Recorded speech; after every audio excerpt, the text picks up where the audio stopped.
In the landscape of higher education in the 21st century, Unisa stands out.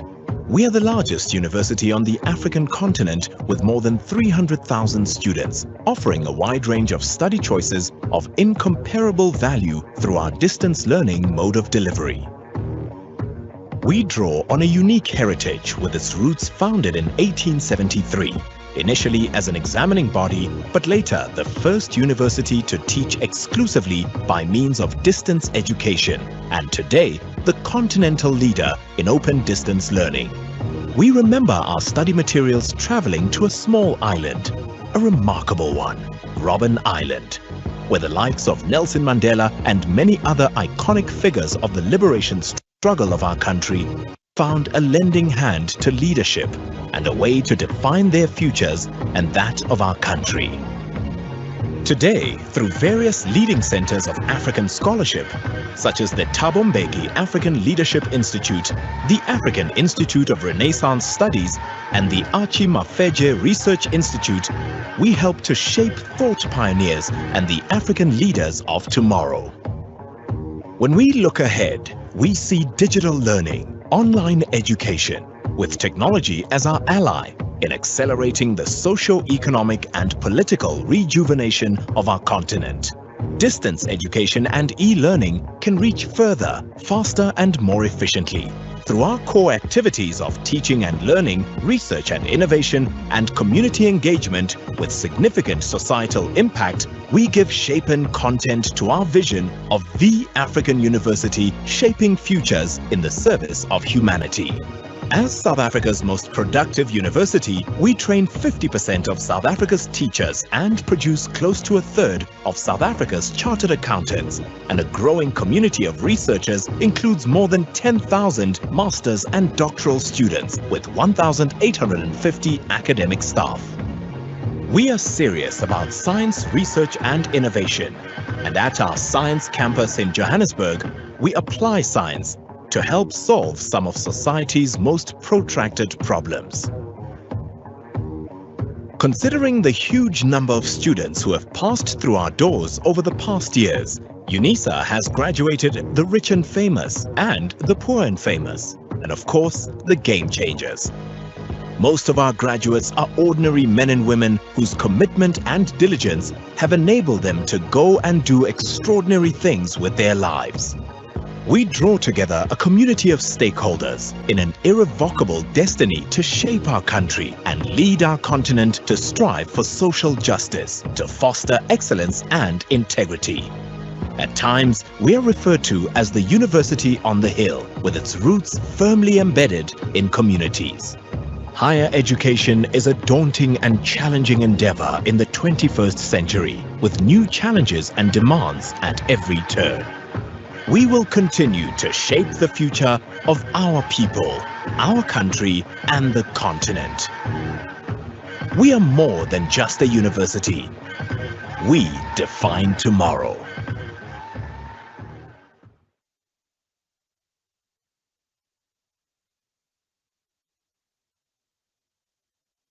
Oh, very good morning to each one of you. Thank you, students, for joining us on this very special day as we launch the DTSFL, the Department of Tuition Support and Facilitation of Learning, the Semester 2 2022 orientation session. So this is a virtual workshop that we've designed specifically for you.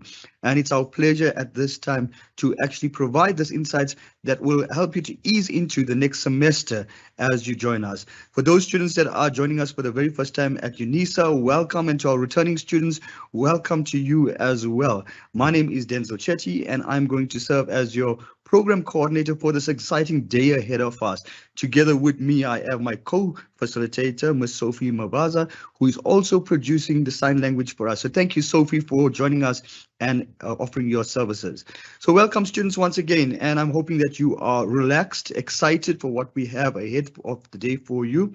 So the purpose of today's workshop, as you know, Unisa is a comprehensive open distance learning institution, e-learning institution, a CODEL institution, as we call it. And one of the critical parts or components of our institution is student support. And as you can see right at the beginning of the semester, we want to provide you with a type of orientation, but also expose you to some of the key support avenues that we have at Unisa so that you can ease into the semester. In the program, we have today some key speakers, academics, we have members of the support staff, and we also have some directors and managers that have taken the time off to really engage with you as part of this critical deliverable today. So sit back, relax. As you can see on the screen, we have the program up ahead, and we cover a variety of topics that will provide that critical information that you need as you start engaging with the university. How this works, colleagues? Ladies and gentlemen, we have two platforms that we are using. So we have the Microsoft Teams live event that some of you are on at the moment. And then we are also broadcasting on the YouTube channel. So if you find that there are difficulty or you have any challenges on the live events, please swap over to the YouTube and you will also be able to engage us. Now, how this works is that you will find that we do not have cameras and microphones where you can engage us, but we've enabled the chat facility. So the chat facility allows you to post your comments, post your questions, and we have a dedicated team of colleagues as usual. If you are familiar with our student orientation sessions and our workshops, these are colleagues who are experts in the field and can really provide you that strategic information that you need. So post your comments, your comments, your questions, and we will engage you on that chat. And as you know, we also will have a Q&A session where we will field some of the major questions that have dominated the day, and we will then respond to some of those questions as well. So please feel free. This is your space. We are here to give you as much information as we can so to assist you to make this transition into the next semester. Now, it's my pleasure as we start the program to invite our Acting Executive Director for the Department of Tuition Support and Facilitation of Learning, one that really has student support at the heart of what she does, and a passion that actually drives much of her endeavors within the university. Ladies and gentlemen, please put your hands together, a virtual applause for our Acting Executive Director of DTSFL, Professor Magano, as she officially welcomes you and set the context for the day. Thank you very much, Prof, and welcome today. Thank you very much, Program Director, Dr. Denzel Chetty. I am so excited to meet with our students. I also want to welcome Ms. Sophie Mabaso, our sign language interpreter, the stakeholders that are so important, and our clients, our students. A warm welcome on the 1st of August as we are commencing with our orientation for the students in the second semester. I want to welcome the staff from colleges, the staff from support teams, and also our regions which are out there, which are taking care of our dearest students far in the provinces, in the rural areas, where facilities are limited. We say a warm good morning and a welcome. The reason why we ensure that you are here, students, we want to make sure that as we commence with the second semester, we alleviate the problems and the challenges that you encountered in the first semester. Because we work closely with the students, we know that there are a number of issues that troubled us in the first semester, and we made sure that this workshop will try to address almost a number of challenges. If you can see on the screen, we want to make sure that you remain throughout the year and complete your studies. Unisa is there to enable access to the students from all communities, marginalized communities, those who never had any graduate in their families. We are examples of such. Hence, we open doors and we want to simplify the learning environment as you are here as a student of Unisa. Whether you are working, unemployed, or you are a full-time student with us, we want to make sure that you complete your qualification. We want to start with the the navigation of the learning management system, that is myUnisa, or we call it Moodle now. And then what support is available for students with special needs. If you did not indicate that you have a special need like a disability, it is better to contact your college student support staff, and they will direct you to the registration office so that you indicate clearly that I have this disability, so that we don't identify you during exam period. So Mr. Nkuna will be here to make sure that you are able to know what facilities are there at Unisa, how can we help you. And there will be an academic who's addressing academic writing skills, so that you don't fall into the trap of copying the entire study guide and you end up getting 0. So we make sure that there will be somebody directing us in that academic writing skills. That is none other than Professor Madikizele-Madiya, who will be guiding us. And then we also want to ensure that you avoid to plagiarize. That academic and also support staff will guide us on how to write in an academic way. An assessment, which is key for us to pass.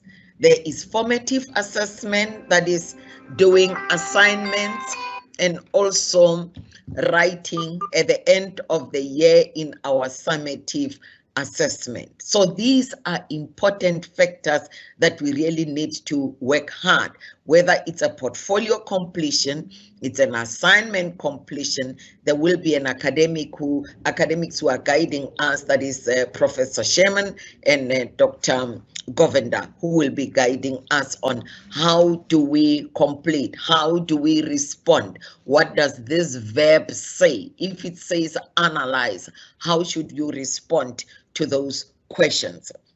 And there will be a directorate that is looking at our challenges as students when we are maybe caught up in the copying or sharing answers. The discipline committee will be there to guide us as to what must we do as students. So please, let's listen carefully.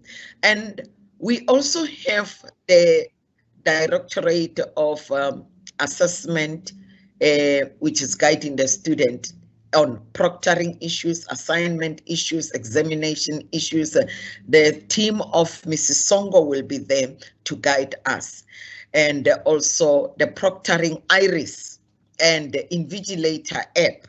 Mr. Molokoane will be telling us what should we do, what gadgets do we need as students for iris and also for Invigilator App, and what to avoid so that we are not caught, unaware that whatever that we are doing from our side as students, it is actually compromising us. And ICT, this is also the engine in our virtual learning, in our assessment learning.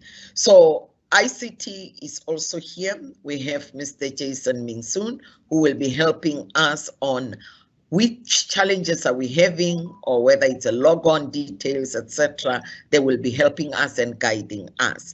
And there are student support in the regions. The regions are doing a lot because they are in the outskirts, in the peripheries, where you walk them to get support.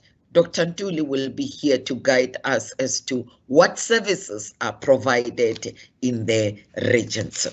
In our next slide, I'm just going to give the house rules that your video and mic are switched off deliberately so that you listen attentively to every speaker.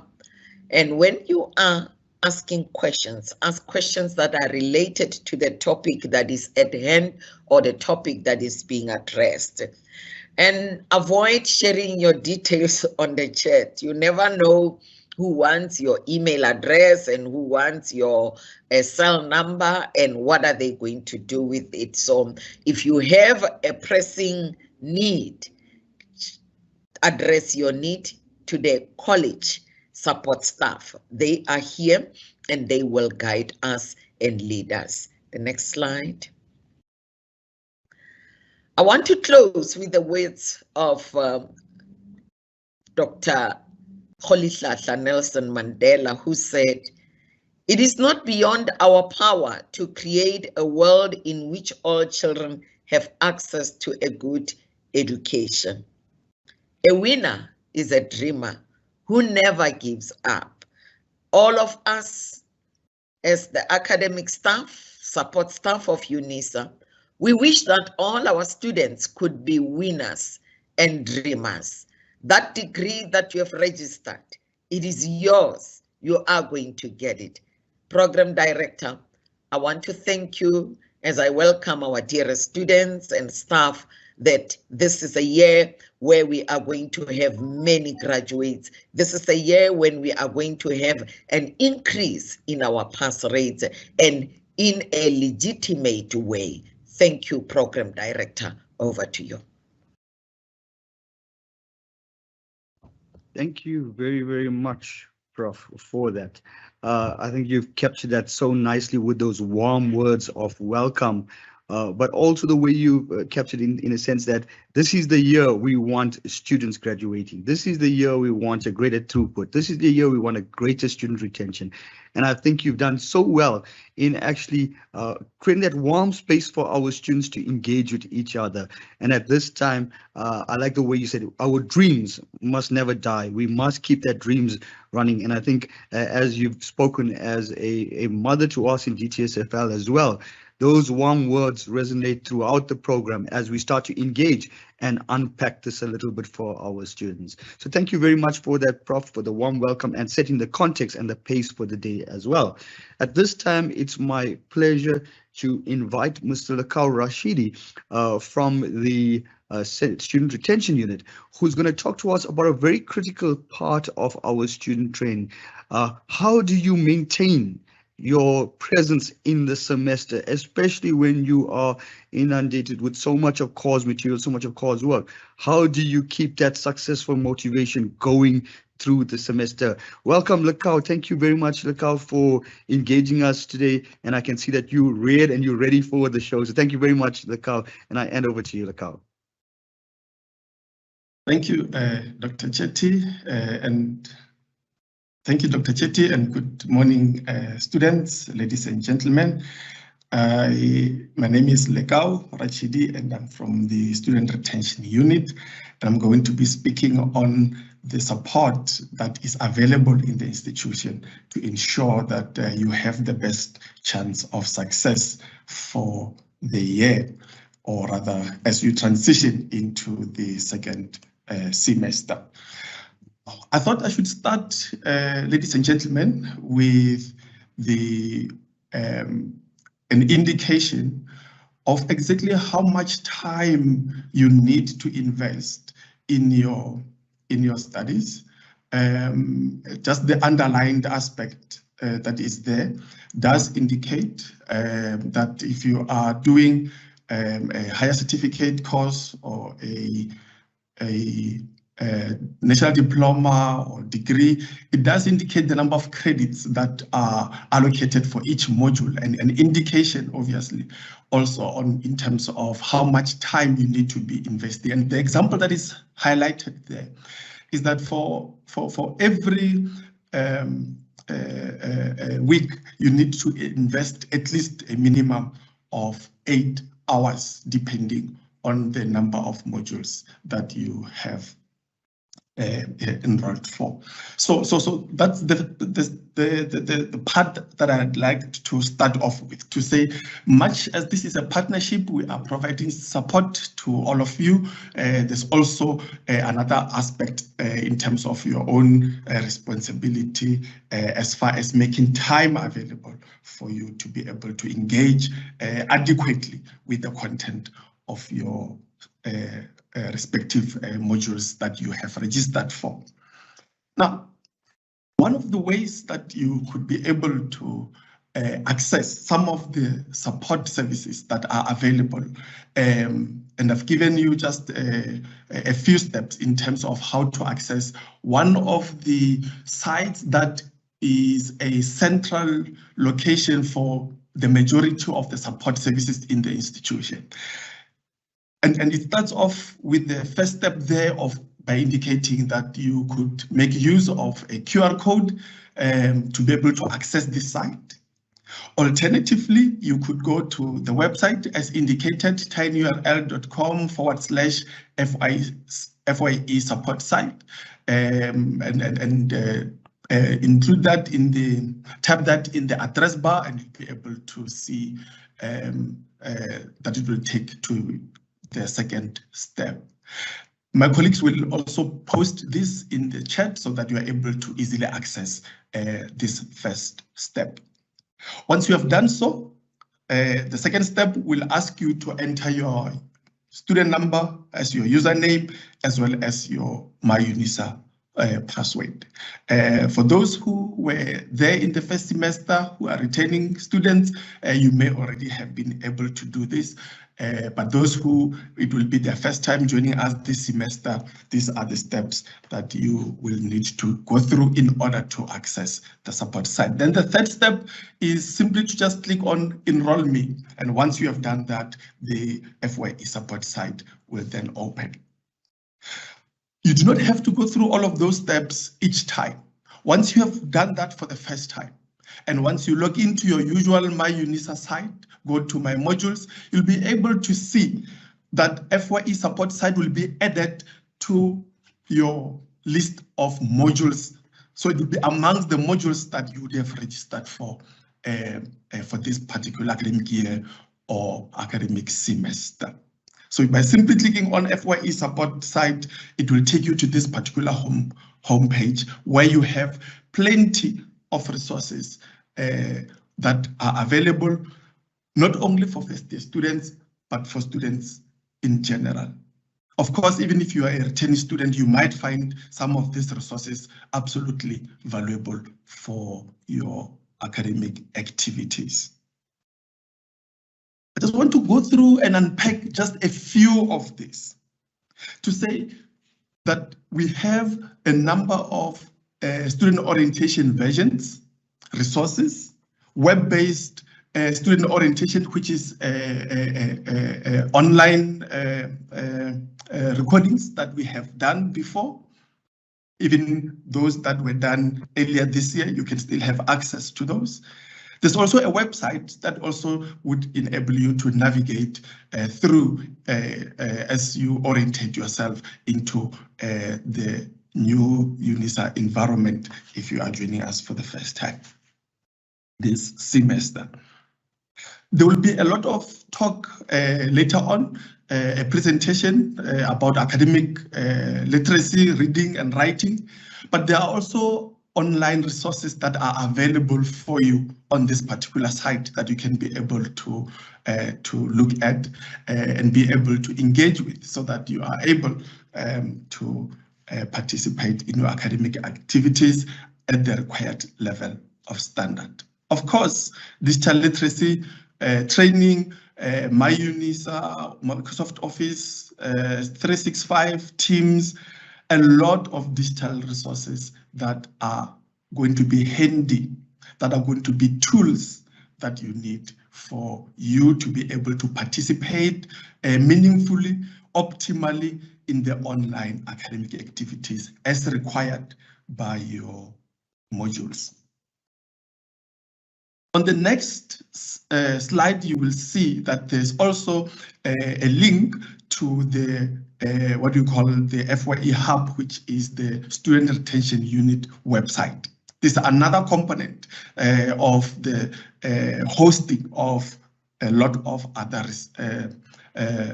resources that are available, including college guides. In other words, you could be able to access information of the respective colleges that your qualification is enrolled within and be able to find information there, from contact details and to all other information that is available there.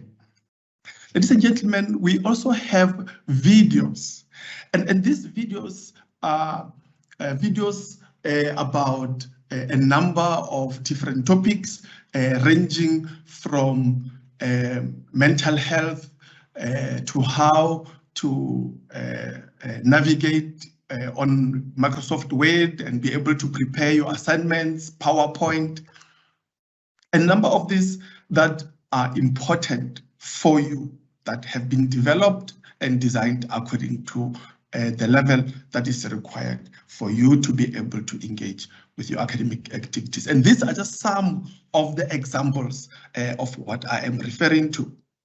Balancing various life roles, developing resilience in times of adversity, the important aspect on time management. We know that you are working and you've got a lot of other responsibilities. So how can you be able to set aside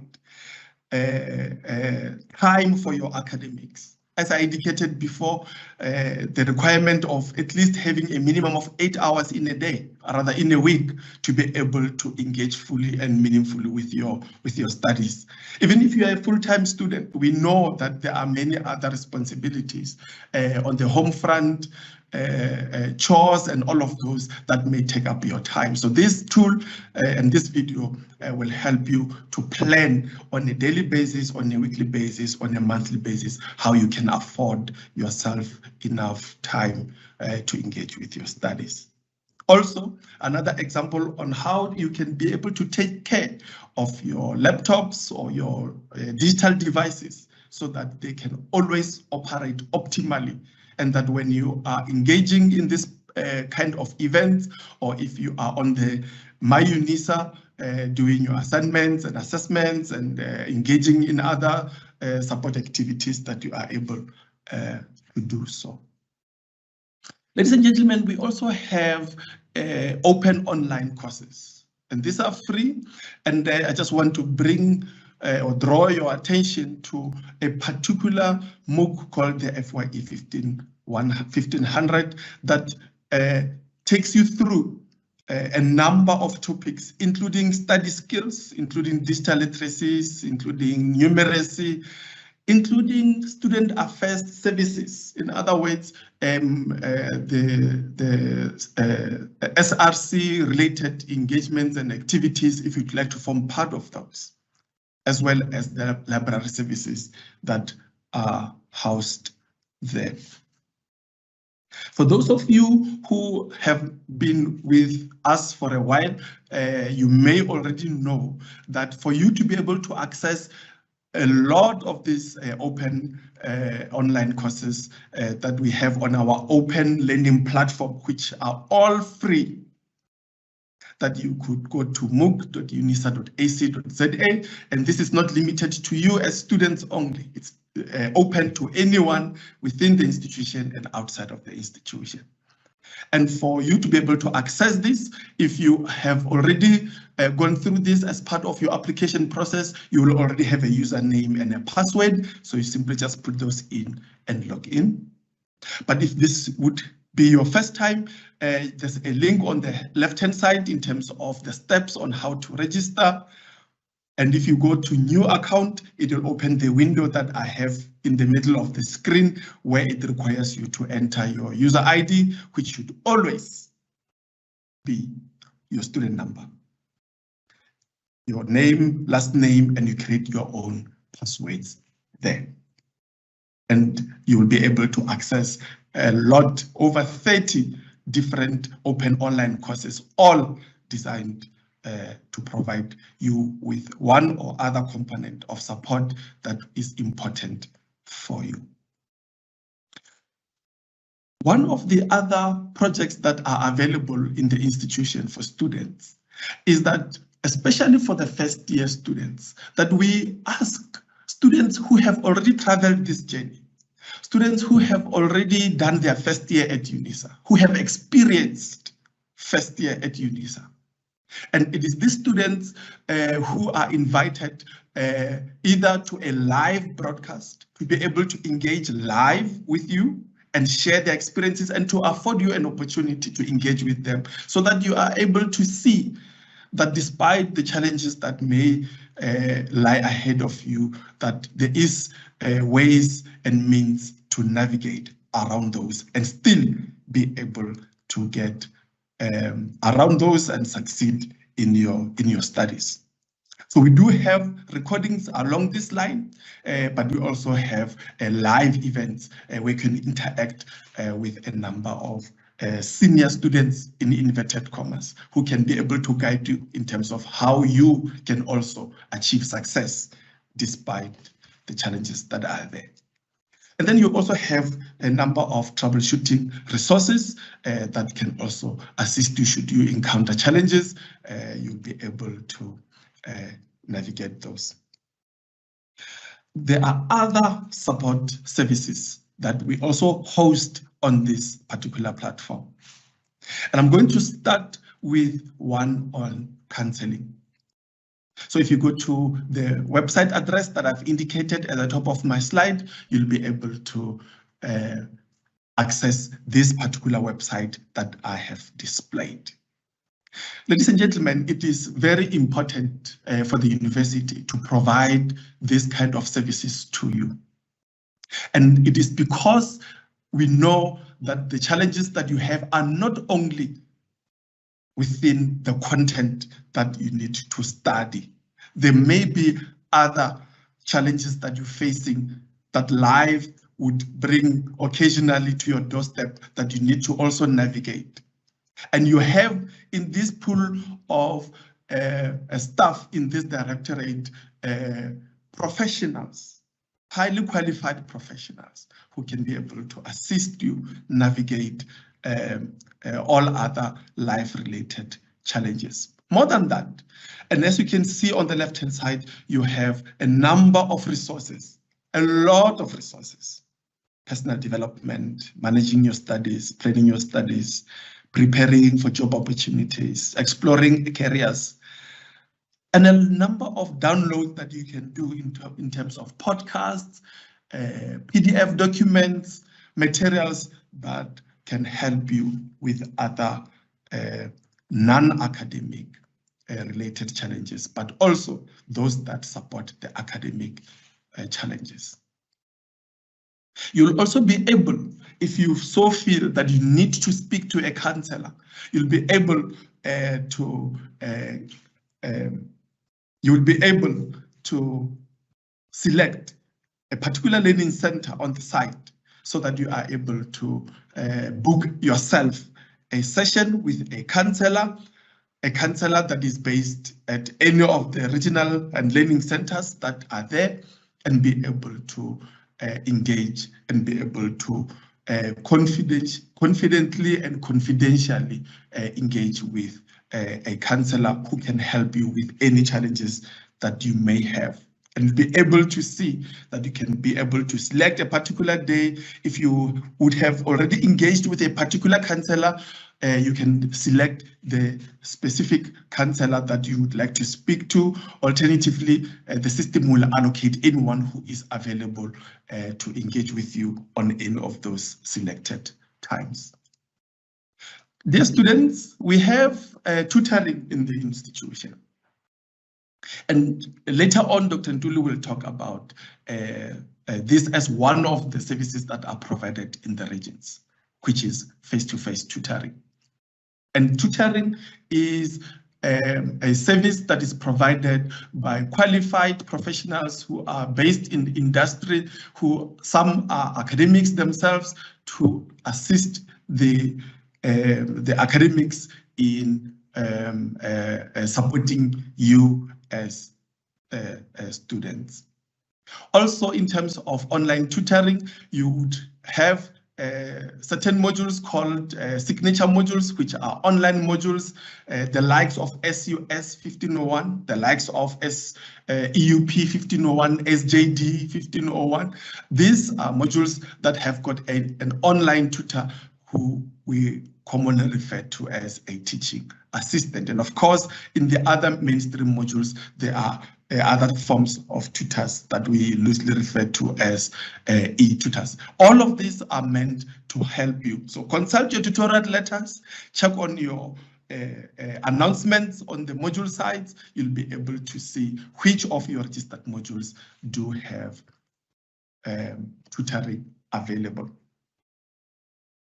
Ladies and gentlemen, we acknowledge that you may not all have your own digital devices. And the university has made available a number of centers, which we call digital access centers. This is just an extract, an example of a few of these centers that may be available near where you stay. You'll be able to find on the FYE support side, on myUnisa even, a list of these digital access centers. You'll be able to access these digital access centers, be able to spend 2 hours on a day for free, be able to allocate a computer that is connected to the internet and be able to engage with your academic studies, submit your assignments, do your research, download your study materials, all for free. Colleagues, inquiries have got a particular site on myUnisa where you can be able to inquire with any part or stakeholder in the institution.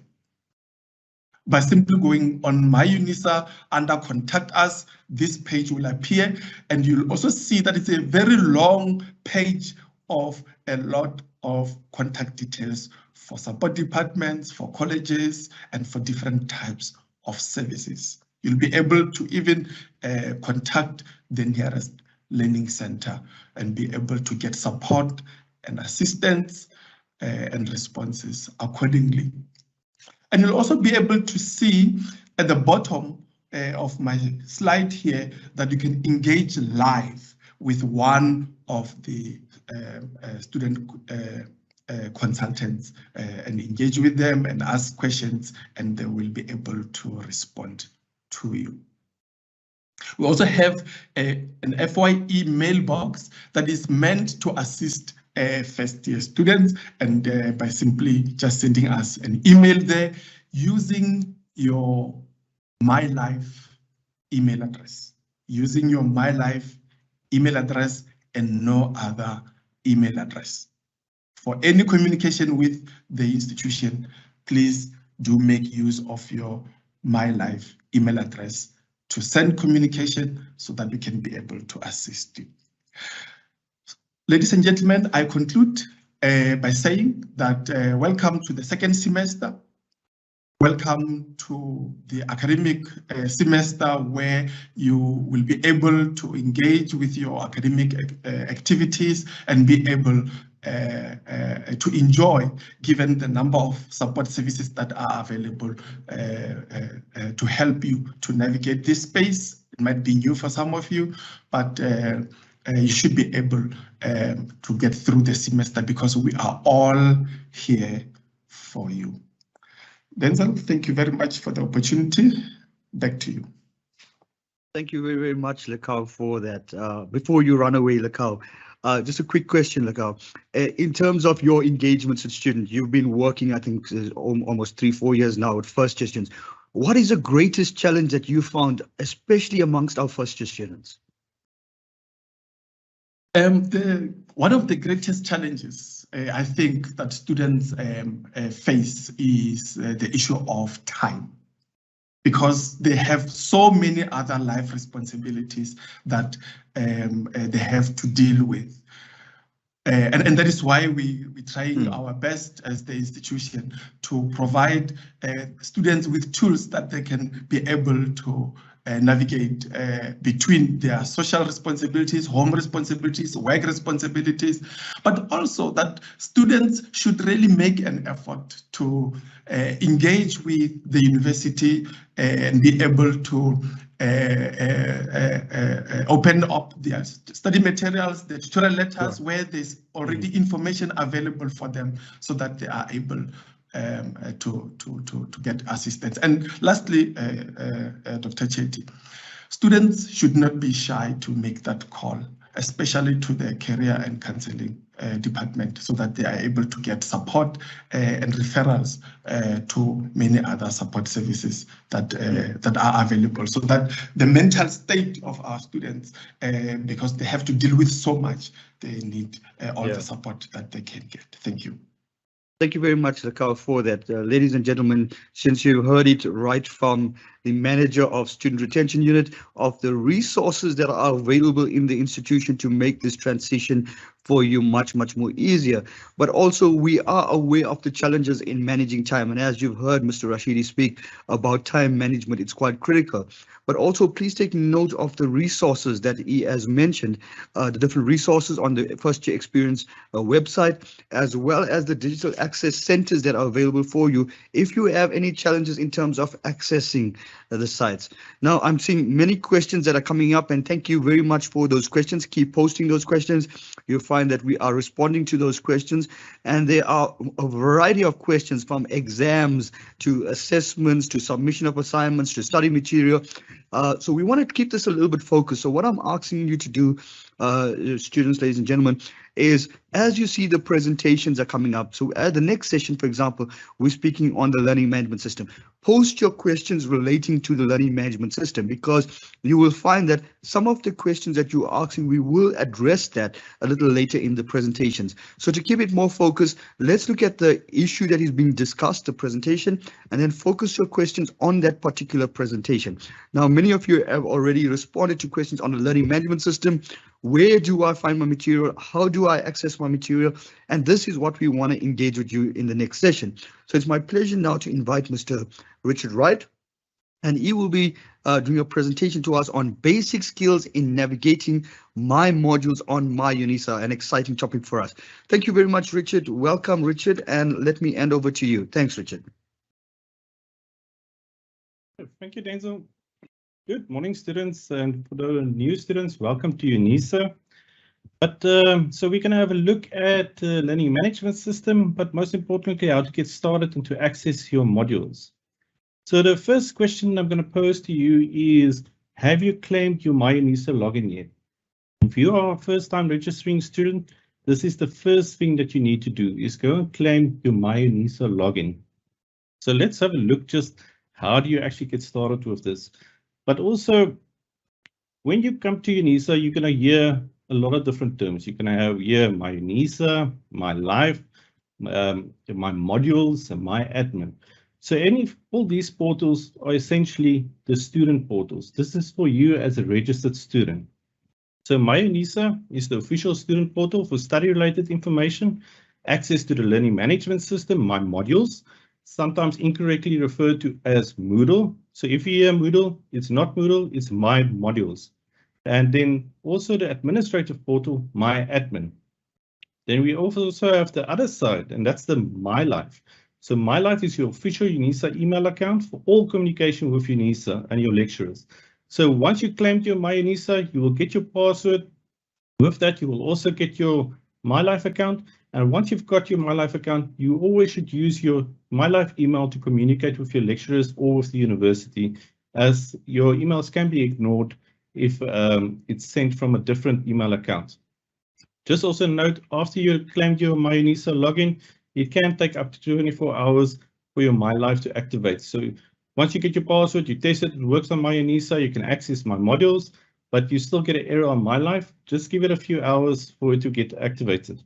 And just a reminder, when you log into myUnisa, it's always just your student number. But while myLife, it will be your student number at mylife.unisa.ac.za. So first, how do you actually access this myUnisa? So you can type in my.unisa.ac.za directly in the browser, but else you will already be familiar with the Unisa website, unisa.ac.za. Simply go visit the site, and there are two buttons. One is at the top, myUnisa, and one main icon on the page. By clicking that, it will open up the myUnisa portal. So let's have a look just quickly on how do you now actually access the myUnisa. So first you have to claim your myUnisa login. When you do this, at the top, you'll notice there's a little link, claim Unisa login, forgotten student number, and forgotten Unisa password. So you need to click on this Claim Unisa login. You have to insert your student number. So this will be the reference number that you received while you were registering. And then you have to insert all your information. So just note, when you insert this personal information, it must be exactly the same as how you typed it in when you registered. So do not swap, for instance, your first names around. If you've got multiple names, type it in exactly as you typed it in on while you were doing your registration. And just also note, if you're a South African citizen, you only type in your South African identity number in the field. But if you've got a passport or foreign ID, you only insert that field. You do not put information in both fields. So once you've done that, you will need to acknowledge, tick all the acknowledge boxes, and then click on the acknowledge button. So this will then display your initial password. So please keep this password safe. You need to have this password whenever you're going to access myUnisa. You can change it within myUnisa, but initially you need to have this password kept safe for future use. And also note, the passwords usually contains the 3 lowercase characters, 2 numbers, and then 3 uppercase characters. So also have a look. Say it says to you incorrect password, you type it in, and it might look to you like a small lowercase L, but actually it's an uppercase I. So just be aware of some of those things that can happen with the password. So the password is perhaps correct, or you perhaps change it's a 0 and you type in an O. So just for the first time, just make sure that you know exactly what type of characters is the password consisted of. I usually always recommend copying the password from here and putting it in a text file, just so that you just have it safe for the initial logins. So once you've claimed your password, then you type it in the username. It's just your student number. So it's not your name, your personal name. It's your student number and only your student number. And the password is the one that you received in the previous steps.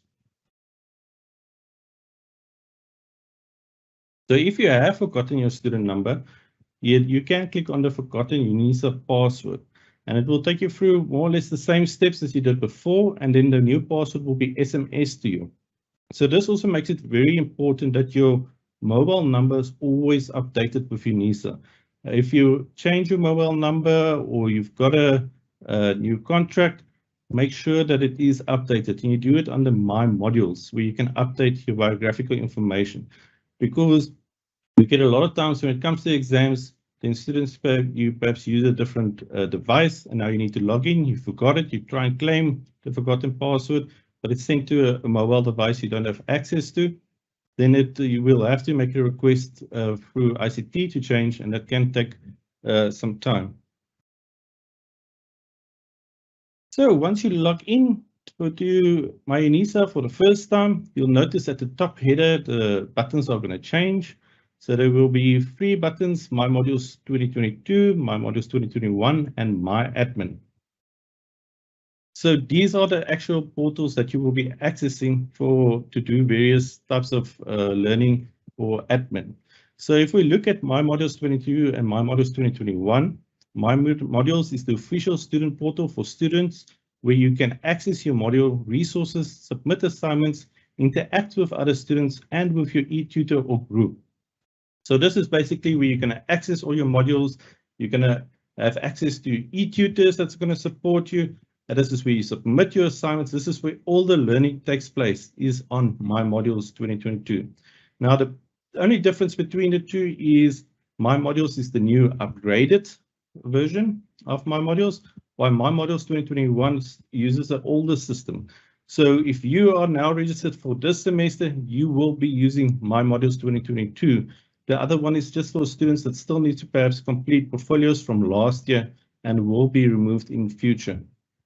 So as mentioned, myAdmin, that's the administrative portal, and that's where you can access your personal information, academic information, for instance, your exam timetable or your academic record. You can download it from there. But most importantly, always make sure the biographical information is updated on myAdmin.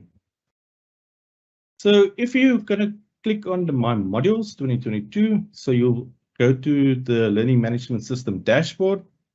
And this is actually fairly easy to navigate. It consists of these areas, basically a header. We click on the myModules button to access your modules. You can also access your profile from there and various messages. And on the left is the left navigation block. It will change if you, for instance, go to a course, give you access to links to access different areas. We'll have the main content area and then also a write information blocks where you can actually add additional information blocks, for instance, your modules, upcoming events, anything that you find specifically informative. But on the course pages, that will be, for instance, showing your progress or any blocks that your lecturer added. Now, just also a quick note for accessing your MyLife email account. So your MyLife email, as mentioned, it can take up to 24 hours after the activation. So on myUnisa, you just click on the MyLife email button.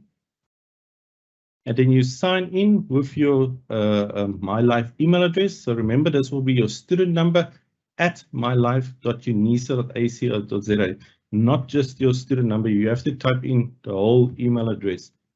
And then on the next page, you will be asked to type in your password.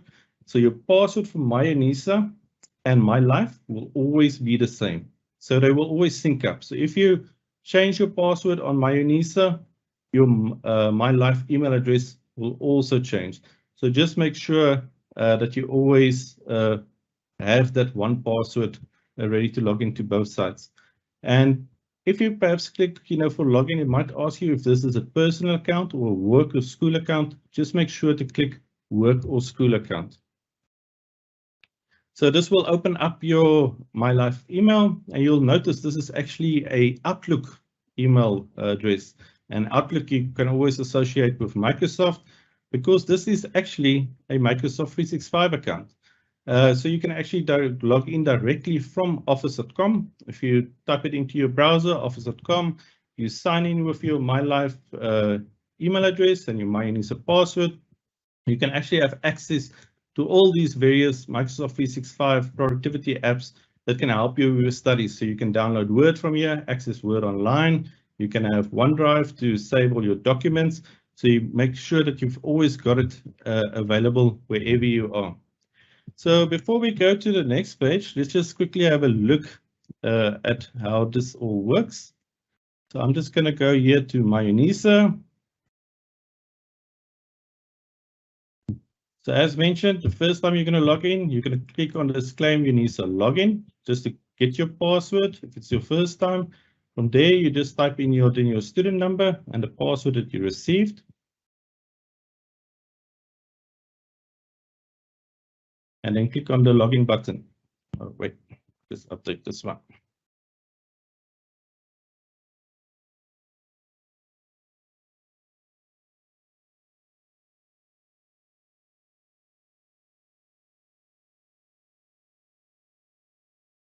Quickly to load.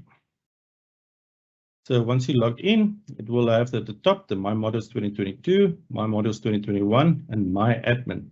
So as mentioned, under myAdmin, you will have various, admin related information. So for instance, you can update your biological information, you can change your password, but alternatively, you can also have access, to use exam timetable, academic record requested, and update your information from there.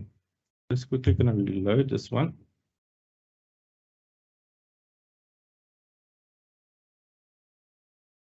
It's giving a bit of problems today.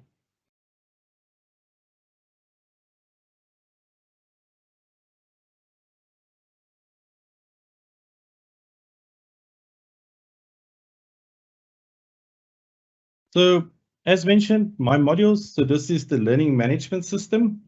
Sometimes incorrectly referred to as Moodle. Moodle is just the underlying engine. We officially, it's called myModules. So even when you want to go download the app, you don't download apps for Moodle. You don't download the myUnisa myModules app. Now, how do you access your various courses? At the top, you click on the button to drop down all your courses.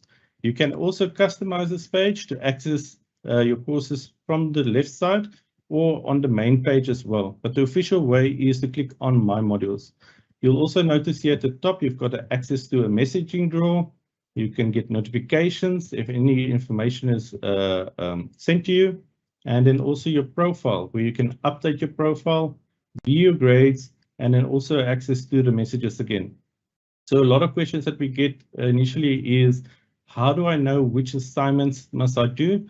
Just click on your profile, click on grades, and this will load all the courses that you have access to. If you click on a specific course, it can give you a breakdown of for that course, what is your current grade and what is the assignments associated with that course. So if I click, for instance, on one of our courses over here, just note, as mentioned before, we've got this left navigation block, the central content area, and then also blocks on the right-hand side. So on the course page, you've got access to all the assignments, additional resources, and announcements. So make sure to always have a look at the latest announcements as well, so that you do have the latest information from your lecturer. So as mentioned as well, you might have access to an eTutor course. So I just want you to take note here. So the course name is, for instance, INF 2611, then it's the year, the current year, and then it indicates whether you use semester 1 or 2. So it might be a 1S or 2S, and then if it's a year module, it will just have a Y. Alternatively, you can also have access to eTutor course. So that will be the module followed by the year, followed by which semester or type of module it is, and then a group number for your eTutor. So please also make use of your eTutors that's available. They are there to support you with your studies, and they can guide you on how to approach different assessments and assignments as well, and guide you through your studies. Now, before we continue, I just want to now just indicate to you the support information that's available. So here I want you to really write down this URL, or you take a picture of your phone, you can scan in the QR code, because this is a lot of information to get used to, especially if you're a new student. So we've created this whole course that will take you step by step through everything. And we're also going to have in the next month live sessions where we're going to, have live webinars that we take you through all this material with additional tips. So please have a look out for those live sessions. And then we're also going to have blast sessions. So blast sessions where you can actually come into Microsoft Teams. You can be able to open your mic and ask a question. So if you struggle with anything, need some clarity on any information in those blast sessions, we can help you with all your questions that you might have. But please write down this URL to get started. I'll show you quickly what will happen if you open the URL. So once you open the URL, it will open up this page. So this is currently, you do not need to log in on the page that's going to open. It's going to give you some information of what is covered in this course. If you are the first time accessing the learning course, it will give you a step-by-step guide.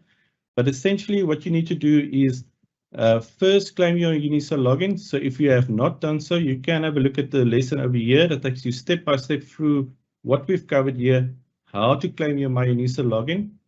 Once you've got your myUnisa password, then all you need to do is click on this yellow button.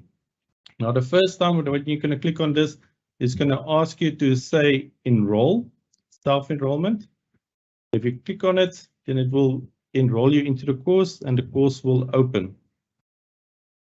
So as you can see on this course, we've got a lot of, information on here. So, to get started, you always know you can just click the drop down. But once you have access to this course, the myModules guide, everything that you possibly need to know is on here. And there's activities as well to support you in getting started as quickly as possible. So it takes you through the orientation, how to claim myModules, how to edit your profile that you need to do. So please have a look at the profile section as well, how to upload a profile picture, how to view prescribed books, where do you get started with your tutorial letters. Everything is covered in here for you to get started as quickly as possible. And furthermore, we will upload all the webinar recordings that we're going to be doing. So if you can't visit or view a live webinar that we're going to be conducting, please come here for the recordings of those live videos. We've also got quick video tutorials if you want to just get started very quickly. Have a look through these. It's only 2 or 3 minutes that covers all the topics that's also listed here. But as mentioned, please go through this content, make sure that you understand it, work through it slowly. It will really help you with your studies in the future.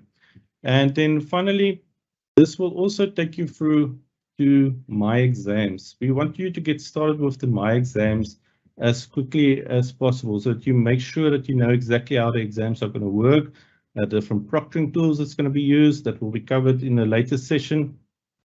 But from here, you can already access and understand exactly how the exams are going to work even before you start with the semester.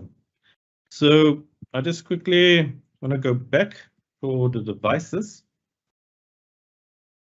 I'm just going to go from here. So as we mentioned now, exams, some assessments are going to be using proctoring tools. And for these proctoring tools, you need specific devices. So one of the required devices is access to a smartphone. If you're going to be using, for instance, the Invigilator app as proctoring, you will need access to a smartphone, preferably not older than 5 years, to make sure that it's working with all the latest technologies. Operating system that is updated. It must have access to the internet, and make sure you've got enough space on the phone for downloading the proctoring apps. And the device further should have a working camera, microphone, and sound.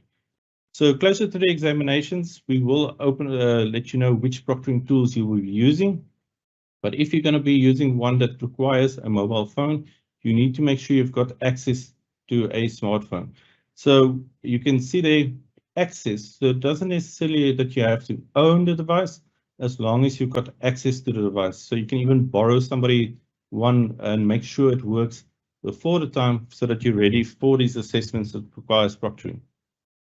Furthermore, if you will need access to a laptop or desktop computer.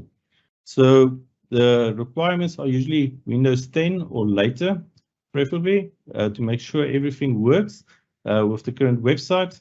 It must have access to the internet so that you can access the online learning management system. It must be able to run productivity apps such as Microsoft Office. So if you're going to do written assignments and you have to type it out, so make sure that it is fast enough to run these apps. It must also be able to run modern web browsers, such as the latest Google Chrome or Microsoft Edge. Please do not use Internet Explorers or any of the older browsers. It must be one of the latest updates of Microsoft Chrome, Google Chrome, or Microsoft Edge. And then furthermore, if you are going to be using the desktop for proctoring, especially if you're in the College of Engineering and Sciences, it must have a camera or a webcam, a microphone, sound, and Wi-Fi. Remember also when you do, for instance, online assessments that when you do cameras, for instance, you can't have headphones on. So you need to rather, if you need to listen to audio, video or anything, it must have a working speakers. But just make sure all of these aspects work. You don't want to get to the exams with your laptop and then find out but your camera is not working, for instance. So make sure that there is a camera app on Windows. Just search for it, make sure the camera is actually working and the microphone is working. So just lastly, then for getting help from myUnisa, my life support, the official email is inquire@unisa.ac.za. It's also available on myUnisa if you click on the inquire button. And then the other one is myModules. If, for instance, you've got your modules aren't loaded, there's missing modules, or it's incorrect modules, the correct email for this would be mymodule22@unisa.ac.za. But also just always remember to include your student number whenever you are you're sending an email to Unisa in the subject line, so that the response rate can be quicker. So that's all for me. Thank you very much. I hope to see you all in our webinar live sessions that we're going to be conducting throughout the month, and we will be there to support you on your journey. Thank you. Over to you, Denzel. Thank you very, very much, Richard, for that, and especially for providing that the kind of guidance that our students need on how to navigate the learning management system, and more specifically where they need to find the content, how they navigate the platform, and also some pre-prep as we start engaging towards the online assessments and the proctoring tools. We've got a subject, we've got a topic that we will cover a little later on proctoring tools, but Richard just gave you a bit of an introduction of some of the elements that you would need to focus on, and then more specifically as well as the devices. And I think this is an important one, ladies and gentlemen, as you prepare for the next semester. Some of you who have been with us through semester 1 would know this, and for those of that you are new in the system, please take note of those devices as you prepare yourself for the summative and formative assessments that are online as well. So thank you very much once again, Richard, for navigating us through those crucial aspects on how to navigate the myModules on myUnisa platform. And ladies and gentlemen, we now move on to the next topic. And this is quite an important one. And we actually have my colleague, Mr P Nkuna from Oxford, who will speak to us on what are the support services that we have for students with special needs, students that are differently enabled. How does Unisa provide that space for students to have that ease, as we are discussing right from the beginning of today, to make that space more comfortable for you as a Unisa student, as you start engaging in the teaching and learning space. Pintius, thank you very much, Pintius, for once again joining us. It's always a pleasure to have you with us and to hear the remarkable things that Oxford is doing. So thank you very much, Pintius. Let me hand over to you. Thanks, Pintius. Thank you so much, Dr. Chetty, our program director. Good morning, students, ladies and gentlemen. I am really humbled to be part of this session. Ladies and gentlemen, this session confirms the institutional commitment to provide access to learning opportunities for students with diverse disabilities. It is upon this that we always apply the slogan for persons with disabilities, then nothing about us without us. The Advocacy and Resource Center for Students with Disabilities, which is known as ACSWID, provides a wide range of services to students with different disabilities, including to assist students to complete application for registration online, advise students to complete special assessment form, and provide supporting documents. One may ask, what is the special assessment form? The special assessment form is a form that is completed by students who require reasonable accommodation. Just to give an example, you may find that we have 2 blind students. Their reasonable accommodation will differ, especially if one was born blind and the other one acquired the disability late in their lives. The other student, maybe who was born blind, may require their material in Braille, and the next one may require their study material in audio format. We convert study material in various formats for students with disabilities, including electronic version, Braille, live print, audio, and DAISY. And sign language interpretation services is provided to deaf and hard of hearing students as and when required. We also provide inputs to Unisa systems, including myLife, to ensure access for students with disabilities. We assist our lecturers where there's a need to convert certain scripts to accessible formats in order for them to read. Like, for instance, if it's Braille. In the interest of the nothing about us without us, as I mentioned earlier, we established and launched multi-purpose computer labs for students with disabilities in the region. In the regions, and I must mention that these labs are equipped with access technology to accommodate diverse disabilities. And we also established regional forums for students with disabilities and association in all the regions to ensure that students with disabilities are consulted in matters that affect themselves. We also provide training on orientation and mobility to blind and partial sighted students in response to their individual needs. Ladies and gentlemen, while orientation refers to the awareness of the environment, mobility refers to the techniques used to travel from one place to another. Should it happen that in a mall or on the street you come across a person who's blind, you find them using a white cane. There's a cane that they use to navigate. Then it shows that that person has received the orientation and mobility training, because without it, they cannot navigate. We also transcribe assignments in cases whereby the assignments were submitted in alternative formats. We request concessions with regards to extensions of assignments in cases whereby students are unable to do so because of their disabilities or medical conditions.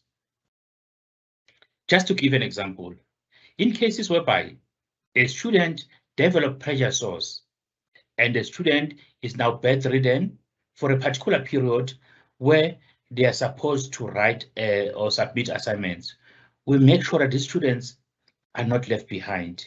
We facilitate the necessary extension.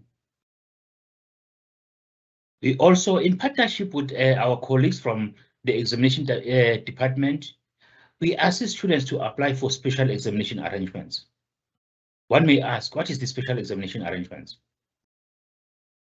Because students with disabilities have special needs, you may find that a particular student will require an extension on writing exams and extra time. And the extra time is not a one-size-fits-all. It depends on the severity of the disability. As two students may present paraplegia, only to find that their needs are completely different because of the level of their spinal injuries. We also advocate for alternative assessments where the prescribed assessment does not accommodate the student's disability. In cases whereby DSAA want to allocate resources for students with disabilities, we always advise them to ensure that they take reasonable accommodation into consideration. In collaboration with student funding, we assist students to apply for financial assistance, which caters for their tuition fees, prescribed books, assistive devices, such as laptop with screen readers like JAWS and NVDA. These screen readers are mostly used by students who are completely blind and partially sighted students. At times, students with learning disabilities, they prefer to use a laptop with a screen reader such as NVDA. And also a laptop with text magnification softwares, which is called Zoom Text. Motorized wheelchairs for quadriplegics, manual wheelchairs for students who are paraplegic and amputees, digital voice recorders, hearing aids, and payment for sign language interpreters or human support. Just to give an example, in cases whereby a student is quadriplegic, the student who cannot use their arms, therefore they need someone to assist them to maybe to carry their material, to go to the library, to push them around. Therefore, this allocation for human support assists there. And those who are blind, where in cases whereby they need extra support, they can always apply for this human support allocation. Assistive devices, medical assessments are very important, in particular for persons with disabilities, because from time to time, when you request a service, will require a proof of your disability. By requesting a medical certificate from you, we are not taking you back to the medical model.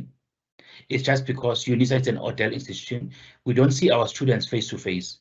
Therefore, we need to verify your needs in order to provide the required reasonable accommodation. In liaising with different publishers, we advocate for students with disabilities to obtain prescribed books. And these prescribed books can be converted in different formats as per the student's needs.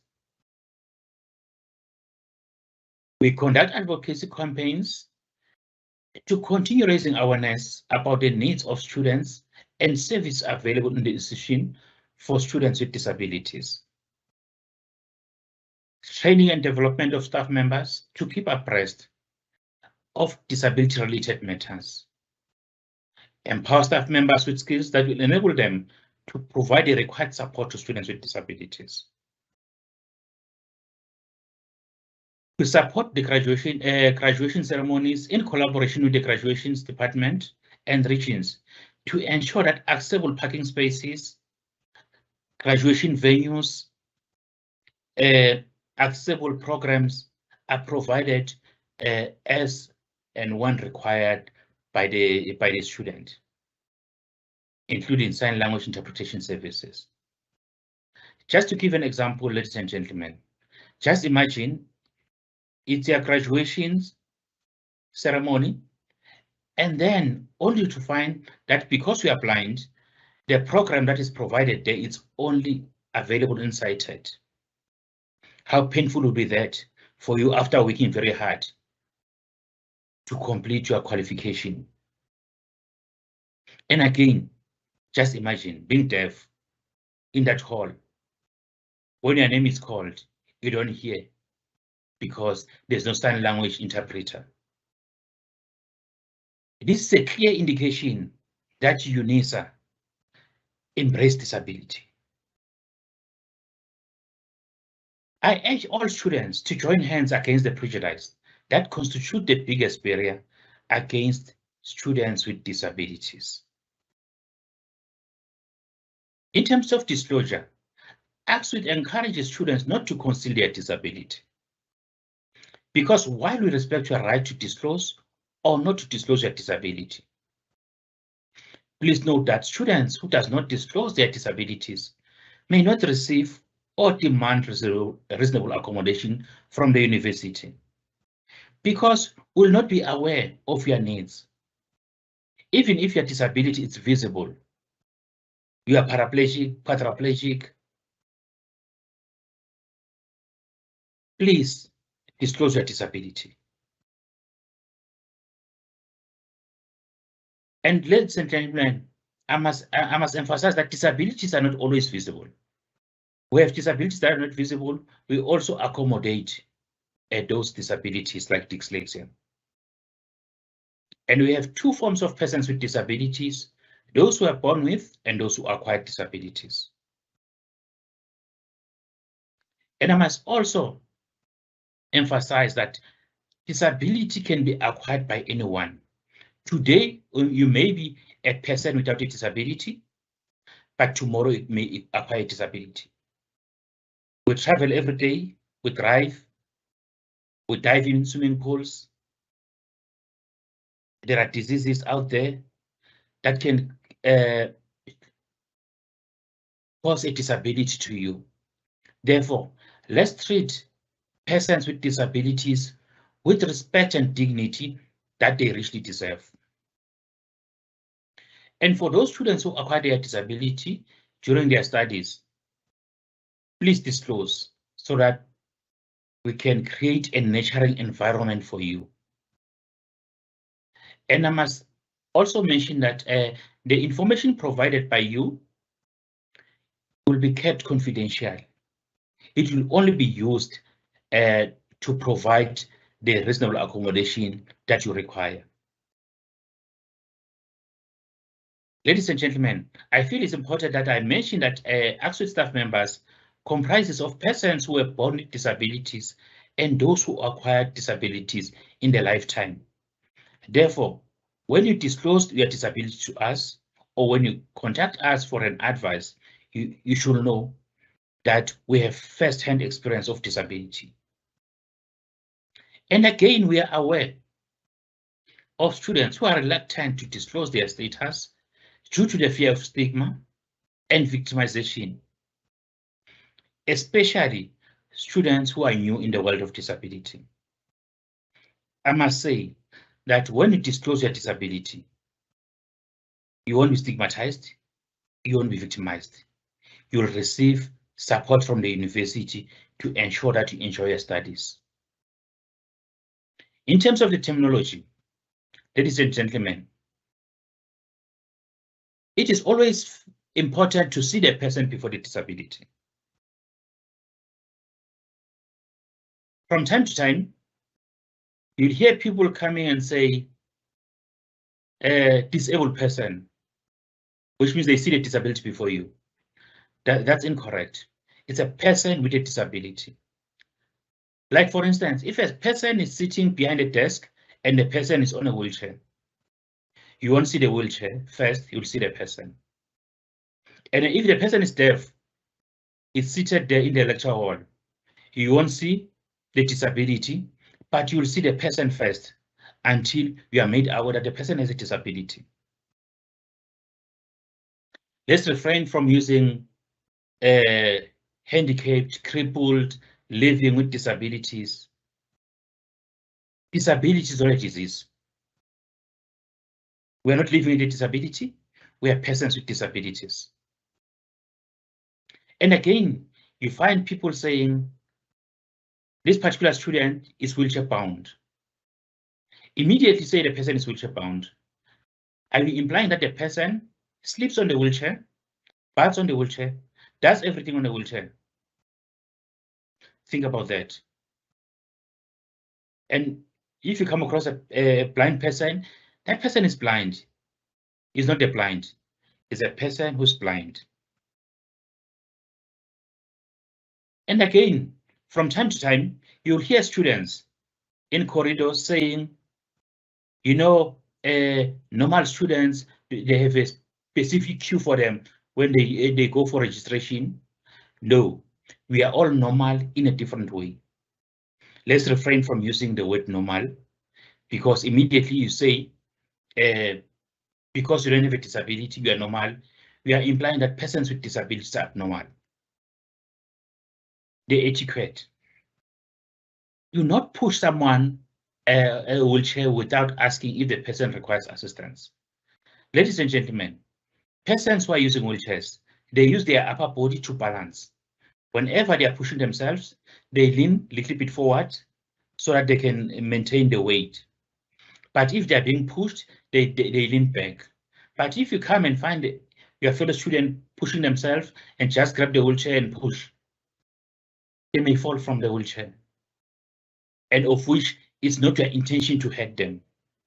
Therefore, always find out from the person whether they need assistance or not. And if they need assistance, they will position themselves so that they don't get hurt. Again, when you come across a blind person, please don't just grab the person and move them along, because immediately you grab the blind person, the first thing that will come to their mind is that I'm being marked, I'm being robbed here. Therefore, they will fight very hard, they will hit you. Instead, greet the person and find out from him or her whether they need assistance and which direction they are taking. Because if you grab them across the robots without finding out whether they are waiting for somebody or they are waiting for their leaves where they are, that becomes a problem. Do not pet a guide dog, because the guide dog is trained to assist the blind person. Do not shout when communicating with a deaf person. Simply look direct to the person and communicate. Other blind people, they lip read. Ladies and gentlemen, I'd like to provide you with the contact details of ArcSuite. Then I'll read them loud to accommodate students who are blind and those who have learning disabilities who may not be able to read for themselves.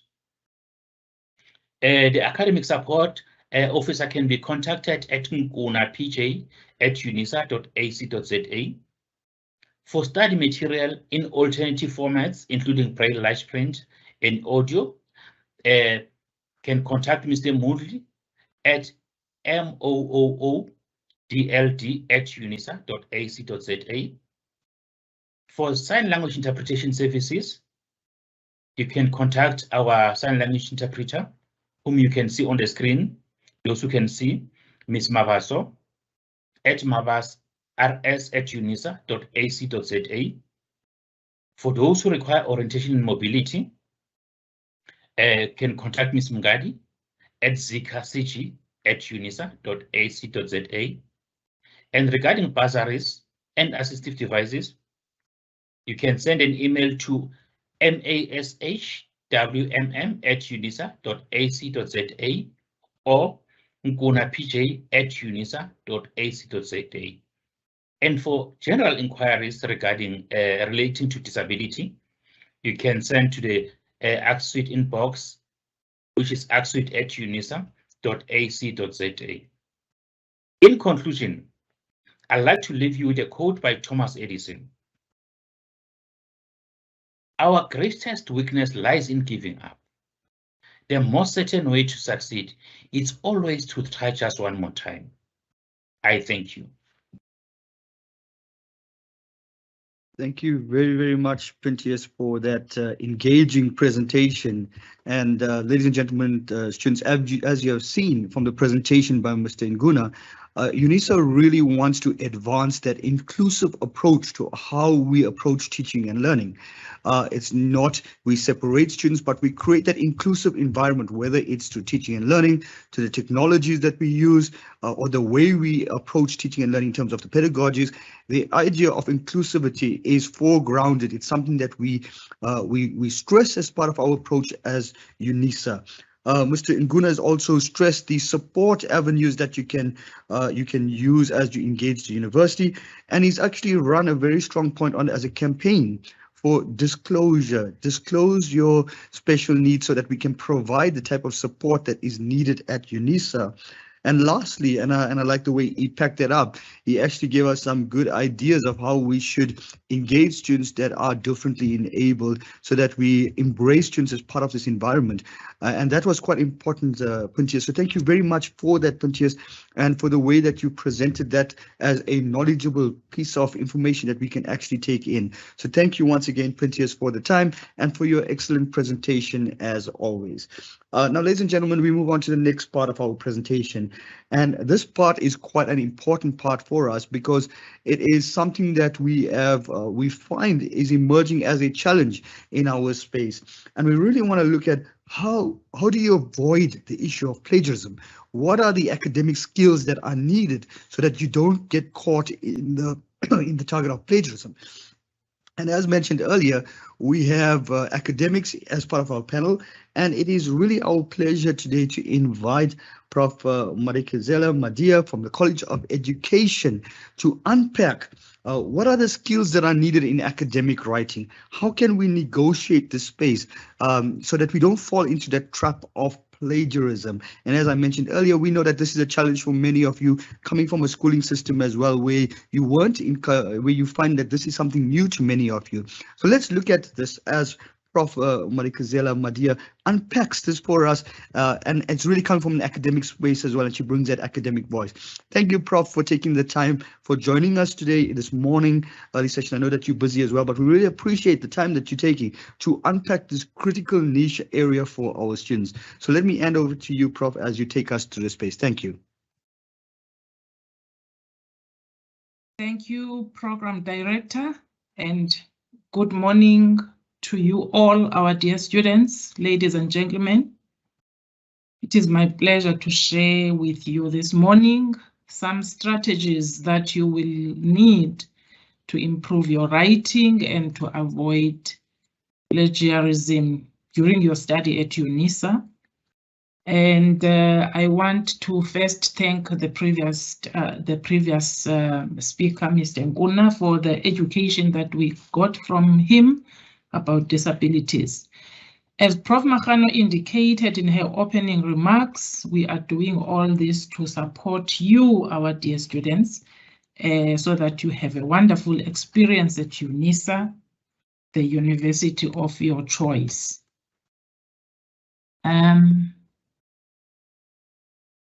So I will be talking to you this morning about academic writing. So this is my presentation outline. I will start by emphasizing academic as part of the concept of academic writing, and then I will move on to specifying writing or emphasizing writing, and then I will give you tips on how to write academically, and then how to avoid plagiarism, and then I will conclude. Now, if you look at the phrase academic writing, academic there is actually qualifying a genre of writing that has subgenres like essays, reports, posters, literature reviews, etc., which you will be asked or required to do during the process of your study at Unisa. Often these are called assignments. So you will be given different assessment tasks where you will be expected to present those tasks in an academic way. So once we have that qualifier, which is academic, it suggests that there are different conventions, style, expectations from you than when you write casually, such as when you send messages either to your friends or to your followers in the social media platforms. So it is very important that you change your attitude once you start writing what we call assignments, and you must know that now you must apply academic writing conventions. Then when we speak about writing, so you know that you are communicating with someone when you are writing. It can be one person or different people that you are communicating with. This is one form of writing, and this person or these people are not with you. They are not able to see your gestures, your facial expression. So there's a high possibility that they might misinterpret what you were saying, which might cost you marks. So in this presentation, I will give you some guidelines. Of course, I may not complete everything because this is a very wide topic, but I will give you a few tips on how to avoid miscommunication. But I will start by pointing on how to write academically. I want to start this by quoting Alisa Valdez, who says, "There's no better teacher for writing than reading." She says, "Get a library card. That's the best investment." So if you see my screen there, I have 3 words: read, read, read.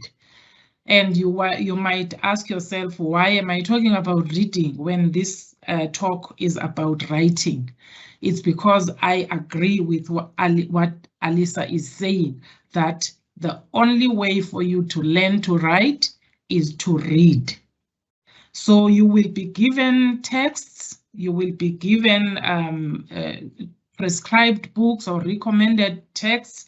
You need to read those and make sure that you read with understanding. And for that to happen, you must read each text more than once. Read the question, because you are not just reading for writing, you are not just writing, you are writing in response to the question that you were given. What is the question? Then after you have read the text and you understood it, then you read the question. Out of what I have read, what am I asked to do? What is the question saying? Read this more than once.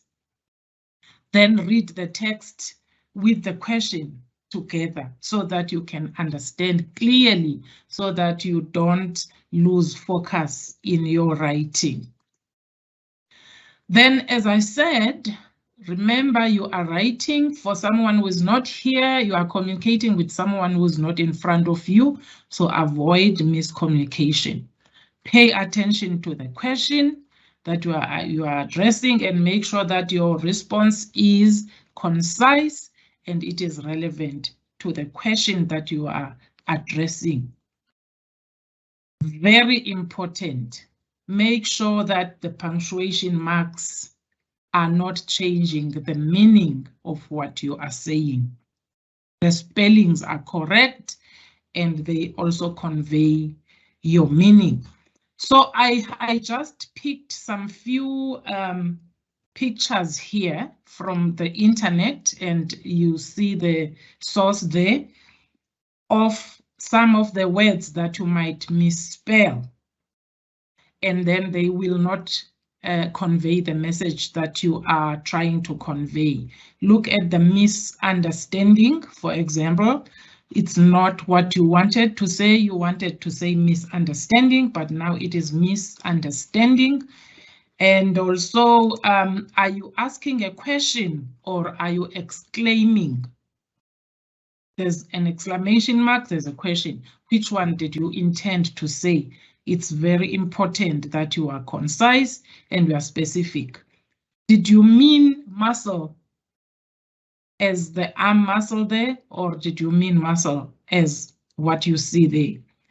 And then, unfortunately, if you have wrong spellings, people will interpret what you were saying or what you have written, and their interpretation may not necessarily be correct. So I have just also got some few examples, particularly in relation to punctuation marks, of how wrong punctuation may bring a completely different meaning to what you wanted to say. I like these two examples. I often present them when I talk about academic writing. So the first sentence there says, I love cooking my dogs and my family. But if you look at that, this person wanted to say, I love cooking my dogs and my family. But because of the commas that were not put in there, the whole sentence now sounded cannibalistic, because this person likes cooking dogs and cooking family. So that's not what the person wanted to do. So it shows how important commas were in that sentence. Then the next one is, let's eat grandma. That also is cannibalistic. This person was talking to grandma and inviting grandma to eat with him or her. So it's very important that you avoid miscommunication in your assignments. Then the next item on how to write is for you to critically engage your study materials, your prescribed text, your recommended text, and other relevant literature. As you read, you must be asking yourself questions so that you understand what is in the texts. What does this author mean? What is the author saying? And what does what he is saying or she is saying mean? How does the other author say the same thing? Which means it is very important that you don't refer to only one source. That is why even in the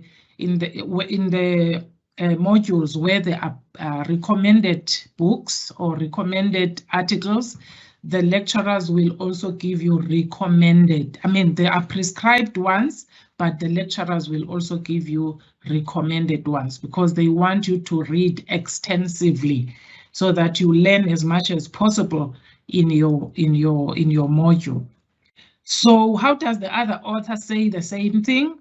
How do the two or more sources, compare, and then what is your conclusion in relation to the question that you are trying to address. So that is very important, that you critically engage your study material. The next tip is that you write logically so that your readers will understand and will follow you smoothly from one sentence to the next, one paragraph to the next, one subtopic to the next. So there are a number of transitional words or phrases that you may use so that your work is logical. You can use words such as, for example, in other words, in contrast, and so on. And you might get a number of such words if you try to find them online. One of the ways in which you can improve your academic writing is to make sure that you put for yourself and for the reader topic sentences for each section that you are writing. One topic sentence for a paragraph or a section. Now, a topic sentence is actually guiding you so that you are focused on one aspect of what you are writing about. So I have given you an example there of a topic sentence which reads, there are various reasons why some papers never get published. So once I see that sentence in the beginning of what you are writing, I am expecting to see what these various reasons are. So that is why in the topic of this slide, I said you control your discussion. You control it. You can control it by writing first. Then I know I will hear the first reason. Then you go to second, I'm expecting to hear the second reason. So I know that in this paragraph, you are talking about various reasons why some papers never get published. And because there are various reasons, I will not be reading about only one reason, right? Then plagiarism. This is a very critical issue as well in academic writing. So some may be seeing or hearing about this concept for the first time. That is why I'm also presenting briefly what it means. Plagiarism is presenting texts without acknowledging their sources. So you are presenting this text as if it's your own. You are presenting this sentence, this paragraph, as if it's your own. You are not acknowledging the source. So, for example, I have copied and pasted a sentence there from Christy.sin, which reads, avoiding unwarranted epistemic exclusions in an is an exceedingly difficult task. It may well be impossible. So this is a direct quotation. I didn't acknowledge the source because I just copied and pasted it.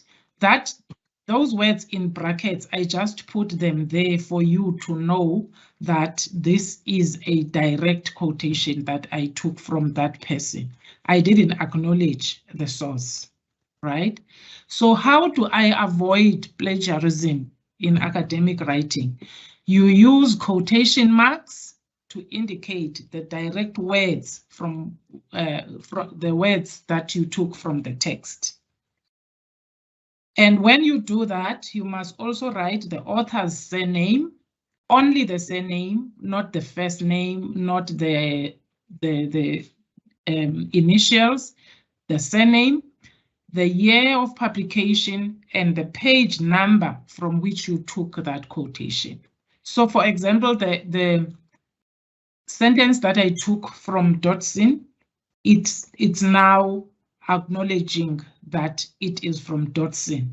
I put it in inverted commas, and then in brackets, I put the surname Dotson, and then I put the year of publication, and then 24 is the page from which I took this quotation. The same quotation I could start by saying, according to Dodson. Now that Dodson is not in brackets, the surname there, it's not in brackets because it is part of my sentence, it is part of the statement. I only put the year in brackets. According to Dodson 2012-2024, which is the page, I'm still putting the quotation in inverted commas or quotation marks. Now, you must note that even if you put quotation marks and you acknowledge the source, this you cannot do for a large part of somebody's work. You cannot take the whole paragraph or the whole page and then say, okay, but I did put inverted commas or quotation marks. It should be just a small section of the work that you are quoting that you will put like this. The other way to avoid plagiarism is paraphrasing. That is, you put the statement in your own words, but you don't change the meaning. But if you paraphrase, you still acknowledge the source, the author. The fact that you have paraphrased does not make that statement your own. You took it from someone, so you must still acknowledge that source. So I have paraphrased the sentence, put it in my own words. It is not easy or even impossible to avoid needless epistemic exclusion. I have paraphrased what Dodson said, but I still acknowledge that's not my thinking. I took it from Dodson. That's very important. The other thing, do not copy and paste information from the internet. Some information in the internet does not show who wrote it and put it there, but it was still put by someone. Somebody put that information there. So don't be tempted to just copy and paste it because there's no author. Instead, do not cite or use information that does not show you who wrote it, because that information is not credible. Avoid information that has no authors. Don't use it. Right, so also to avoid plagiarism, refer to more sources than one, like I said. So because if you refer to one source for the whole page, for the whole paragraph, then it means you didn't critically engage with the sources like I indicated earlier. So you must find as many sources as possible, and your lecturers often give you as many sources that you can refer to as possible. So to conclude my presentation, I want to quote two people, Samuel Johnson and Larry King. Samuel Johnson says, "The greatest part of a writer's time is spent in reading in order to write. A man will turn over half a library to make one assignment." So don't think that you can just go straight to the question and start writing. You will have to read, read, and read before you can present a very good assignment. Then Larry King says, write, rewrite. When not writing or rewriting, read. I know of no shortcuts. So it is very important that you read to write. So I wish you all the best with your studies, dear students. I am also quoting this picture which I took from Google, which says, don't watch the clock, do what it does. In other words, keep going. It is doable. I thank you. Thank you very, very much, Professor Madikizele-Madiya, for articulating so clearly what is plagiarism and also demonstrating how students can fall easily into the trap of being caught with plagiarism. I like the way you really categorize some of these elements of miscommunication, understanding what the author is saying clearly. using multiple sources as an assignment to support your arguments, and then critically engaging with the study material. And the last point, which I captured, right logically. And I think you've clearly articulated the challenge, but also provided those solutions to our students. So thank you very, very much for that, and defining what plagiarism is. It's really that buzzword that seems to be challenging many academics as well as they start engaging with student content. So really much appreciate the way you've articulated and unpacked that.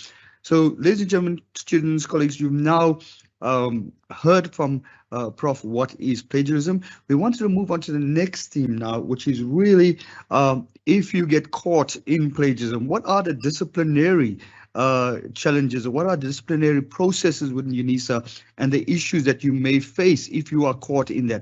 And I think this is quite important, that while we unpack what plagiarism is, we now caution you a little bit of that if you are caught in these offences. And it's my pleasure this time to invite Mr. Shivambu to the floor to unpack a little bit about this and tell us a little bit about the processes. Thank you, Mr. Shivambu, for joining us today. Let me hand over to you as you share your screen and get on board to present this important topic for our students. Thank you, Shivambu.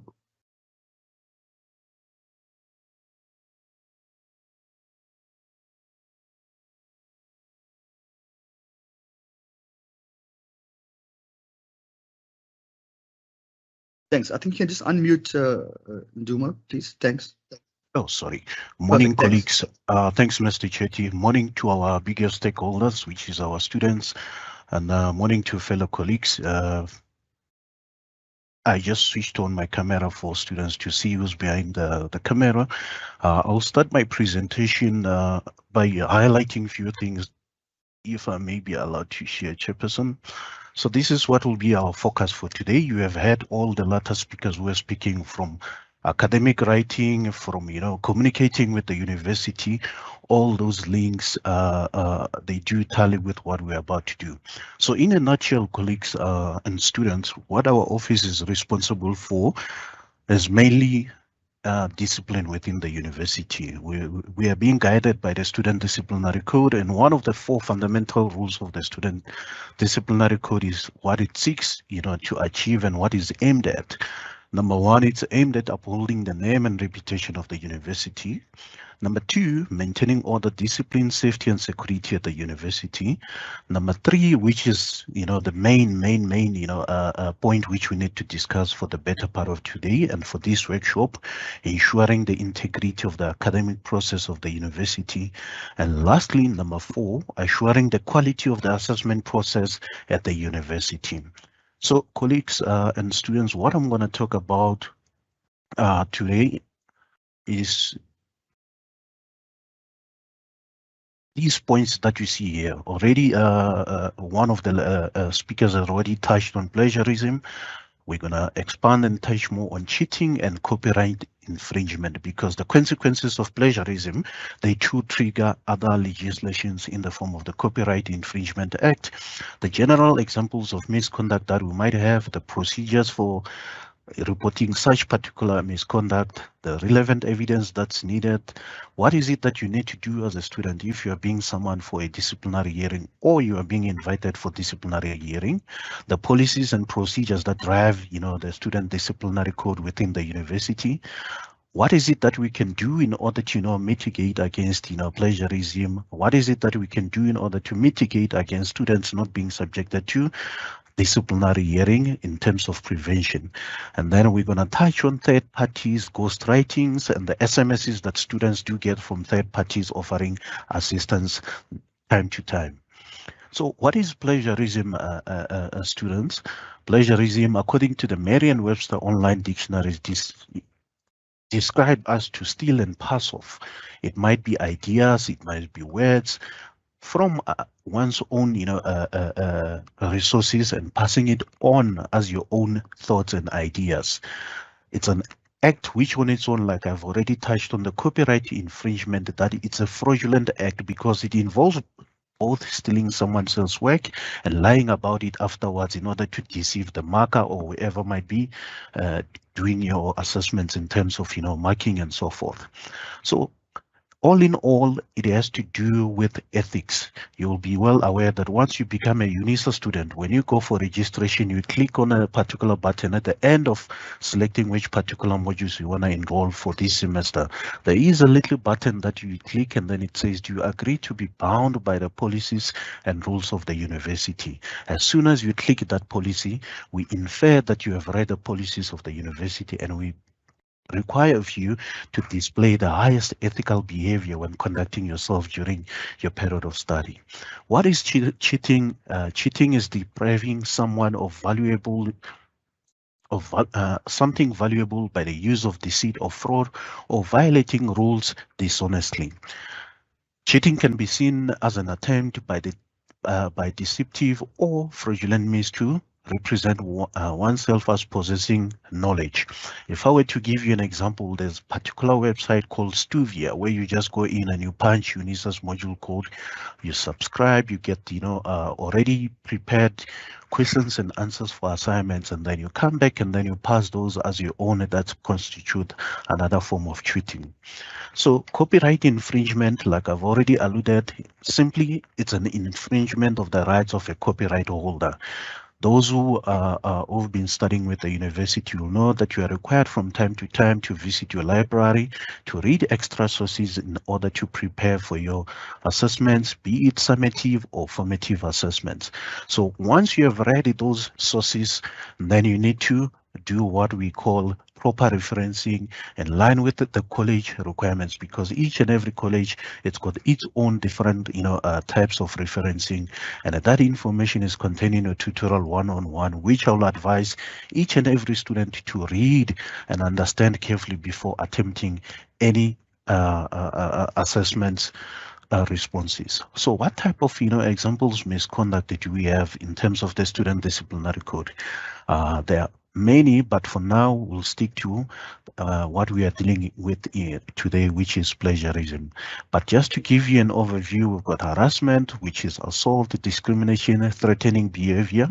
If I were to give you an example, let's say you're communicating with your lecturer, you are always encouraged to conduct yourself in a cordial manner. You cannot be seen to be, displaying an ethical behavior when communicating with your lecturer, swearing or cursing your lecturer in any form of communication. We are well aware that you are well within your rights to cast your frustrations with the university, but you must do so in a cordial manner that still shows some form of respect between yourself and the university staff.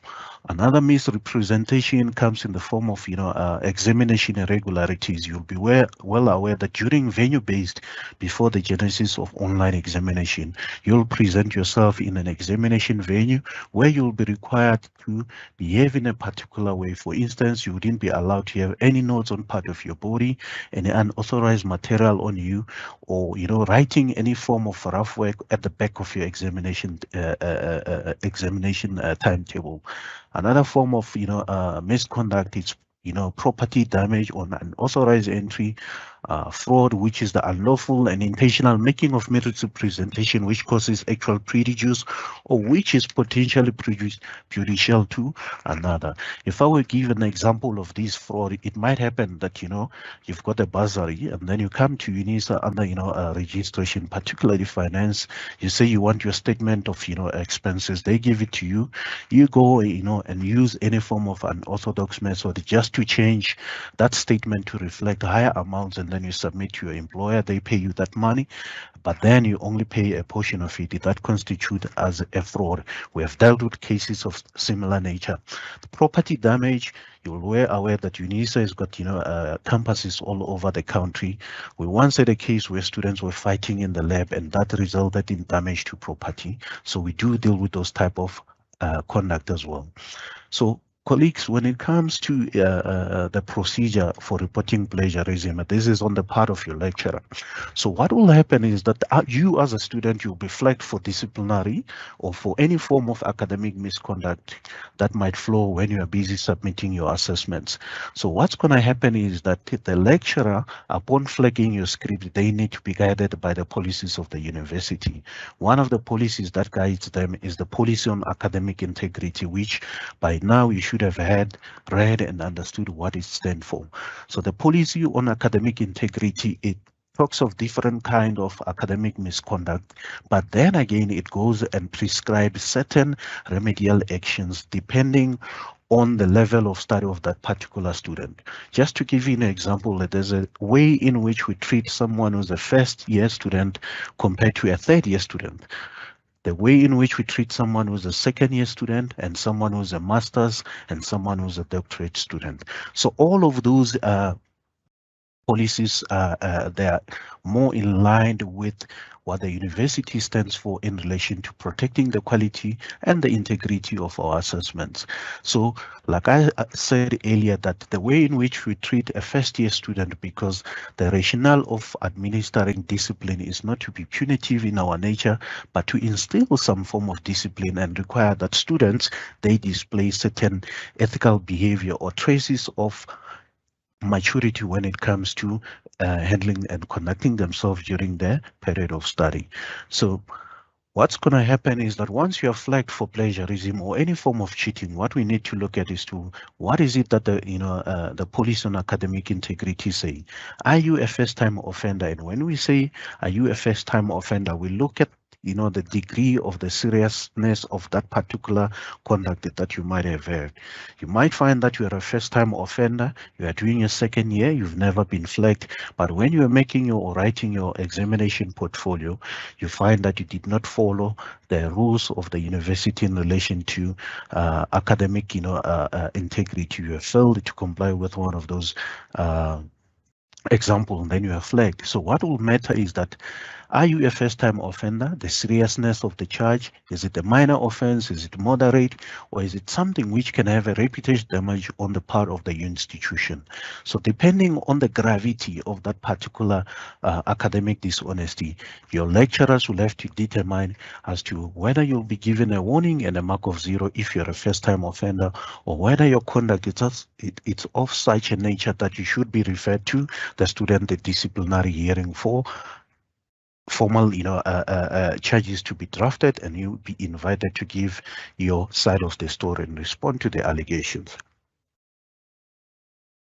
The next slides that we're going to look at is to say what is it that we expect from student when it comes to academic dishonesty. Like I've alluded earlier, students are more or less flagged for working in groups. Currently now you'll be aware that ever since the genesis of the online examination, we've went to an online environment where we do our assessments. Most students are not aware that the same rules that used to apply in venue-based, they still apply in an online environment. As soon as you receive your examination question paper and you find that you are writing between 8 o'clock and 10 o'clock, you're not supposed to be communicating with anyone. You're not supposed to be going to your WhatsApp and asking fellow students to provide you with answers for those particular examination questions.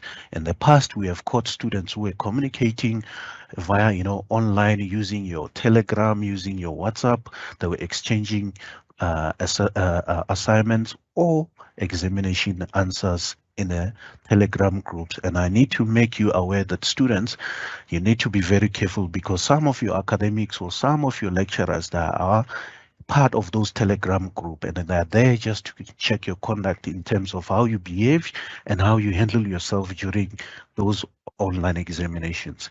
So most of the students that are flagged, again, they're being flagged for failing to comply with what we call clear referencing, like the previous speakers alluded to the fact that in order for you to understand what academic writing is, it's for you to read and read until you understand what is it that is expected for you. If I were to give you an example to law students, if you are studying towards a law degree and you are already in your second year and you haven't read quite a substantial number of law journals, cases, because what is expected of you as a law student is to read, and the more you read, the more you familiarize yourself with the type of work of what is it that is expected in when you citing a case or citing a journal or any form of material that you might have picked up. So once you have been flagged for discipline, we need to establish what rule have you broken and what is it that is expected from you. So when you go for disciplinary hearing, the standard that is used when you look at the student disciplinary code, of which I'll urge you to read, to familiarize yourself in terms of what is it that the university seeks to achieve in relation to a particular conduct, is that you'll be invited for formal disciplinary hearing. The standard that is used there, it's a balance of probabilities, unlike the one that is used in a criminal in a case of beyond a reasonable doubt. What is needed is that you'll be invited to come and give your side of the story of what transpired. Our office will communicate to you to say, student A, you've been flagged for violation of the university's policies in relation to chapter 3, in relation to plagiarism. If that's the case, which is your section 1.23, we'll give you the evidence. If it's an examination answer book, we'll extract that particular evidence that we need to give you in order to prepare. That is done 14 days before the initial formal disciplinary hearing, because in terms of the code, we need to give you time to prepare. So you come for disciplinary hearing, you are allowed to be represented by a member of the university, or you're allowed to be represented by a member of the SRC. The onus rests on you that if you are a student, you've been charged for a formal disciplinary hearing, you need to inform the office of the SRC so that they can be in a better position to prepare you and represent you well in the disciplinary hearing. So some of the university policies that talks to the student disciplinary code, I've already spoken about the copyright infringement. We do have the procedures for masters and doctorates. I've already spoken about the library in terms of accessing library database. We do have the intellectual property policy, the policy on research ethics. Those who are postgraduate students, you'll know that there's a certain way of doing things in relation to your masters and doctorate. If you want to conduct certain research, you need to get ethical clearance for any research that you might want to undertake. The policy on academic integrity, I've already touched on it. The student disciplinary code, I did touch on it. The Unisa rules for student, I did mention that once you register, you are bound by those policies of the university. So Unisa, it's always advocating for ethical behavior, and it's always encouraging students to be ethical in the way in which they conduct themselves. It might be a minor, examination, or it might be a portfolio. Unisa always expect you to be honest and be truthful in whatever you do, and your behavior should be such a way that it's in line with the student disciplinary code. Because any behavior that's not in line with the university's values or university's beliefs in relation to academic assessment, it will be seen as a violation of the student disciplinary code. So how do we prevent some of these acts from happening? Already one of the speakers has alluded that you need to read and familiarize yourself with the university's policies, but beyond that you need to familiarize yourself with reading more in relation to your subject subject field for what you are studying towards to. So what we have done as our office to prevent and raise awareness in relation to some of these academic dishonesty is that before COVID happened, we used to go to the region in partnership with the regions and the national SRC to raise awareness and sensitize students as to the particular conduct of students that is expected when dealing with the university in relation to your period of study during the university. How do you contact our office? This is the email. Let's say you've wrote your examination, you have registered now for the second semester. Come October, November, you found that you are flagged for academic dishonesty. You need to send an email to this email address to make a follow-up in relation to the disciplinary pending, and that will appear under your record, because that's where you're supposed to be making contact with us. But before I close, Chairperson and our fellow colleagues and our students, I just want to show you some of the information that might be relevant in relation to the university. There's this information that was published last week, and I did hear Mr. Richard speaking in relation to how do you communicate with the university.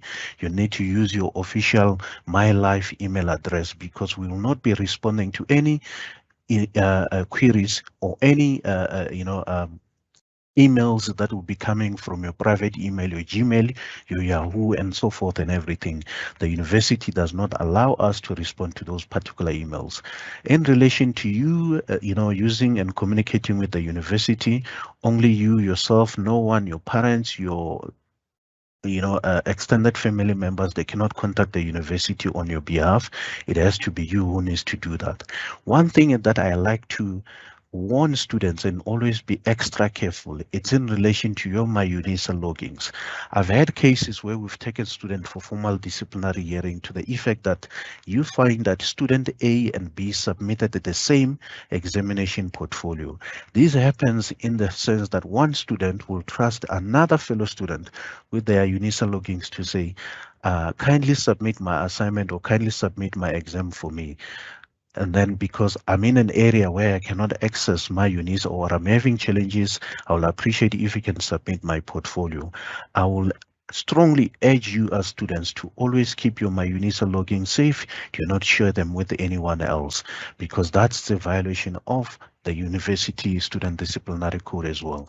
Another thing that I need to sensitize you and warn you about is these particular websites where you go and subscribe to your stuvia.com and you are given, already prepared answers and solutions. The danger of going to these websites is that you'll be given a universal answer of which other students they've already been privy to. And when you come back and submit that information, you find that it's not you only who was subscribing, other students were subscribing, and when upon marking, your subject specialist or your lecturer picks up that you and other students submitted identical answers in relation to any particular assessments that you might have been given by the subject specialist. One of my fellow colleagues is going to come and talk on the Invigilator app at the student disciplinary office. We do manage the consequences that come from failing to comply with our proctoring tool. If I were to give you an example of some of the information that we deal with in relation to the Invigilator app, you will realize that there are certain things that you need to do. But our office, we only discipline students who fail the microphone test. If I were to give you an example, the microphone test, when you are writing your exam, you need to have your devicer with you. It will require you to take your selfies, your GPS location, we can pick it up. The mistake that some of the students did, and some of the students that we've taken for formal disciplinary hearing, is to communicate during the official examination. I've had some students who will be sitting with their parents, they will be reading the questions and the parent will be reading answers from a particular source and any other material that they might have, and the student will be typing. So I want you to be extra careful when using the Invigilator app, because it does record any sound that might be heard in the background. We do not take it lightly that we discipline students who have failed the microphone test, but we do listen to these recordings to say, do they relate to the subject content of what was being tested on that particular day? And if the answer is yes, that particular student will be taken for a formal disciplinary hearing. In a minute and seconds before I close, the other things that I wanted to highlight to our student is these particular type of texts that you get from these third parties. You'll find that, this was Lushuiano tutorials. You find that they will try to lure you to say, we guarantee you 100% pass rate in your assignment or in your examination. Come and contact us here, send an e-wallet to this particular number, and we'll assist you with your examination in exchange for money. So some of these, there are too many. This one was charging about 500. He was sending SMSs to all accounting students who were interested in receiving assistance. The university is sending a strong message to say students must shy away from approaching these third parties, because if you are caught to have made use of these third parties, you will be summoned for a disciplinary hearing. So those are some of the things that the university is working tirelessly to mitigate and protect the quality of our assessments and our qualifications, therefore, because we want you to graduate with a qualification that still holds value and which you can use to enter the job market. With that being said, colleagues, Thanks for allowing our office a slot in this particular program to come and present and sensitize students as to what is it that our office stands for. Madam Chairperson and Prof Magano, thanks for inviting us once again. To our students, I wish you all the best of luck in your study for the remainder of the year. Thank you, Chairperson. Thank you very, very much, Mr. Shivambu, for that excellent articulation of the challenges, but also the processes that are followed within the institution. You've given us examples of misconduct, the policies that the university has in place, and how students need to communicate with the university. And I think your latter part, which you just closed with, is quite a critical one of how sometimes our students get lured into these spaces with false promises and are spending money that they shouldn't actually be spending in these places, because we really provide all the support that you need and can engage as an institution. So please, as Mr. Shivambu has clearly articulated and captured in his presentation, try not to fall into these traps that are made out to get your money at the end of the day. Ladies and gentlemen, we're now coming to the latter part of our break. But before I take our break, I have three of my colleagues who have been manning the chat for us and looking at some of the major themes that have been emerging. And I'm going to invite my three colleagues. I'm going to start first with Dr. Ingrid Murray. Ingrid, if you may, what was a major theme that has come out from your side, Ingrid? I see you looking all good in red as well. So thanks, Ingrid, for joining us. Ingrid, what is a major theme that has come out from your side that you see that you want to flag for our students? Thanks. Thank you, Denzel. I think the most important thing that I've seen that students is asking is about getting feedback from their assessments. Now, assessment feedback and reading your assessment feedback is really an important part of your learning process. So it's really important for students to go and get their feedback. So the easiest way to go and do this is in the same place where you submit your assessment. So on myModules, you go to the place where you had submitted your assessment, and you will see there will be a feedback file, and if your lecturer used a rubric, there will be marks in the rubric. So students go back to where they submitted. There's a feedback file that they can download that is in a PDF, and they can read any comments that was made on their assessments, and they can see how their marks was distributed amongst in the rubric, as well as any feedback that their lecturer wrote for them specifically. So very important, go back to where you submitted your assessment and find your feedback before you write exams, before you do your next assessment. Thank you, Denzel. Thanks, Ingrid. Yes, so go back to the place where you submitted, find your feedback, and I think that's an important point as you prepare for the assessments. Let me bring in my next colleague, Jessica Nell. Jessica, what was a major theme for you, Jessica? And I see you spotting red as well. Thank you, Denzel. One of the themes that I was picking up on, and if you could just confirm that my screen is now sharing for our students, is with regards to academic integrity. And there was a lot of question around how you actually, what types of referencing you must use. And what we were explaining to students is that every college might have a different approach, and it's often linked to the types of journals that they publish in. So I wanted to share my screen just to quickly show students where they can access that information. Denzel, is my screen visible? Yes, Jessica, carry on. Okay, excellent. So when you go to the Unisa library, what you will find on this page is library guides.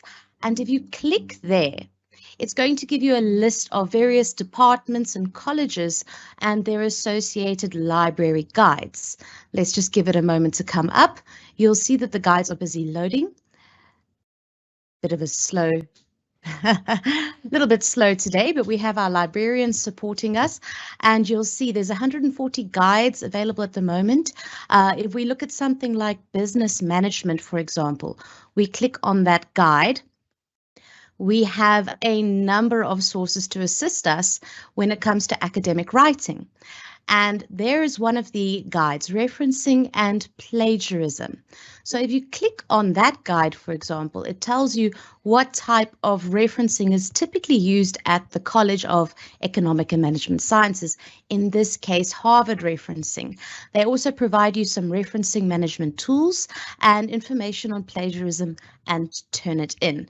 So pretty much every college has their own style. The most common will be your Harvard referencing and your APA styles. Thank you, Denzel. Thanks, Jessica. So this is an important resource for our students that has just been shown by Jessica. I think it's important that you actually get onto that site and also explore it for yourself. I'm going to bring in my next colleague, Dr. Sheila Mafalela. But before she comes on board, you will see a lot of these red jackets appearing in the next 2 weeks or 3 weeks. Ladies and gentlemen, students, the Academic Development Open Virtual Hub will be running a series of student trainings. So the red jackets is really a marketing strategy for us so you can identify us as we come up in the next couple of weeks for these sessions. Let me bring in my colleague, Dr. S, as we call you. What are the major themes that you have seen emerging in your space that you want to flag for us this morning? Thank you, Dr. D. What is most important for me right now is the complaints that students have raised regarding the emails and the phone calls that are not responded to. I'm happy that we've got our mother in the house, Prof Magano, to say, can we maybe assure our students regarding the emails and the phone calls that are not being responded to, because they are really frustrated. There's one student that I want to flag the question to say he or she applied for AgroTET. The module code is AUI 3702. The student at the moment doesn't know whether what are the outcomes, because he or she applied for AgroTET, sent many emails and was not responded to. There were also 2 students who were talking about changing modules or canceling modules with their departments, but they never received any help. Thank you. Thanks, Dr. S, for that. So those 2 questions, ladies and gentlemen, I see that many of questions relating to those type of registration of modules, AgroTET, etc. We have invited specific tuition managers and support from the support staff from the different colleges that will be also assisting us on the chat. So we will redirect some of those questions to the colleagues on the chat so that you can get some information directly pertaining to those modules. So thank you very much, colleagues, for also feeding their questions. We'll come back just before we end up the program and look at the 3 other questions that have emerged. Ladies and gentlemen, we know that it's been almost 2.5 hours already that we are sitting together, and I want to give you a quick break. It's now 30 minutes past 11. We actually 5 minutes ahead of our program. So I'm going to give you the opportunity to have a body break, grab that coffee so that you stay awake for us for the next section. Please make sure it's extra strong, because we've got some really exciting parts coming up in the next session. We've got the assessments. We've got the colleagues from DSAH talk about online submissions of assessments and supplementary exams and some of the questions that you've asked now as well. And then we've got the critical thing about proctoring tools, the roles of ICT in support and what regions support can be offered by the region. So we really have a second half packed program for you. So let's get together in the next 10 minutes. It's now 11:32. So let's say we come back around 11:40 and we get together. So grab that coffee. We put up an interval notice on the board. Richard will help me with that. And we'll see each other in the next 8 minutes or so. 8 minutes. Thank you, colleagues.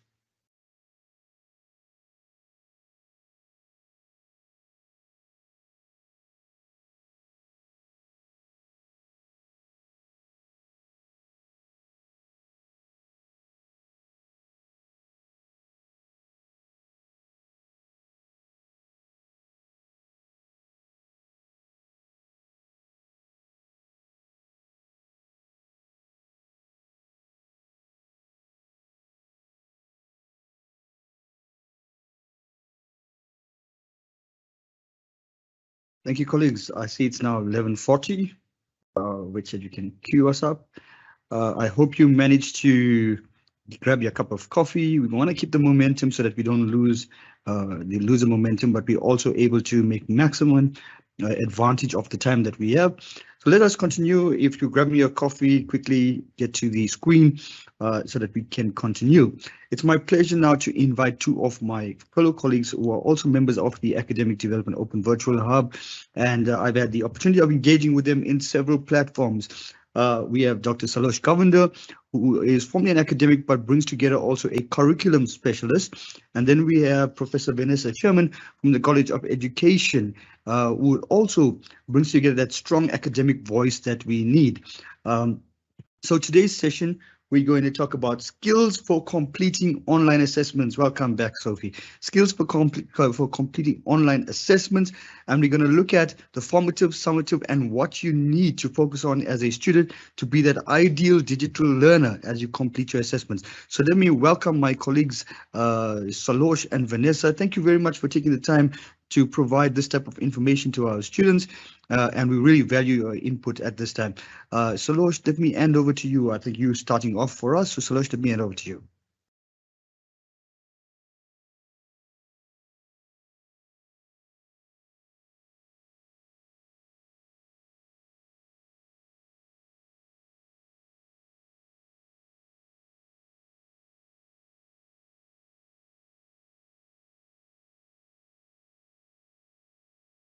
Thanks, Salosh. You good to go?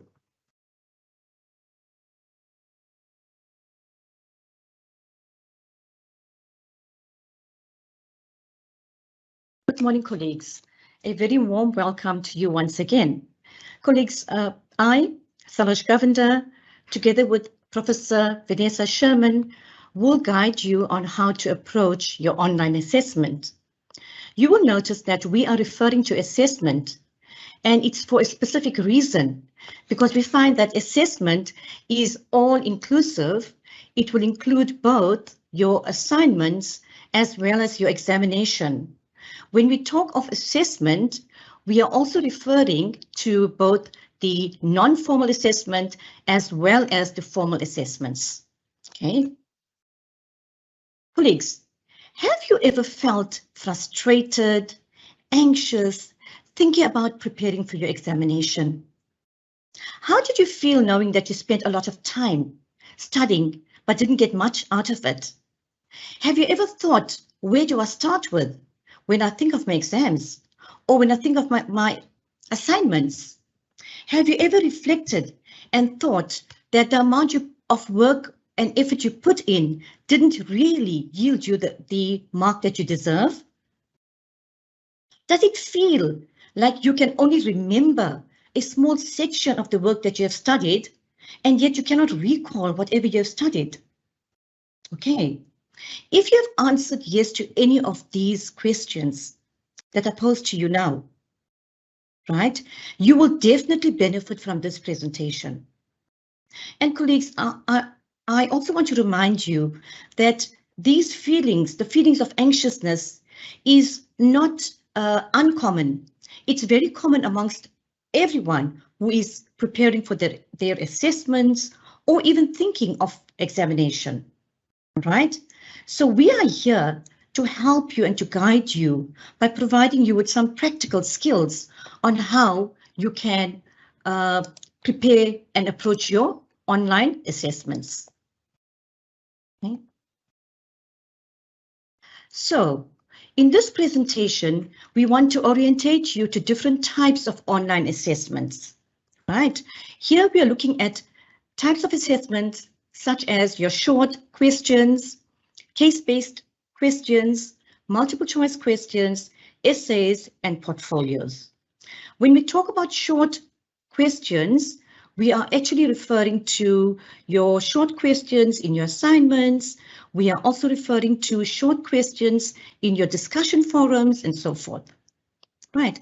At this stage, I also want to say to you that when we talk about online assessments, what we are referring to is something that's different from what you were accustomed to. You were previously accustomed to an assessment where you used to maybe complete your assessments and post it, right? But with online assessment, it requires some kind of technology, be it whether your laptop or some kind of mobile technology that you are using to complete your assessments. And at Unisa now, all your assessments are now online. So you may be encountering some kind of difficulty in transitioning to online assessment, but we are here to provide you with some practical skills on how to approach the different types of online assessments. We also want to help you to develop appropriate study skills for your online assessments, right? Not only prepare you for your examination, but also prepare you for your assignments and also how you can prepare for your final examinations.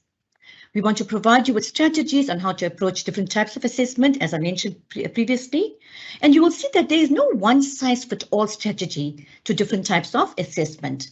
You will notice after we present that each type of assessment will require a different way in which you are going to approach the assessments. Okay, so in this presentation, I will take you through the short questions and case studies, and also how to approach your multiple choice questions. Then my colleague, Professor Vanessa Scherman, will take you through the essay type questions and the portfolios. Okay, so colleagues, we just want to orientate you to the different formats of your assessments, right? And you must get used to these terminology now, right? We talk about assessment format. When we talk about assessment format, right, there'll be two types of assessment format. One is your online assessments, such as your multiple choice questions, right? Your quiz, your matching, and so forth. The online assessment means that you are going to answer your questions using the online assessment tool, which is the quiz tool, right, on Moodle. Then we have your e-assessment or your file upload assessment. Now, with your file upload assessment, it means that you will have your assessment question where you may download your assessment question. You may complete it offline using the Word, the Microsoft Word, and then after you have completed your assessment, you can convert it to PDF and then upload it again in the assessment tool. Okay, so there's two formats. It's online, that is where you're using the quiz tool, and the other format is it's a file upload where you complete your task and then you'll upload it, right? So you need to be very clear on what format your assessments are taking.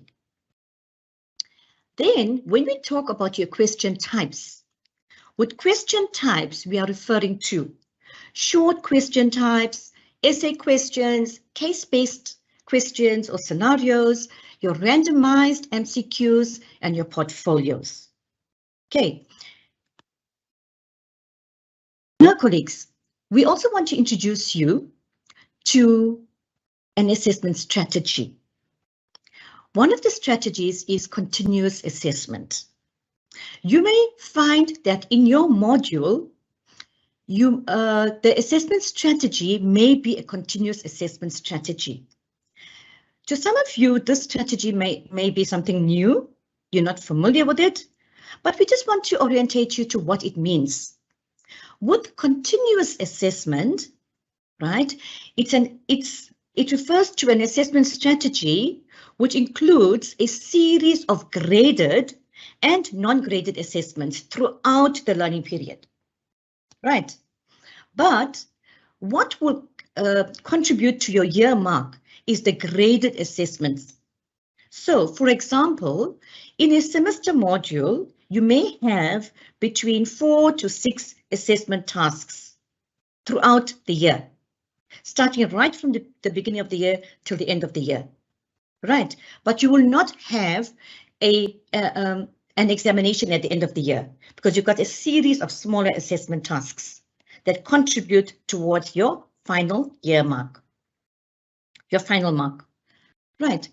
Then with continuous assessment now, it's actually an alternative to a single summative exam that carries a bigger weighting, right? So those of you who are writing continuous assessment on your exam timetable, it will be reflected as module arrangement on your exam timetable because you will not be writing an examination, right? So The non-graded assessments that you are going to participate in, it refers to your learning activities in your study material. Now, the non-graded learning activities actually help you to do well in your graded assessments.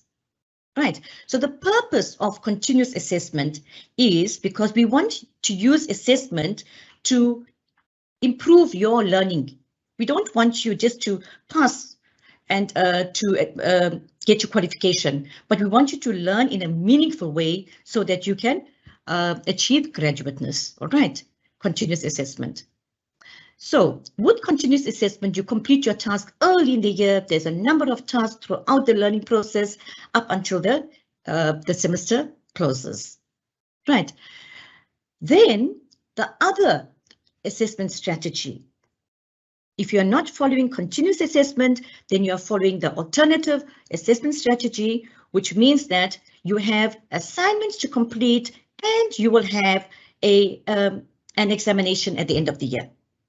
All right, so it means that you have compulsory assignments. You may have 2 compulsory assignments and you may have an examination at the end of the year. Right, so remember now, you need to know exactly what assessment strategy your module is following, and you need to prepare accordingly. Right. Now, colleagues, the question is, quite often, all of us ask ourselves the questions. I've got so many modules I've registered, and I don't know where to start studying. Right? Even in my very own module, even if you enroll for 2 modules for the year, the question often comes up, where do I start studying from? And I know that quite often people start studying from their assessment, because many students believe that assessment drives learning. Right, I'm not saying that you are right or wrong, but we know that that is a common answer. But what we want to say to you is that every module that you register for, you need to know what the outcomes for that module is, colleagues. Please, even before you look at your other tutorial letters, go and open to your study material and get familiar with the learning outcomes. Why we are saying this is because your learning outcomes is what will drive your assessment. When lecturers are looking at how to design the assessments, first they look at your learning outcomes of the module, and then from the learning outcomes, they come up with their assessment. And thereafter, they look at what learning activities will they need to help the students to achieve in their assessments. Right, so a quick answer to you, to the question, where do I start studying? Start off with your learning outcomes, colleagues. Right, get familiar with your learning outcomes, know what the outcomes is, and that's where you will start studying. Okay, because your learning outcomes is what drives assessment, and your assessment is what drives the content and your learning activity, activities in your module. Your learning outcomes will also guide you on the scope, depth, and the complexity of the learning for your module. For example, right, I don't want to use some words that sounds like jargon to you, okay? But when we design curriculum, according to the complexity of the learning that is required for the module. And we gauge the complexity of the learning according to the NQF level of the module. So, for example, in a first year level module, right, your NQF level is at a level 5, which is much more basic understanding. We will assess you on things like describe, name, list, discuss, explain. Then as you progress in your learning at NQF levels, at the 3rd year level, your module progresses to NQF level 7, for example. And that's where we will say, we expect the student to be able to analyze, to evaluate, to synthesize, and so forth. Okay, so where do you get this from? The depth and scope of learning, it's in your learning outcomes. Now, colleagues, preparation is the key to success. Firstly, we want you to become familiar about your assessment strategy. Know whether it is continuous assessment or the traditional assessments where you are having assignments and an exam. That's the first thing. Number 2, apply effective studying skills from the beginning of the year. Do not wait till the end of the year. Therefore, we are transitioning to continuous assessment, but at the university, we are doing it very gradually, okay? We want the students to start learning from the beginning of the year and not only at the end of the year during exam time. Thirdly, develop a study plan for for every single module so that you don't spend too much of time on one module and you ignore the other modules, right? And lastly, practice questions. Devise your own questions, share questions with your friends, and so forth, right? Now, tips in preparing students for the exams. This is what I just mentioned to you. Get familiar with your exams, apply effective skills, develop a study plan, and practice and practice and practice, okay? These are tips for preparing for your exams. Now, colleagues, this is a little task that I would like all of you to do today, right? At the end of this presentation. This exercise will help you to organize your studies so that you give adequate time to all your modules, especially if you have enrolled for more than one module. In a table with 3 columns, list all the modules that you have registered for. Write down your exam dates, your time, and the format of your assessment, right? You need to know what format your exam is taking. Well, colleagues, if you don't know that as yet, right? Look at your tutorial letters. You may have your assessment plan in your tutorial letter, right? Some modules will have that in your tutorial letters, and some modules will have it directly in the Moodle platform, right? Information about your assessment. We call that an assessment plan, right? Then refer to the module outcomes. This will help you to understand the level of difficulty of your module. That is whether you are expected to discuss, explain, analyze, evaluate, or report, right? These are the outcomes, what we want the students to actually be able to do. And this is very important, right? Then select any learning unit. Look at the headings, titles of the subsections in your units, please. And try to formulate questions from those subheadings and see if those questions can align with your outcome. Colleagues, if you can do this, it means that you are engaging with your study material and that you are making meaning of your study material. All right, because what I want to say to you is, because we are transitioning to online assessments, right? Gone are the days where your assessment is going to ask you to recall and to remember information. Now, with online assessment, because we want to uphold the academic integrity of your assessments, we're going to expect students to demonstrate understanding of the concepts and the module and the outcomes by giving us practical examples, by showing us how they can apply that information, rather than asking them just to recall and to remember and to regurgitate what they have learned. Okay. So, colleagues, let's move on to short question types. This is a very, very, very common type of questions that you'll find in all types, basically all types of assessment. You'll find it in your exams, you'll find these short question types in your assignments, in your learning activities. Colleagues, those of you who are maybe doing an NQF level 7 module or NQF level 8, you might still find that there are short questions in your study material. And please do not devalue these questions, because these questions can be very, very useful just to assess your understanding. It will help you to assess your own understanding. Right. So if you're wondering what is a short question, now a short question, it requires a concise written answer to a question using complete sentences. Now we find that a common problem is where it's a short question, students, they tend to pad along. They tend to write too much of information that's not necessary. and they think that they're going to get more marks. If a short question is allocated only 5 marks, and if you write a lot, right, you are not going to get more marks than the 5 marks, right? So please take note on how and what you are writing in that question. It usually takes the form of a brief question that requires a written answer, normally no more than a few sentences. Sometimes a full paragraph is all that's required, but what's important is you must focus on the knowledge of your question.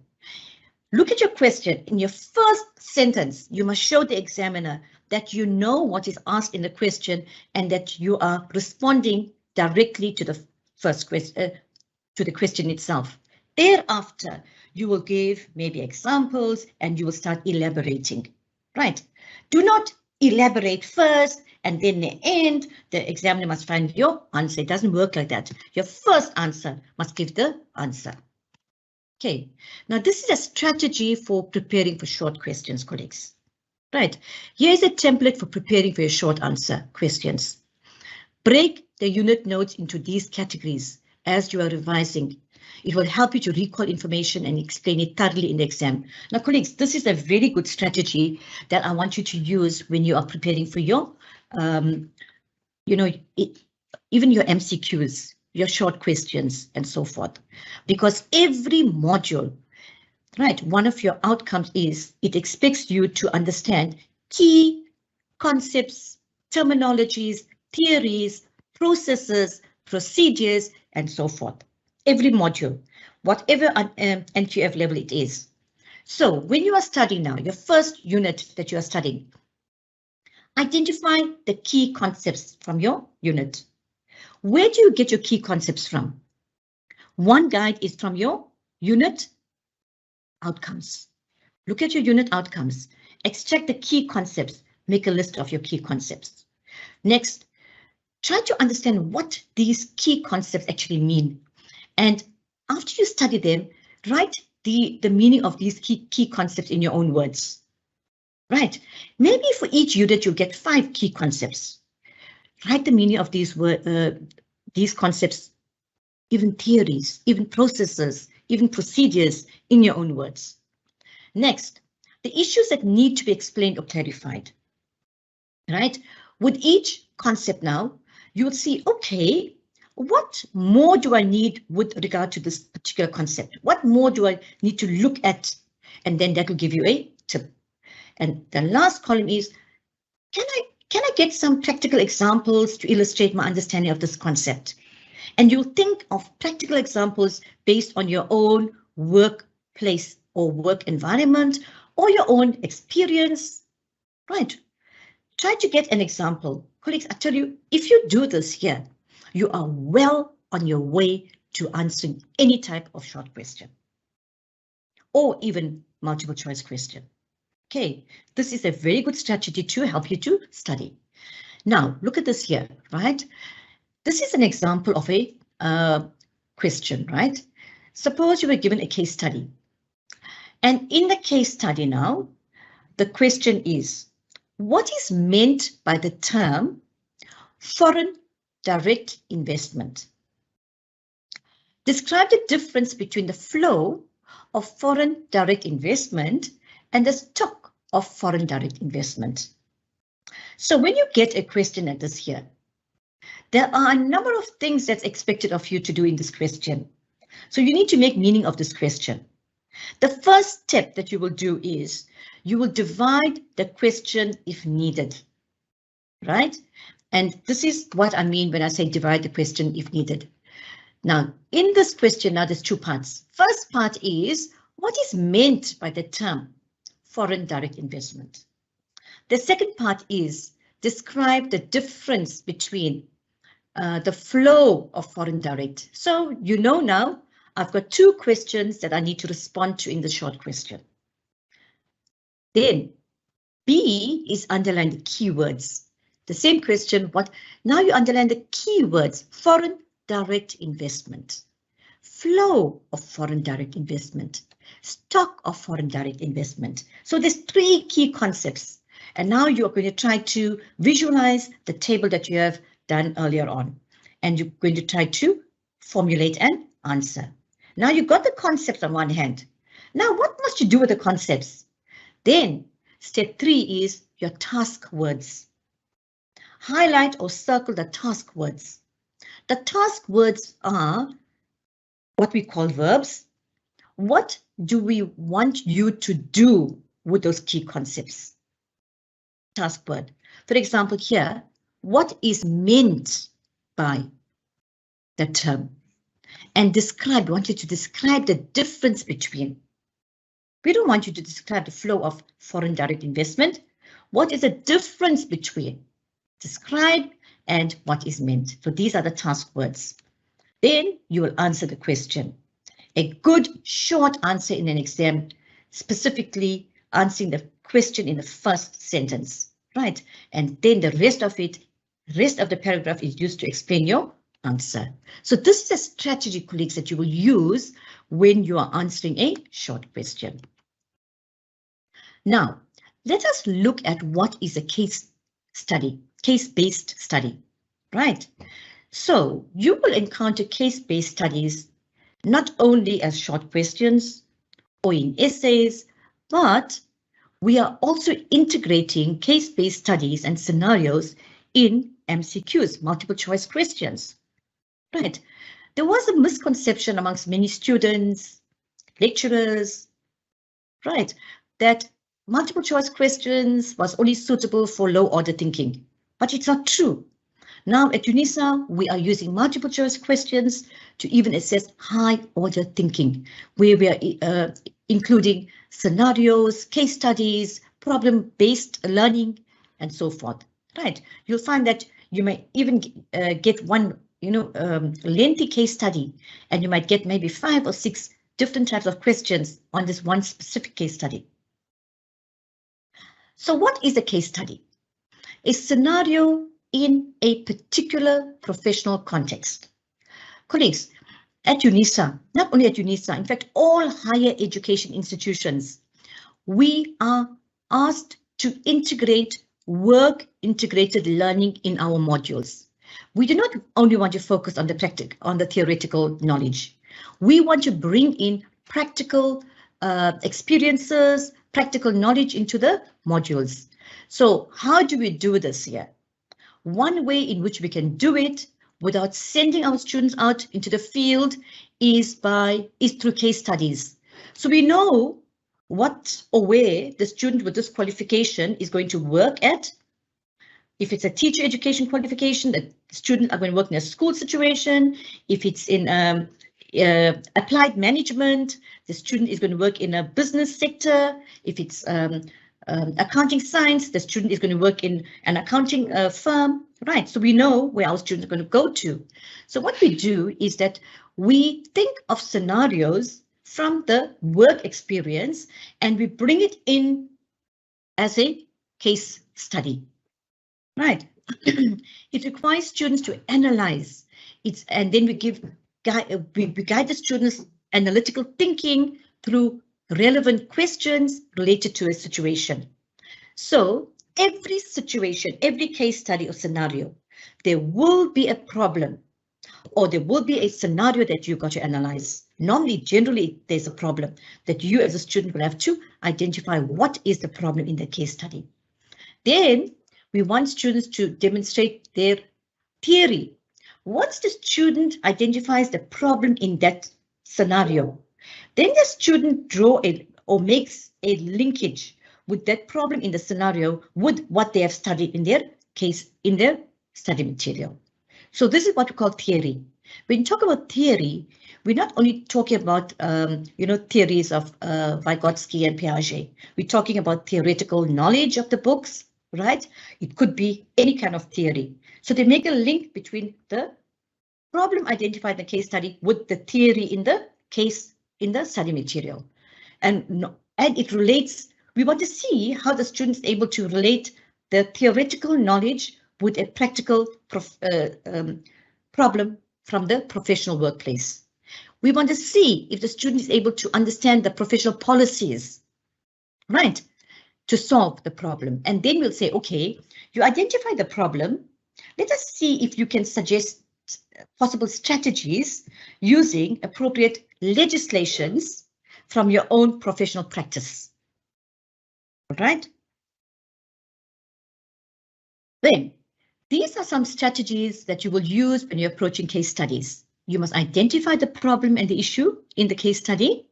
You need to come up with solutions, and you need to, you may be asked to come up with possible solutions. So you come with possible solutions, and then you may be asked to recommend the best solution. Okay. So step one, when you are approaching a case study, right? You'll read the case study and you'll ask yourself, what background facts influence the current problems referred to in the question? This means once you identify the problem, right? You see a problem in the case study, and then you'll see, okay, there's so many other information that's written around this problem. What other information?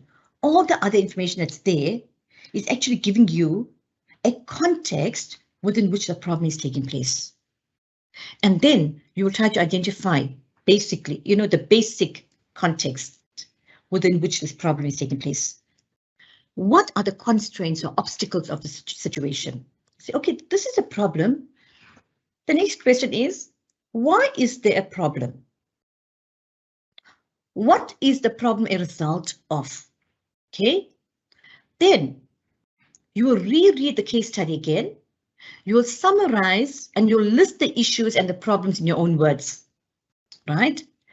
Then you will sort out the major problems from the minor problems, right?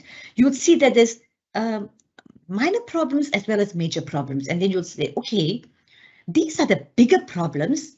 These are the minor problems that have resulted from the bigger problems. Okay.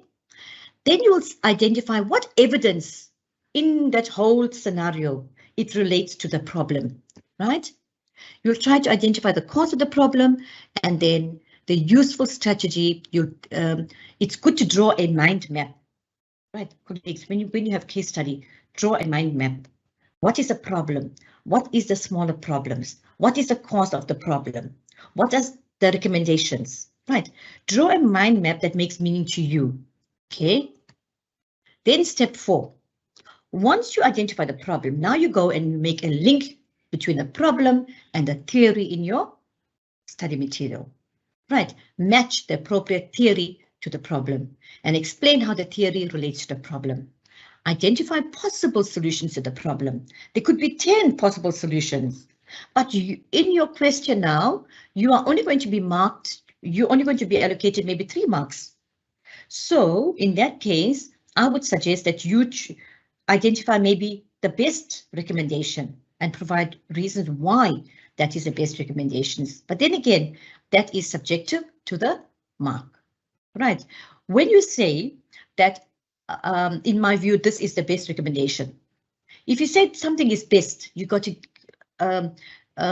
provide a claim or provide reasons to support the claim that you're making that this is the best and why the others, in other words, what are the advantages and disadvantages of all the other solutions. Then structure your work logically. Always remember that if you're asked to write an essay, you'll always have a body, an intro, a body, and a conclusion. Okay.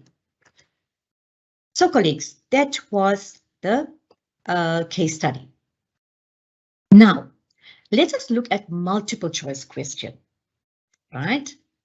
So wonder what are multiple choice questions? So the word choice shows you that there are options. So a question that has a stem, as you can see, or it may the stem could be made out of a question, or it could be a statement, or it could be a right. And then you have options that you must choose from. So in all the options now, you only have one correct answer, and all the others are called distractors, right? So this is just to give you an idea of what a multiple choice question looks like. It's a very simple one. What is the color of the sky? Right. Your answer is blue, and all the others are your distractors, but obviously you'll never get something so simple in your exam paper, right? Now, a multiple choice question includes a statement or questions followed by 4 or 5 choices. You must select the best answer from the options that's given. But selecting the best answer sometimes is not always easy, colleagues, because you'll find that so many answers may sound correct, but yet there could be like, 1 or 2 words in a statement or in the option that will, drive the correct answer, right? So it can be a very challenging process as well. So many students find the multiple choice format challenging as there are often numerous questions to answer in a short time frame. Colleagues, when you are given a multiple choice question, right, for your assignment or for your examination, you have to answer your multiple choice question directly using a quiz tool in Moodle, right? You will not answer it on a Word document and upload, because the MCQ is an online assessment. So what happens at Unisa now? If there's an exam, for example, right? We do not want students to copy. We don't, we actually want to avoid the conditions where students can copy the answers and send it to their friends, WhatsApp and so forth.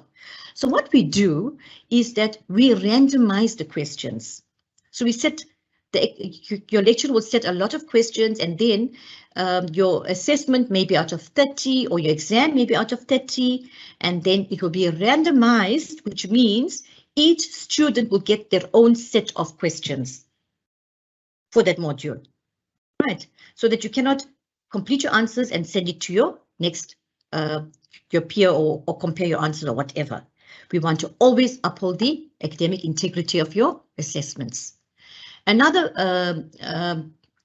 strategy that we use is your assessments are timed, which means that if you think that you can just copy your, or Google and find out one answer, the time used to Google and find out the answer to one, it might disadvantage you with all your other questions. Okay, you might not have time to finish your other questions. So, although all these exams are kind of what we call take-home online assessments, but there is no time to copy or to cheat, right? So, multiple choice questions often test basic knowledge such as facts, figures, definition. It's a best learning strategy for rote learning and memorization. So you'll find that if you have a continuous assessment, right, your continuous assessment strategy is not only made up of essays or short questions. We encourage lecturers to have varied types of assessments within their assessment strategy, right? MCQ could be one of them. So the application of knowledge to a particular context also takes place in MCQs through case studies, as I mentioned to you. You might have a case study there, and or you might have a case study as a file that's loaded as a file. So your lecturer might ask you to download that file, read the case study, keep it one side, and answer the next 10 questions. That's all based on that particular case study. Okay. Salosh, sorry to do this to you, Salosh, but please can we just check time? Some of the other presenters might need to leave as well. Okay. Yeah, thanks, Salosh. Okay, thanks, Denzel. Thanks. So, colleagues, these are some strategies when you're working with MCQs questions. I just want to run through this strategy quickly. Okay, yeah. So when you are answering multiple choice questions, you read your questions first, then you'll try to answer your questions without looking at your options, right? Then after you have answered your questions, that's when you look at your options. If you are not very sure, you will ask yourself which are the incorrect options, and you'll delete the incorrect ones quickly first, and then you'll go on to the correct ones, right? Oh, sorry. So colleagues, yeah, I've got a little case study here about a professor's experience of MCQ, who talks about what a bad experience he had with regard to MCQ, and how when he was a student, and then when he became a dean of the university, the strategies that he helped his students to cope with MCQs, right? Colleagues, this presentation is going to be shared, so you can read this case study in your own time, right? Even these command words, I just want to hand you over now to my colleague, Professor Vanessa Scherman, who will take you through essays and portfolios. Thank you, colleagues. Over to you, Vanessa. Thanks. Good afternoon, everyone. Salosh, if you can just change the slide for me, please. So I think one of the things that makes essay questions so difficult is because we need to really engage our thinking, and our writing also needs to be very clear. So one of the things that I would like to just emphasize is the fact that what we want to do within an essay question format is we want to test higher order thinking. This does mean that we are going to be challenging you to analyze or to evaluate or to create something. And in order to do this, we are expecting that you do understand the foundational knowledge as would be tested in some of these shorter questions, as Dr. Salosh has already indicated. Salosh, next slide. So I think one of the things that is so important about successful essay writing is to be able to identify what type of question are we dealing with. So the first thing is, does the essay ask us to write a short or concise answer? Is it, are we tasked to explain and write a full inquiry essay that is developed with supporting detail? And very, very often there are some hints in terms of, if we are looking at an explain essay, then we are looking for keywords such as discuss, explain, analyze, or illustrate. So it's very important that we understand the type of essay question that we're dealing with. When we are thinking about compare essays, one of the things that we are looking at is we are looking at some of these similarities and differences. We are looking at relationships between specific concepts. And in order to help us to identify whether or not we're looking at a compare essay, we look for keywords such as compare, contrast, or relate. If we are tasked to argue a particular point of view or to take a specific stance, and here I always think about law in terms of the way that they approach certain topics, but certainly in every field it is applicable. We start to look for words such as prove or to justify. Please remember, when we're writing an essay, it's very, very important that we use evidence to substantiate some of the things that we are saying. If we are looking at what we would call an assess essay, we tend to look for words such as criticize, evaluate, or interpret. And this really involves assessing an issue or describing effective criteria, but can also include defending a position. Next slide. So one of the things that we can really do when we are thinking about writing essays is when we are thinking about just factual recall, and this is like list, state, or summarize, we basically just restate or summarize from the notes that we have made. Now that we are fully online, there are a lot of activities that we expect you to do online, and from these you will generate notes which you can then use just to restate. If we are looking at analyze, explanation, or relationships, we are looking for things like explain or discuss. Basically, what we want you to do is we want you to use critical analysis, and we want you to be able to explain in detail what it is that you are arguing for. If we are thinking about synthesis or application, we look for cues such as analyze and evaluate.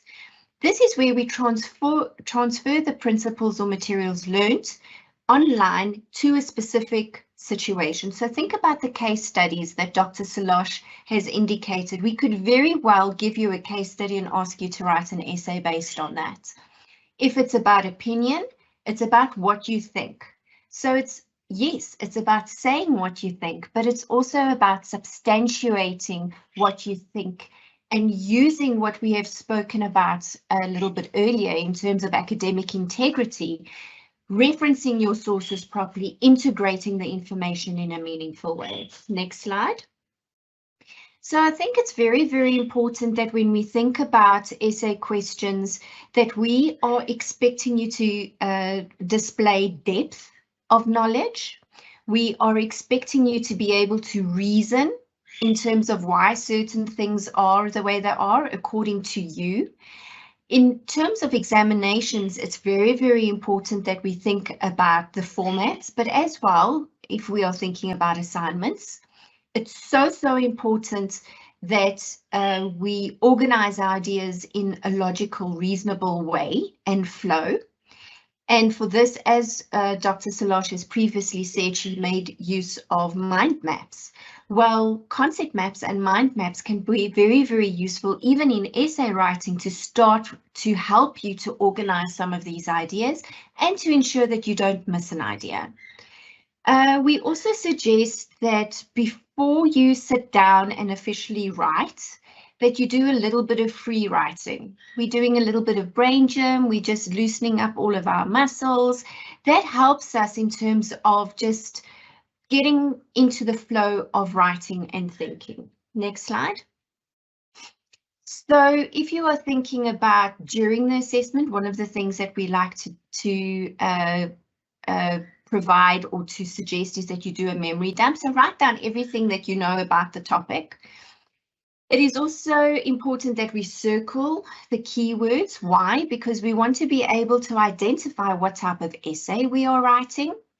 It is so important that we need to organize our essay. So we do need to think about time, how much time we are going to need. Time management is very important in any assessment, but we also need to be able to write in full sentences and paragraphs. And we also need to be very, very mindful of spelling, grammar, and the mechanics in terms of how we are trying to state what we want to say. I love what Dr. Norma said early in terms of grammar and punctuation. If you miss out, the meaning of the sentence is totally different. And let's face it, we don't want to become cannibals. Next slide.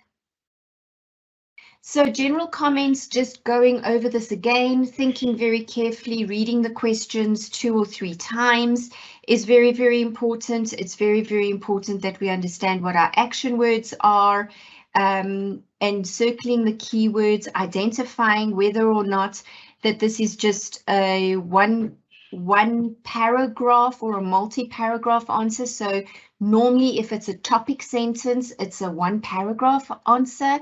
If it's more like a thesis statement, something that we want to elaborate on a little bit more, then it's a multiple paragraph answer. And always remember, when we are writing essays, we are trying to organize our whole writing plan around a central thesis statement from which we are then developing our arguments. Next slide.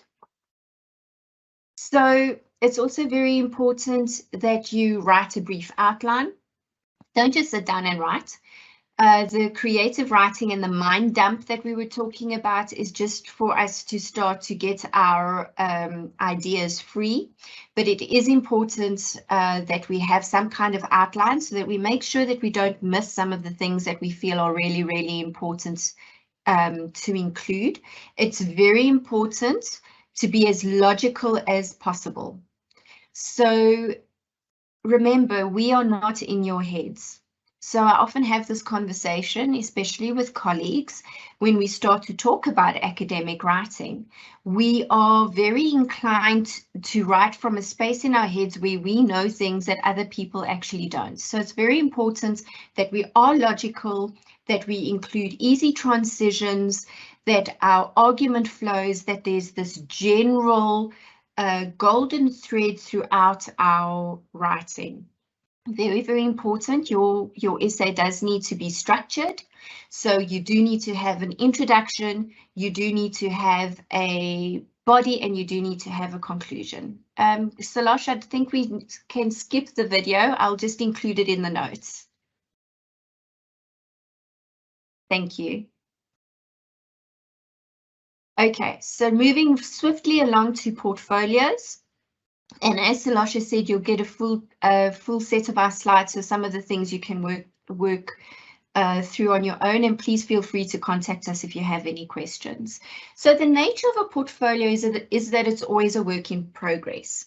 Portfolios are designed as an authentic assessment tool, and what we are trying to see is we're trying to see the development of your learning and the development of your thinking. So we want to see how you have integrated certain ideas from one point in time to another. And as such, we are really challenging you to use both inquiry type methods as well as reflection.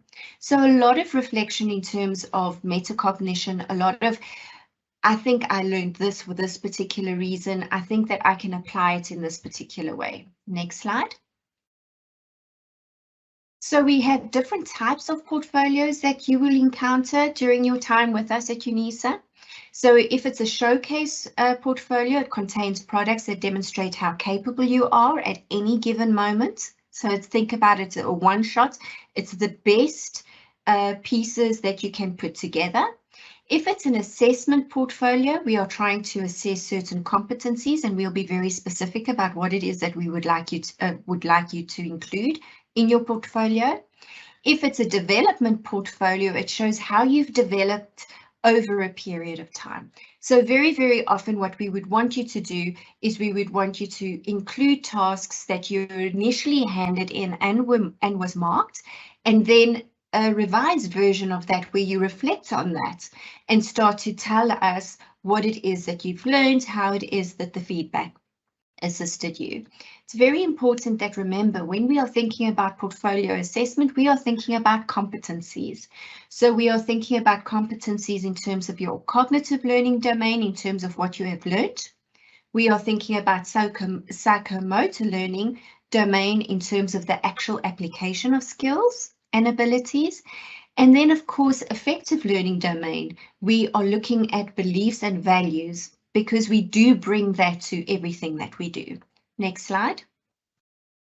So what to remember, very important, read the criteria very carefully. You will be given a rubric as part of your portfolio assessment. Know what is in the rubric, read what is required. Organize your portfolio in a logical, meaningful way. So have a table of contents, have a cover, label the sections clearly so that we know what is going on, and make sure that you are including those vital reflections when you are requested to do so. And this is a vital step in terms of those metacognitive processes. Next slide. So what you need to remember is that what we are focusing on is we are focusing on thoughtfulness. So why you are including certain things in the way that you are including it. We are focusing on growth and development in terms of the content. So we want to see how it is that you are assimilating the material that we are giving you in a meaningful manner. We want to see that you are understanding what it is that we are expecting you to understand, because remember, what we are trying to do is prepare you for the world of work. So very, very often the theoretical and the practical don't necessarily meet.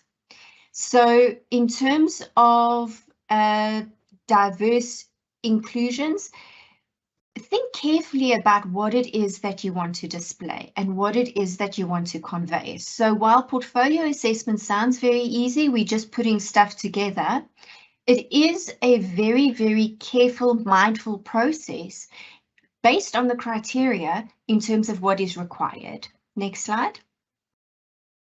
So this is an example of a rubric of a portfolio specifically. So you will see that there are a number of things included in the rubric. We have got different levels of performance as well as different criteria.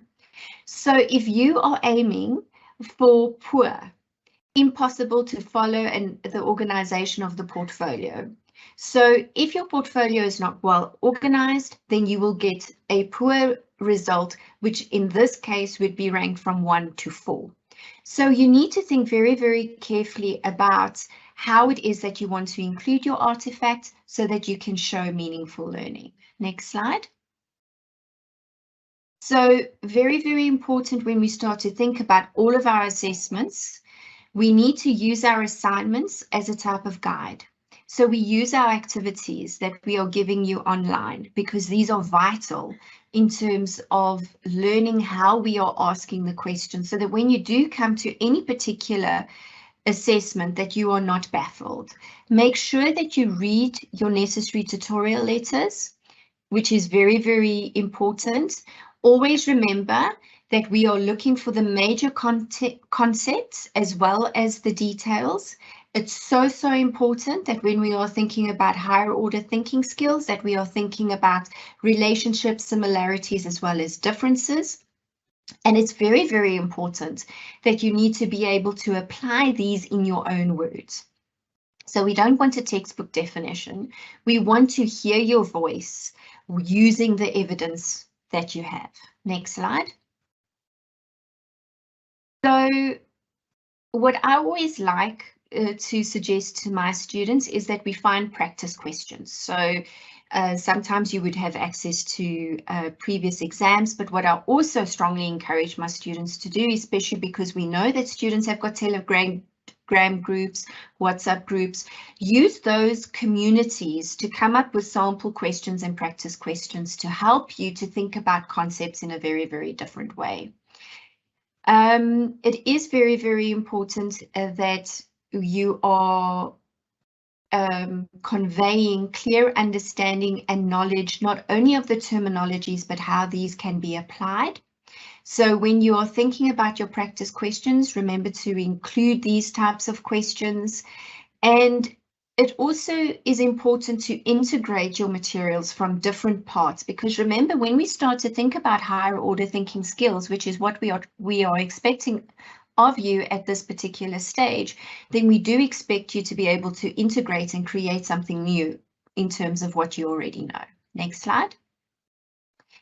So it's also very, very important that when you are preparing for any type of assessment, that you go back to your previous assessments and that you do error analysis. Where is it that I went wrong? And this is where feedback is so important.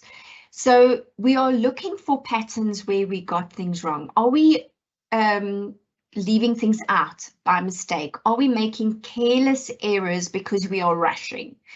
Are we prioritizing the wrong information? Are we applying the information in a manner that is not sufficient? And of course, we also need to make note of mastery errors. Next slide. So in conclusion, what we would like you to say for any assessment, plan your time carefully. And remember, if you prepare adequately in any assessment, including your exams, then your knowledge and skills will speak for itself. So keep calm and good luck. Thank you very, very much, Dr. Salosh Govender and Professor Vanessa Scherman. Both Salosh and Vanessa have given us a lot of information that we need to focus on in terms of assessments, and we really need a dedicated day just to discuss this in terms of how we prepare you for the assessments and some of the ways that academics could pose their questions. And I think these are critical information that you need. So thank you very much, colleagues, with that short space of time to actually unpack some of those critical elements in the different assessments and the different approaches that we have. So ladies and gentlemen, let's move on with the program. Now, after you've engaged with assessments, we now want to move on to the process for online assignment submission. How does that work? What are some of the elements that you need to focus on in terms of submission, the exam readiness, final year students? And these are all questions that you've actually engaged with in the chat as well. And to unpack this for us, we have two colleagues from DSAA, Daniel Rasebotsa and Renster Modiga, who will unpack this and provide that critical information that you need. So let me hand over to Daniel. Mr. Rasebotsa, thank you very much for taking the time to really provide this critical information to our students, but also unpack some of the processes that the students may not be aware of, that this can be new information to them. Thank you very much, Daniel. Let me hand over to you as you walk us through this. Thanks.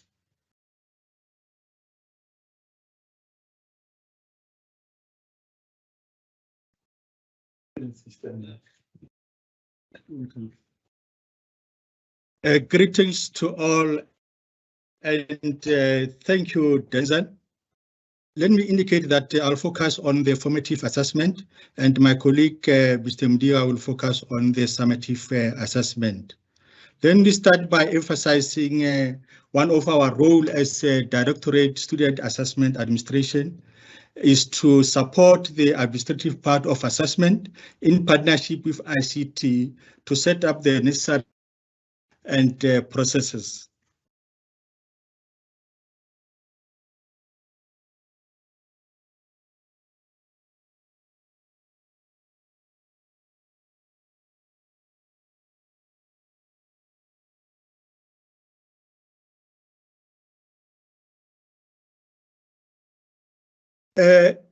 Every assignment has a due date and it is in line with the academic calendar for the university.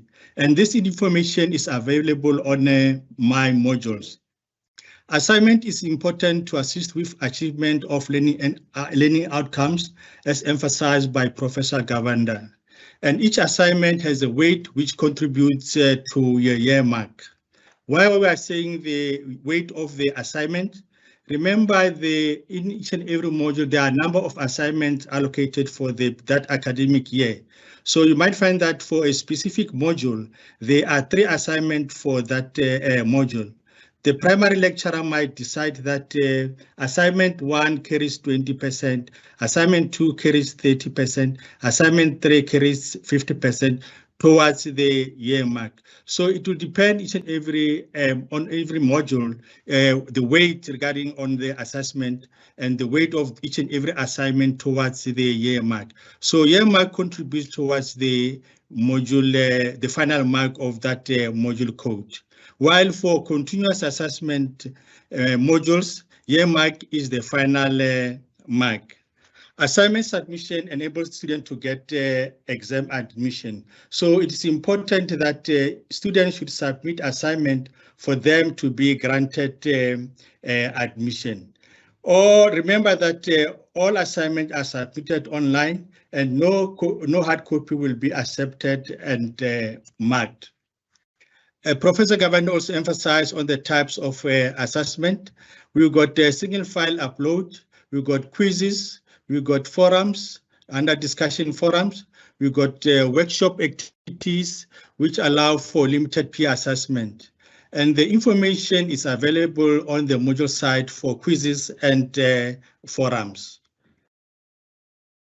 In terms of assignment, when assignments are submitted on myModules are routed directly to the lecturer for marking. What does that imply? Is that immediately the student submitted an assignment and gets the proof of submission, meaning that that assignment or that piece of information which is submitted for assessing the student is ready for marking. So it's important that students should also stick to the due date. Don't wait until the closing date to avoid unnecessary unforeseen circumstances or unforeseen problems. Because you might find that when you wait for the last minute, you might find that the network that day is too slow. So please make sure that don't do the last minute submission, submit on time to avoid unforeseen problems. Otherwise, in brief, there's no resubmission is allowed after the due date or after the assignment has been marked.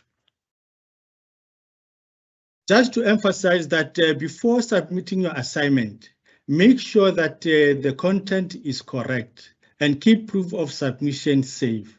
Why we are emphasizing that point is that we are also receiving some of the queries where the student will indicate that why I've obtained 0 on this specific assignment. Only to find that when we do our investigation, the student have submitted the wrong content. So the primary lecturer or the mark have allocated 0% because the content is not the right one or the content is not the correct one. For example, the student will submit ENG 1501 assignment under the folder of AFL 1501. So in such instances, please student, we request you that you should make sure that the content of assignment is correct and submitted on the right platform. We can't emphasize enough that plagiarism is totally unacceptable. Students submitting similar assignments or sharing answers, that is totally not allowed. And if you want to discuss your assessment with the lecturer, you need to, for further clarity on the marked assignment, please contact your primary lecturer so that you must give a full details how your assignment has been marked, even though the feedback has been always supplied during the marking. So if you need further clarity regarding the mark assignment, please discuss that with your primary lecturer. In terms of the exam admission, the exam admission is granted based on the criteria set by the lecturer on the tutorial letter. Please adhere to the requirements. Some of the criteria which I'll briefly explain, for example, the primary lecturer might indicate that you can submit at least one assignment for you to be granted exam admission. And another primary lecturer on the different module might decide to say that for you to be granted exam admission, you need to submit at least 2 assignments, meaning that if there are three assignments for that specific module, for you to be granted exam admission, you need to submit at least 2 assessments for you to be granted exam admission. The last criteria which I might share with you is in relation to exam admission is the one for percentage. The module coordinator or the primary lecturer might say that for you to be granted exam admission in this module, you need to attain certain percent or you need to obtain certain percent for you to be granted exam admission. For example, the primary lecturer might say that in my module, for you to be granted exam admission, must at least get 40% on all the assignment. So those are some of the criteria which are being used for a student to be granted exam admission. So special admission will only be granted only after investigation of each student challenge. No student will be allowed to write examination if not admitted. I want to emphasize that you won't be granted, if you are not granted exam admission, you won't be allowed to write exam admission. That's in brief from my side. For inquiries, there's an email address to assign@unisa.ac.za, or there is a toll-free number which you can contact from Student Communication Service Center 0800 00 1870.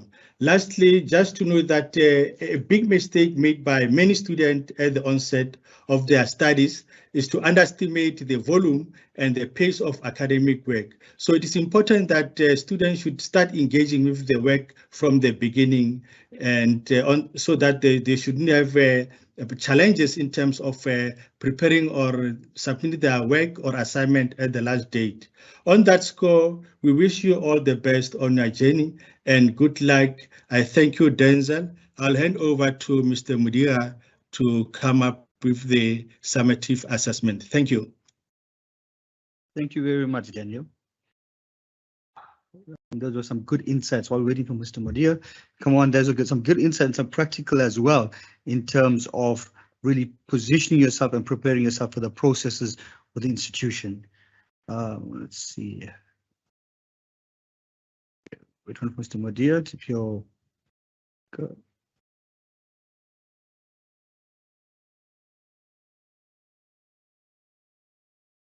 Mr. Modiga, are you with us? I am here, Denzel. Okay, can I share perfect. Thanks. Presentation? Okay. Thanks.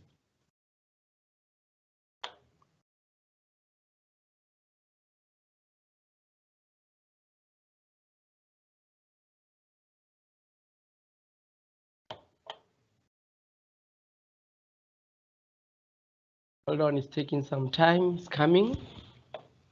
Perfect. There you go.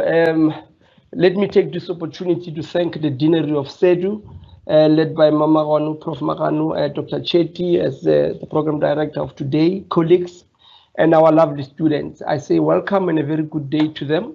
Let's share some of the information that are crucial in terms of the summative assessment. There's a lot that has been mentioned in terms of different kinds of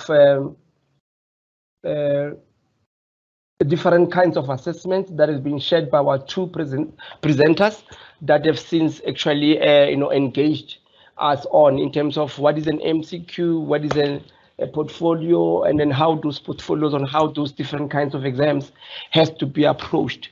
Those exams are being submitted on different platforms.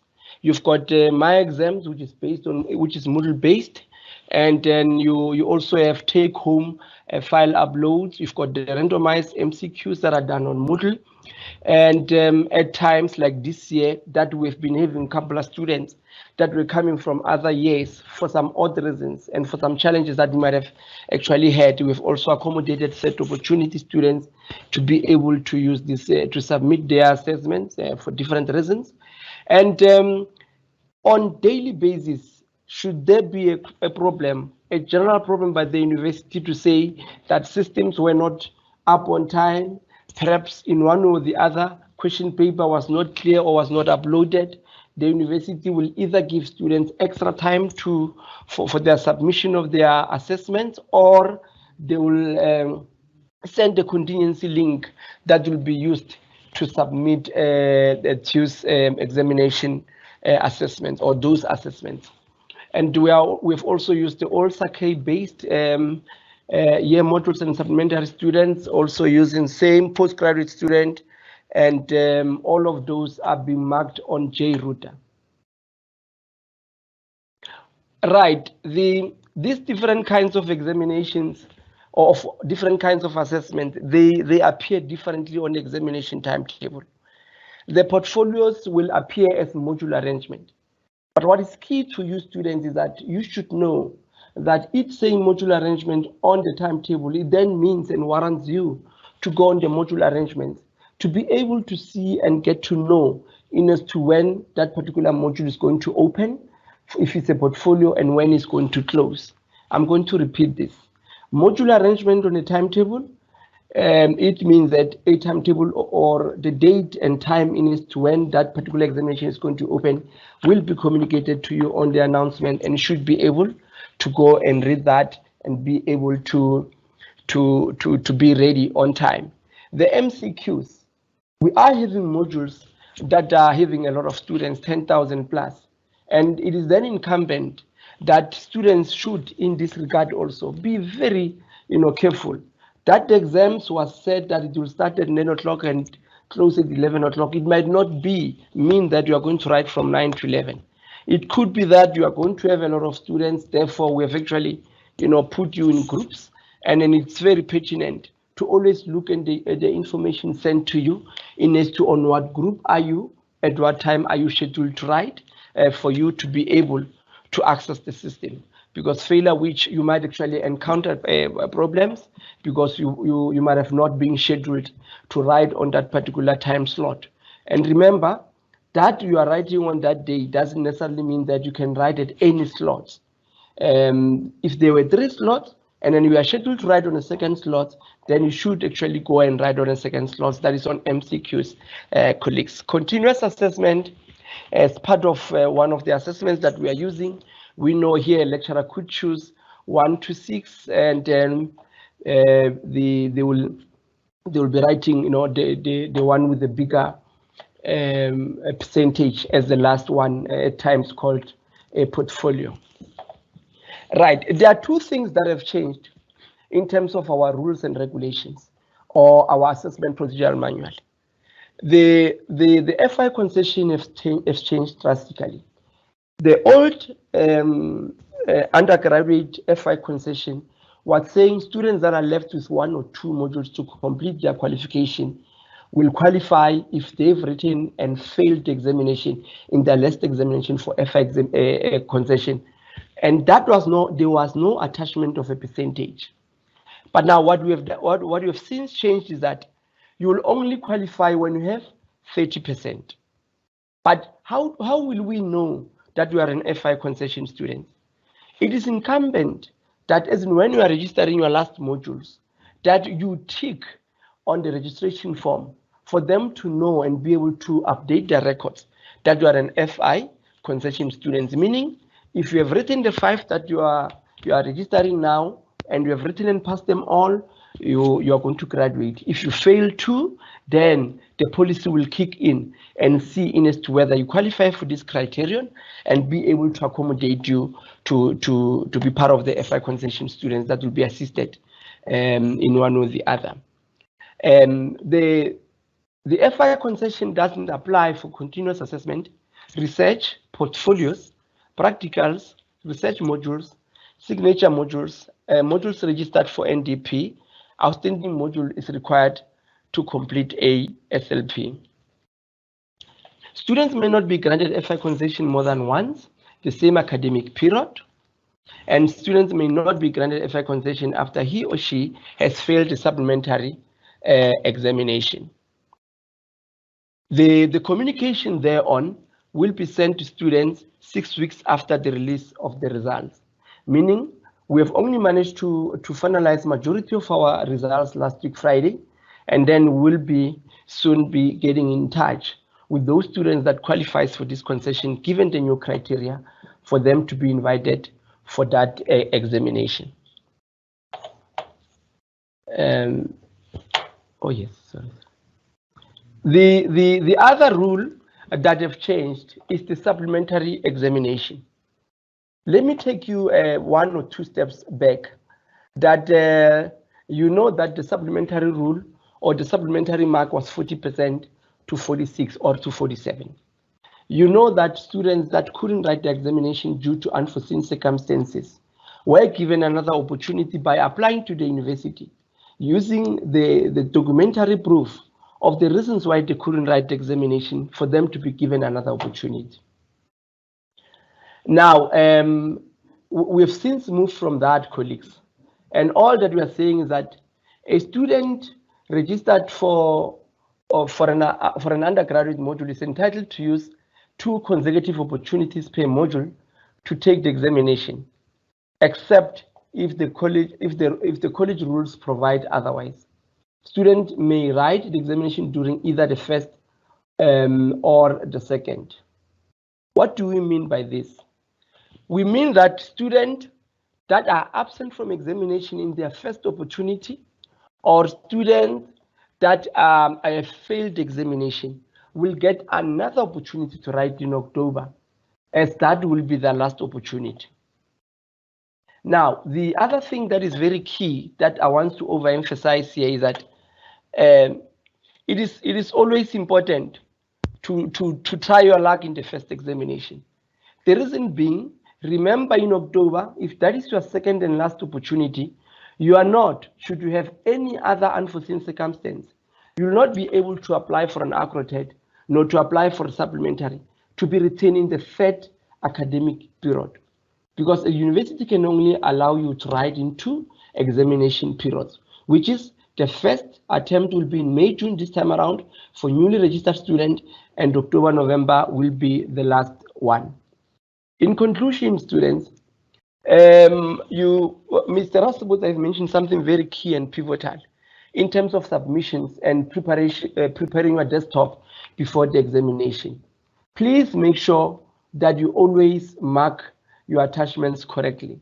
The reason being, a lot of you got zeros, a lot of you got 10 or 20, not because it's 10 or 20, but at times it's because of submission of wrong material.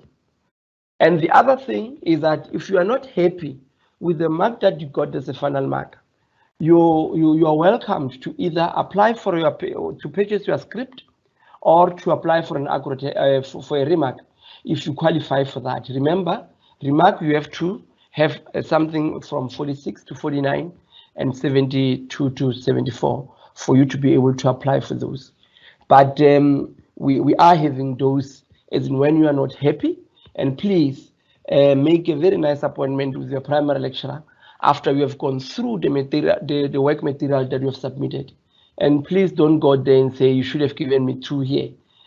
Be ready to learn, and they should be able to take you and hold your hand and believe you in me. In the next coming examination, you'll do better. It is on those words that I say and can only wish you good luck in your examination, and welcome. Thank you. Thank you very, very much, Ernst. I think both you and Daniel brought in a lot of critical information for our students, especially like the way you highlighted the policy changes and the guidelines for exam sittings and the FI concession as well. So this was really important for our students, and for those students that didn't get the full scope of it, I urge you to go back and watch these two presentations, because they really highlight the processes within the institution, and more specifically the assignment submission, formative, summative examinations, and what you need to prepare yourself on way in advance as you start engaging these spaces. So I want to thank the two colleagues for taking the time and also engaging us with these critical developments within the UNISA space. It's at my pleasure now to move on to the next session, and I'm sure by now many of you have heard these words, proctoring tools at UNISA. For some of you, it's become the swear word, I say in inverted commas, and I'm hoping that even as even as we prepare for Mr. D Molokoane to give us a little bit about the proctoring tools that I use at UNISA, let me invite him to the floor quickly. Dominic, are you with us? Thank you, Denzel. Thank you, Denzel. Thank you for this wonderful opportunity, colleagues. I greet all our esteemed colleagues within this workshop, as well as our important stakeholders, the students. My name is D Molokoane.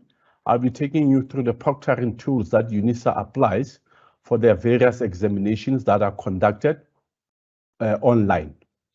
I'm just going to turn off my camera just to share with you my presentation. Thank you.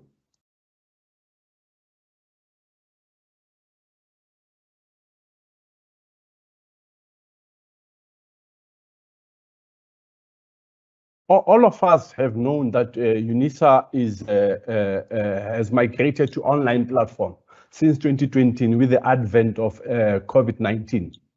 That has actually given us some challenges as an institution that for various efforts, we have to align our qualifications with various accreditation bodies like your SAICA, as well as your EXA and all other accreditation bodies that accredit our qualifications. So UNISA introduced what we call a proctoring tools. We do have 3 proctoring tools that we are actually applying. Namely, the first one is IRIS. IRIS is used for College of Science, Engineering and Technology, the CSET college. Those who are registered with that college will be familiar with this IRIS proctoring tool, or if it's the first time, you will familiarize yourself with this proctoring tool. For all other colleges, we've got the Invigilator App. The Invigilator App serves all other colleges, and it's only for take-home exams, meaning that your file and upload use what we call the Invigilator App. We also have the Moodle Proctoring tool, which is an inbuilt tool within Moodle itself. Why do we need to have those proctoring tools? We need to identify and verify the students that are writing the exams. As we all know, and it has been shared during the session by my colleague for disciplinary cases, that there are third-party students, parties, suppliers that assist our students with their examinations. So with the introduction of this proctoring tool, we're trying to mitigate those type of processes. We also want to ensure that the examination rules and regulations are adhered to, as well as protect our qualifications for future employment. The first tool that I'm going to take you through is the IRIS one. What is IRIS? IRIS records the audio, video, and computer screen activity for the duration of a test or an exam. It analyzes this information using machine learning and automatically flags potential academic dishonesty. So when you are using IRIS and you have installed IRIS, which you can install it through what we call a Google Chrome extension, you are able to actually log on and install it on your laptop. Please note that IRIS only uses a laptop or a desktop, not a cell phone. We only use a laptop or a desktop. That laptop that you are using, you need to have stable internet connection. So meaning that you need to be connected to the internet all the time. If your module is scheduled for 2 hours, you need to be connected to the internet for the duration of that session. Even if it's 3 hours, you need internet connectivity. As I've explained, you can install Iris on your laptop. Sorry, colleagues. On your laptop or your desktop. How one actually install it? You log on to Google Chrome. You go and navigate to the CSET exam platform. You log on with your Unisa username and password. myUnisa username and password. You click on the link. You choose your exam module. Then you click on online assessment. Please note that there is a practice site on the CSET site that students should actually go to before they take on their exam. It is critically important that before you go and write your exam, a day before the exam, you do what you call the Iris practice test. It is loaded there. It will take you through the process that you're supposed to do before you write your examination. Please make sure that you follow the instructions carefully. This is how it looks on the Irish dashboard. When we review the reports or the results of the students, we will get what you call a module code, and it will indicate how many assessments, how many students are sitting on that assessment. This is the number of students that are sitting for this particular assessment.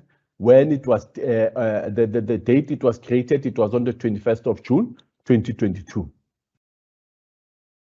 This is what we go through from our point of view when you go through the Iris recordings.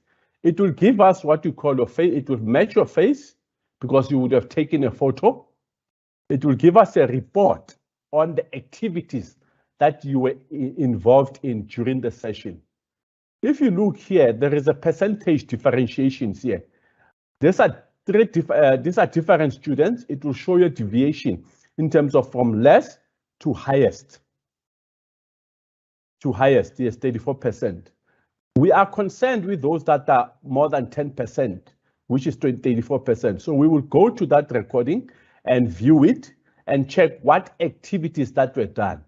However, it does not exclude the fact that we can't go through all these ones when we do the recordings. We do that as well.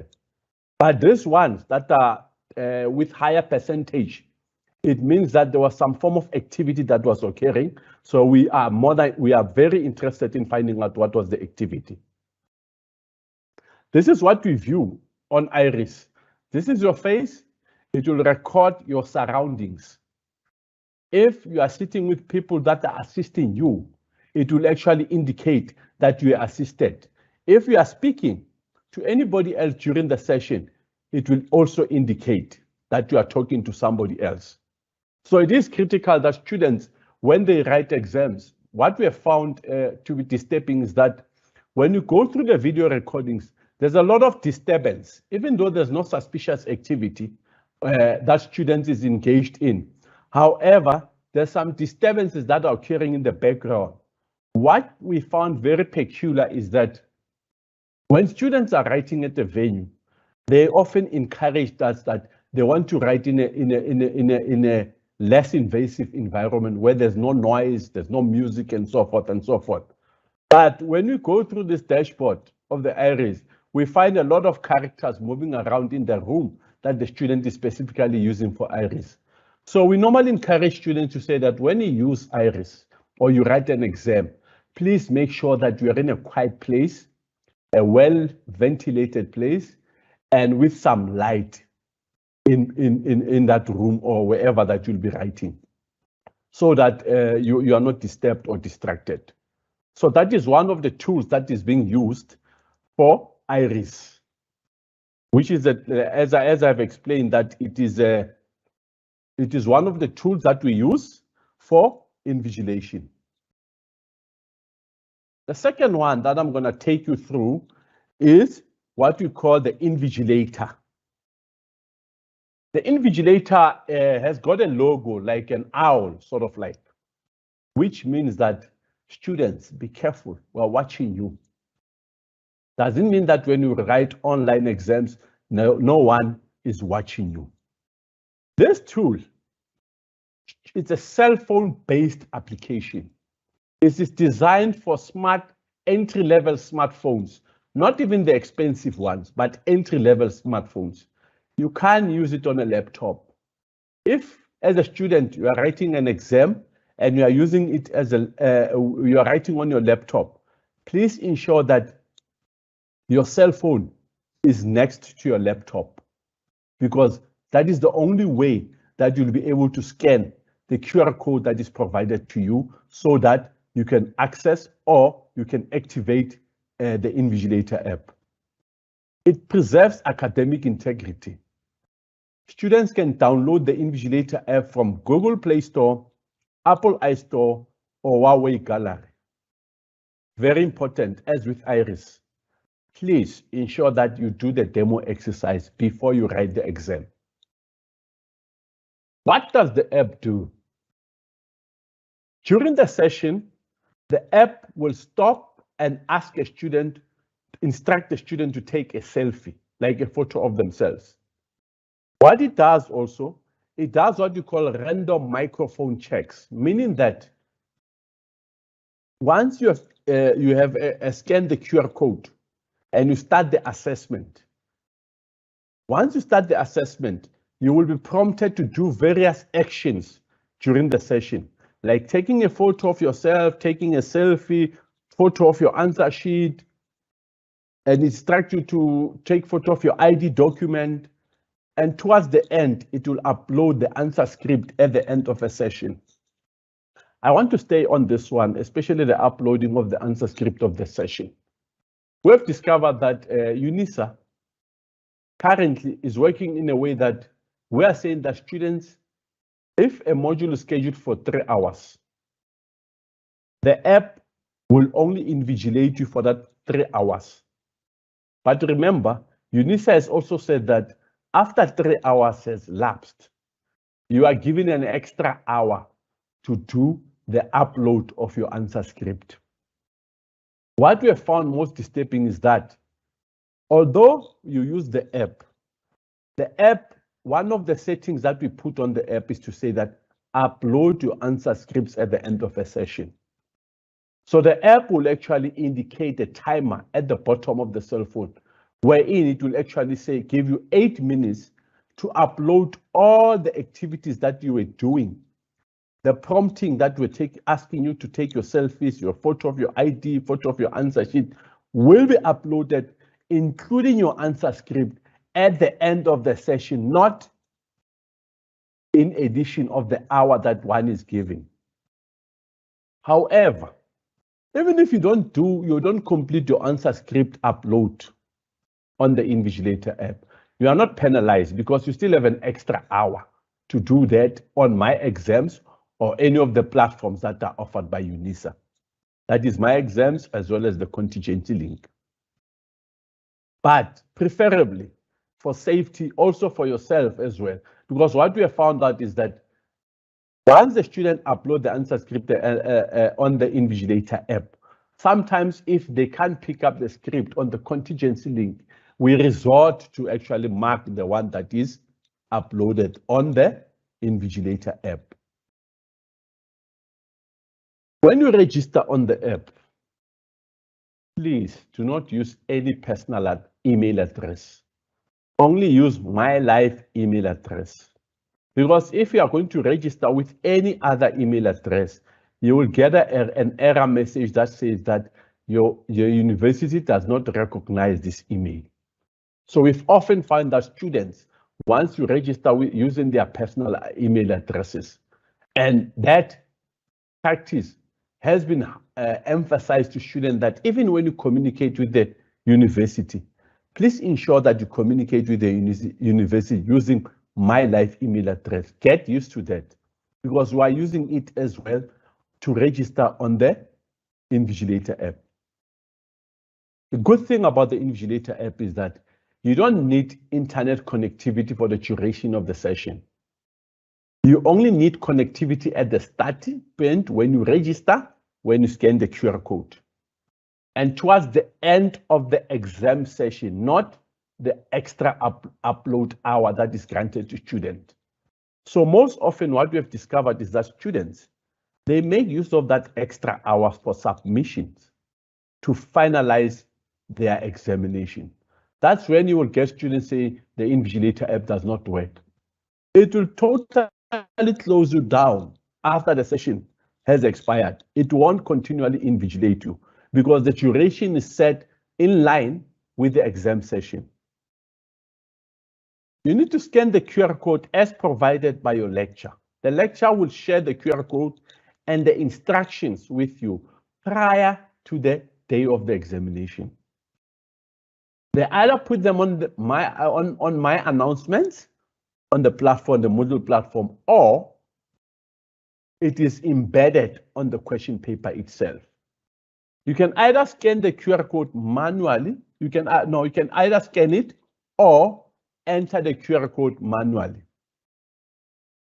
Then you start the assessment. You need to complete the request as and when prompted by the Invigilator app. As I've explained, once you start the assessment, the timer will also start. There are students that are using one device to write the examination, namely the cell phone only. When you have registered on the Invigilator app and you have scanned the QR code, which is very important, you can only scan the QR code 15 minutes before the exam commences, and not 45 minutes actually, it's 30 minutes. I think it's a typo error here. We give you 45 minutes for scanning, that meaning that is 15 minutes before and 30 minutes thereafter, not 45 minutes. If, say for instance, an exam starts at 8 o'clock, so it will be you will be able to scan the QR code at 7:45 up until 8:30. If you scan it a minute later, your exams won't be invigilated. Hence, when we release result, you will get what we call a non-usage of the app or non-usage of the proctoring tool, which result in your exam results not being released. As I've indicated, if you are using one device, at the top right-hand corner of your cell phone, you can access the learner management site or the site which you are writing the exams on. You can access it at the top right of the app. You can also access, once you open it, you are able to access your question paper. You can't access it before because you have to scan the QR code. Very important. You need to ensure that your phone is fully charged or it is charging. Because if your phone battery dies down during the session, you will be locked out of the app, meaning that your session won't be invigilated. So it is important that when you write the exam, your phone is either fully charged or is charging. Do not lock the phone or exit the app during the session. Some students will find out that they will exit the app after they've scanned the QR code. It must be noted that once you have exited the app and that 45 minutes time-bound limit that you are granted to scan the QR code has lapsed, you won't be able to go back again. So your exams will be treated as null and void because you are not invigilated. And part of our rules is that all modules that are selected for invigilation must be proctored. If you are not proctored, it's a problem for Unisa. Your phone should not be on silent and your volume turned on. Your volume must be turned on. You need to write in a quiet room. It's surprising that when you go through the reports after students have written, we found that students are engaging in nefarious activities or talking about the other issues that they've been doing over the weekends and so forth and so forth. Students, nobody likes to write an exam in a room where there is so much noise or there is disturbances. My understanding is that when you're writing at venues, you didn't want any disturbance or distractions. Can we do that as well when we are being proctored and writing examinations? I know some students will say that we write at an internet cafe, it's full. Even if it's an internet cafe, you don't need to be discussing or talking about other issues. You must also remember that you are writing with other students. So make sure that you are writing an exam in a quiet room. Should you experience problems, contact the technical help desk on the following WhatsApp number: 073-505-8273. That's when you experience problems, when you try and download the app. Because some of the phones, they will tell us that they're not compatible, but you've got technical people who can assist you in downloading the app.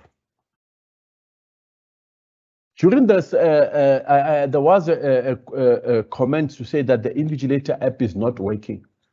The Invigilator app worked quite good. Yours is just to ensure that you scan the QR code.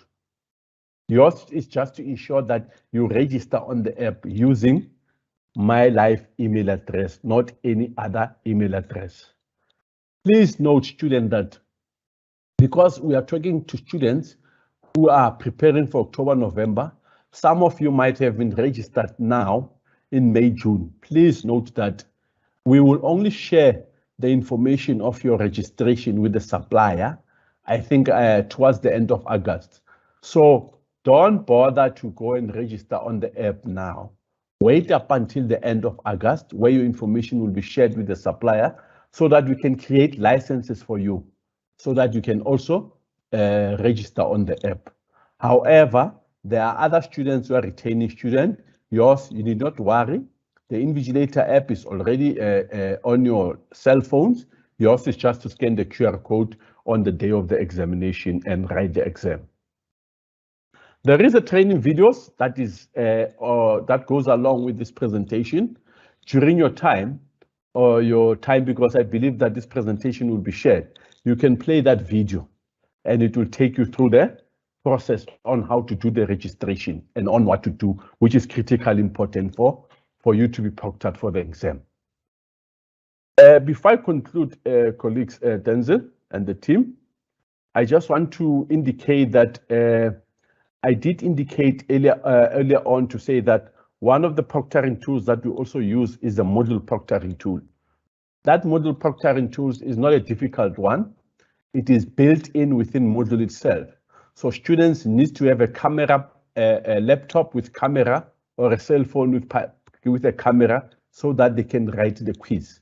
Without those, because once they scan, once they start the quiz, the system will ask them to allow their device, the access to their device's camera. If they don't allow it, they won't be able to write the quiz, but they need to allow it, whether it's a cell phone or a laptop or a laptop. Yes, I think I'll pause there, Denzel. Thanks a lot for this opportunity. Thank you very, very much, Dominic, for that. I think you really stressed the importance of the proctoring tools for academic integrity. And really, at the end of the day, it's to ensure that the qualification that the student has is really worth the paper that we say it's on. And I think you've actually did quite well in also highlighting the different devices, the tools that enable the cameras and how it actually fits in. I know as we start preparing also for examinations, we'll come back to this issue, but I think at this point you've actually given the students quite a good understanding of the importance of the proctoring tools and how some of these work, as well as some of the challenges that we encountered. So thank you very, very much for that, Dominique, and the presentation, and we'll also share the presentation with those that have attended as well. So thank you very, very much for that. Ladies and gentlemen, at this point of time, we move on to the next part of our presentation, which is the role of ICT in supporting students. And it's my pleasure this time for us, it's actually our pleasure this time, to invite Mr. Jason Ming, who's the Director of ICT Systems Enhancement and Maintenance. And I know he's always very, very busy, so it's really our honor today to have him engage with you at a student level and really talking to us about some of the developments. So thank you very much, Jason, for taking the time and meeting with our students amidst your busy schedule. We really, really appreciate this. So let me hand it over to you, Jason, as you walk us through this. Thanks, Jason.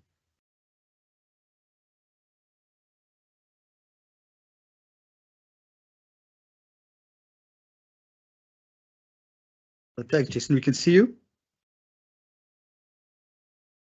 These services.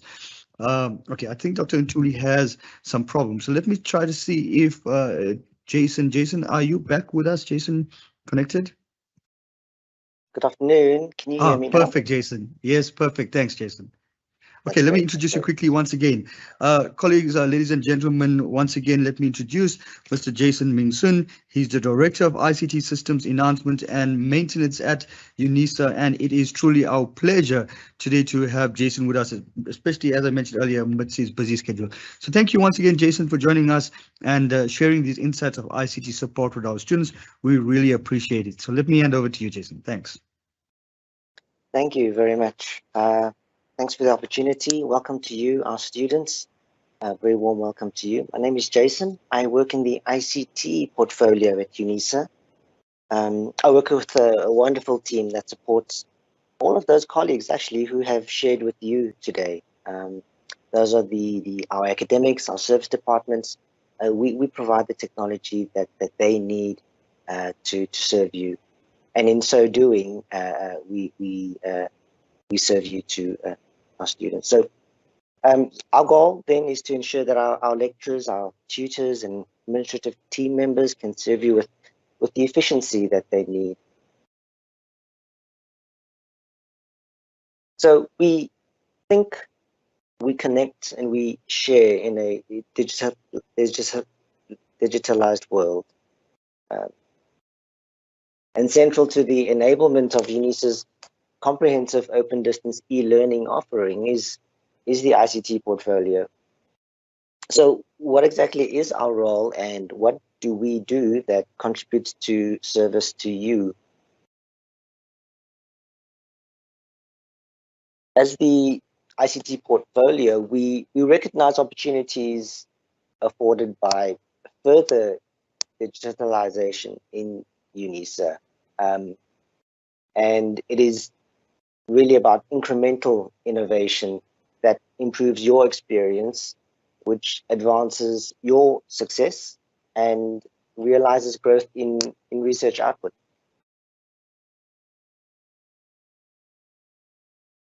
I think it's worthwhile talking about our strategy, and it's important that we share this with you to know that from a technology perspective, which is many of our services is dependent on that. How, from an IT perspective, and how is Unisa then positioning themselves to further the quality of service that we provide to you?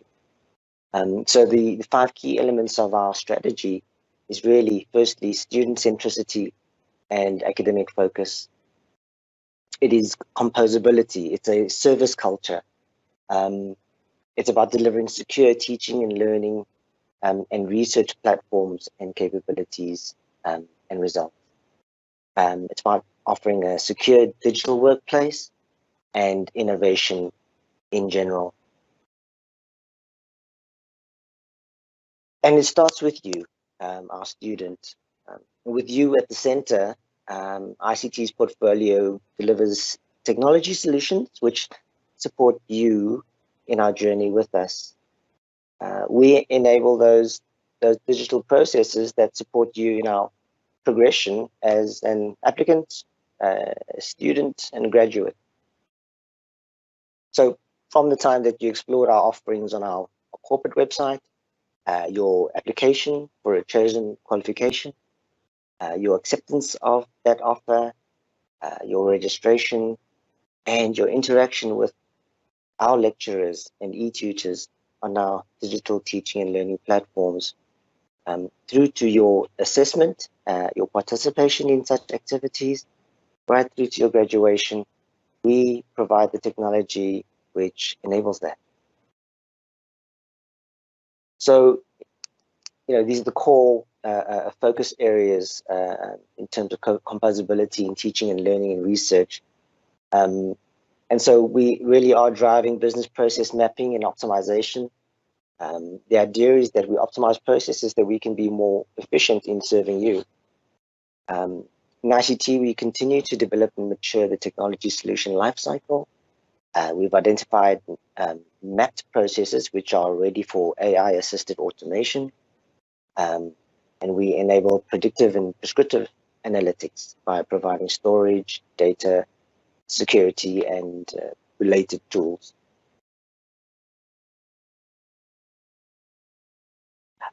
So just maybe getting more practical, we talk about a secure digital workplace, we talk about secure digital interaction in our community.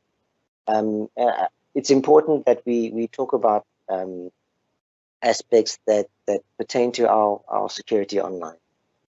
So Unisa has a digital presence. The corporate website you've probably all visited already, but more relevant to you as a student, you've probably already accessed our myUnisa portal, and that being a digital channel for news and notices and access to self-service administrative features. And some of these self-service features can really help you with securing your profile. And so one of the important things to ensure that is kept up to date with us is your cell phone number.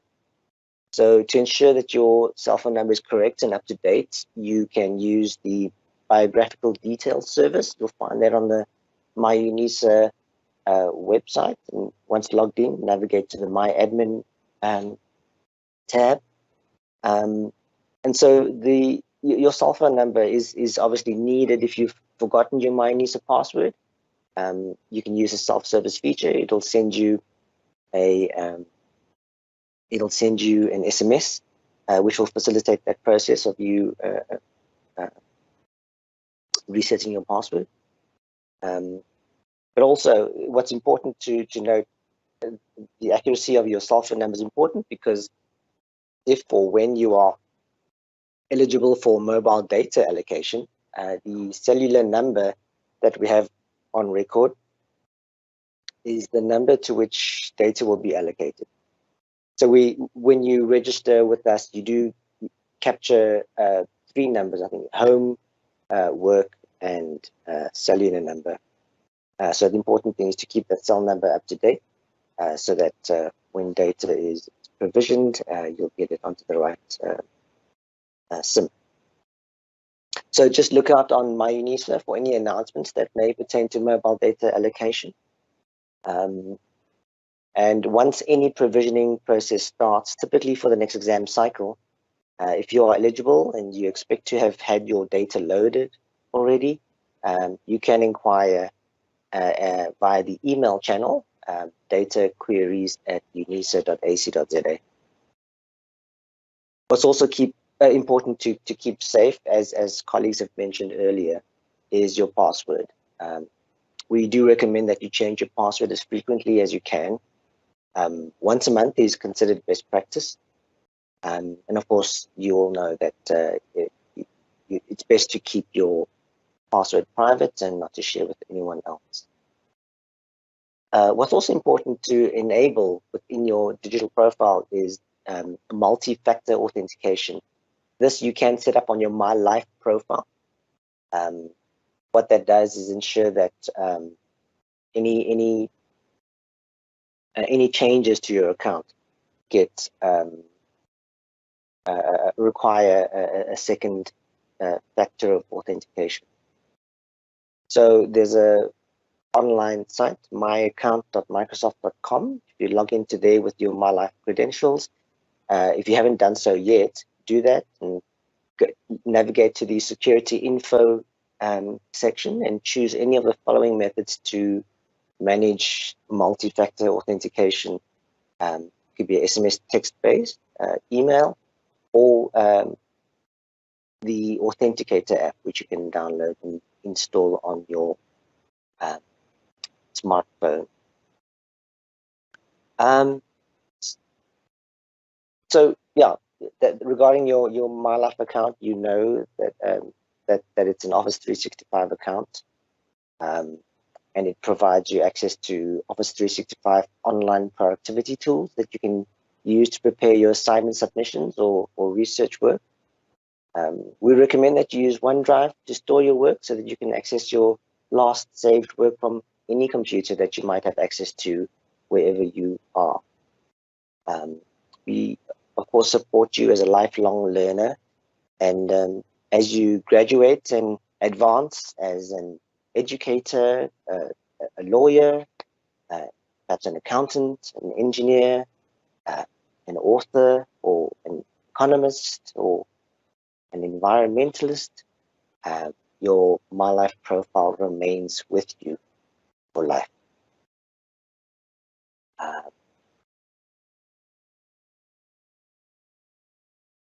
Ngiyabonga. Thank you, colleague. Thank you, student. Thank you very, very much, Jason, for that. Ladies and gentlemen, as you've seen from the presentation from Jason, this is quite an interesting space because you would note that ICT really drives innovation in the institution. But besides driving innovation in the institution, it's really the engine for many of our operations within the university, and it's really what makes sure that we are running at optimal level at all time. And Jason actually did well to unpack the intricacies of the ICTs. But he also spoke, and I think this was quite important because Jason stressed the importance of the data that we have and the information that we have on our systems for your multi-authentication factors, you're getting your data. And this is why you often find our campaigns are driving to make sure that the information that you put up on the systems are accurate. And the last point that Jason has also highlighted was the different services that we provide at the university in terms of this. And I think this is quite an important one and quite exciting for us as well. So thank you very much, Jason, for taking the time to unpack that for our students and also guiding students on what are the importance in terms of ICT structure and infrastructure at the institution.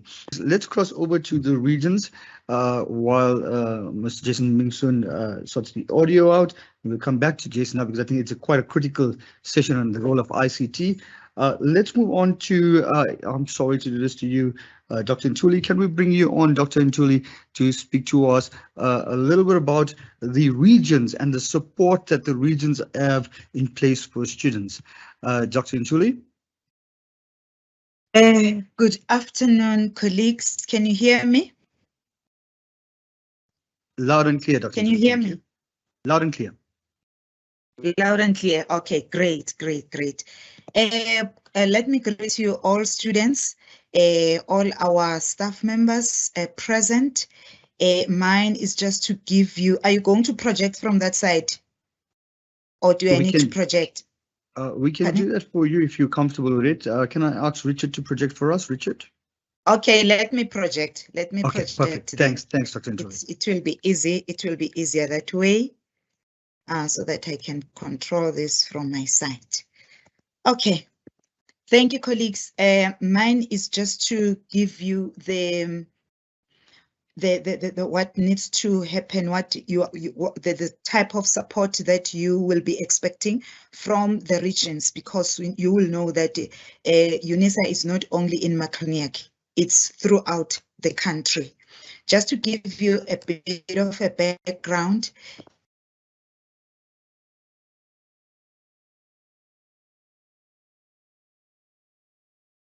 Dr. Ntuli, I think we lost you for a bit there.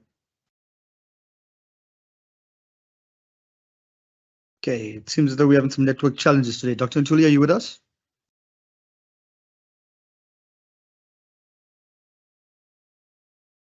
Okay, while we try to get Dr. Ntuli back on, Dr. Ntuli, if you are able to hear me, we can't actually hear you on our side.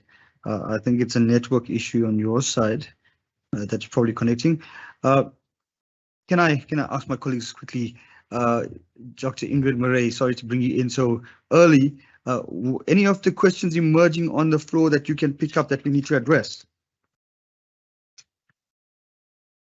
Yes, hi Denzel. I think the most prominent questions that has come out in the last bit is questions related to the invigilating software in the Invigilator apps. So there was a few different questions. One that I'd like to address is with the Invigilator app.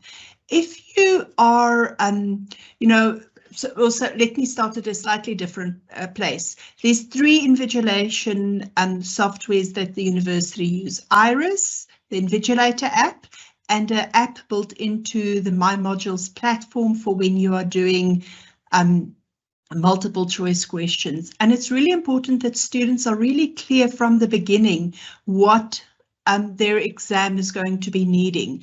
And for that, students will see it on their exam timetable when the time comes.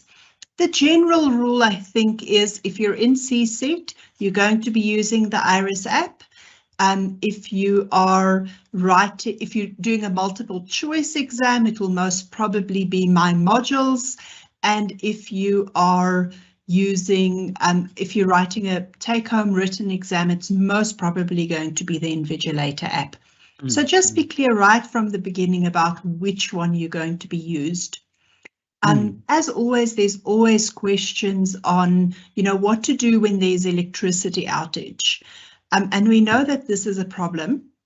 And what I can recommend to students is once it gets closer to the exam time and you're a bit more aware of what the exam, what the load shedding schedule will be like, that you try and make arrangements to go and write maybe with a friend or at a different house or at your workplace around the load shedding schedule. Right. Okay, no, yes, perfect. so I don't know, Denzel, you're just going to signal me when you want, when the other presenters are ready. Perfect, thanks. I think let's see, Dr. Ntuli should be back on. I see you on the list. Dr. Ntuli, are you with us? Yes, I am with you. Thanks, Doc. Let me hand over back to you. Hello, Dr. Denzel. Can you please disembark? Can you please unshare the program so that I can? Okay, thank you very much. Yeah, as I was saying that with ODL, we are focusing on removing barriers to access learning, flexibility of learning provision, student-centeredness, supporting students and constructing learning programs with the expectation that students can succeed. Our focus is mostly on e-learning, which is facilitated through technological processes, systems, and resources. The ODL nature prompted student support services like regional offices to reach out to students regardless of geographical location, to create a positive learning experience for our students, to facilitate students' success by providing professional administration and academic student support services. I will emphasize on the issue of academic student support services. Why am I saying that? It's because, yes, we have removed barriers because we are all over the country. In my presentation, I mean, in my introduction, I did say that we are all over the country. As you may see, in all the provinces, there is UNISA. You go to the Eastern Cape, you come to Gauteng, we are there. You go to KZN, we are there. In Limpopo, we are there. That's the region that we call Northeastern region. We are in Midlands, we are in Mpumalanga, Nelspruit. We are also in the Western Cape. So we are really serious about reaching out to our students because we are informed by the UNISA student profile. We have full-time students, we have unemployed students, we've got part-time students, we've got retired, by the way, and we are called to support these students. All these categories are supported by UNISA. In the regions, you've got all this, a plate of services that we offer to you. We offer library services. We offer work integrated learning. There is also registration offices where you can walk in or you can even contact them online. We've got counseling services where you will be able to speak to someone in case you've got a challenge with your studies in every area, be it personal or even through in your studies. We've got study spaces where you can go in, sit and study and even meet other students during your journey of learning. We've got technological enhanced learning where they provide you with the skills and competencies on how to use a computer and also help you with a number of things, upload even the so-called Office 365 etc.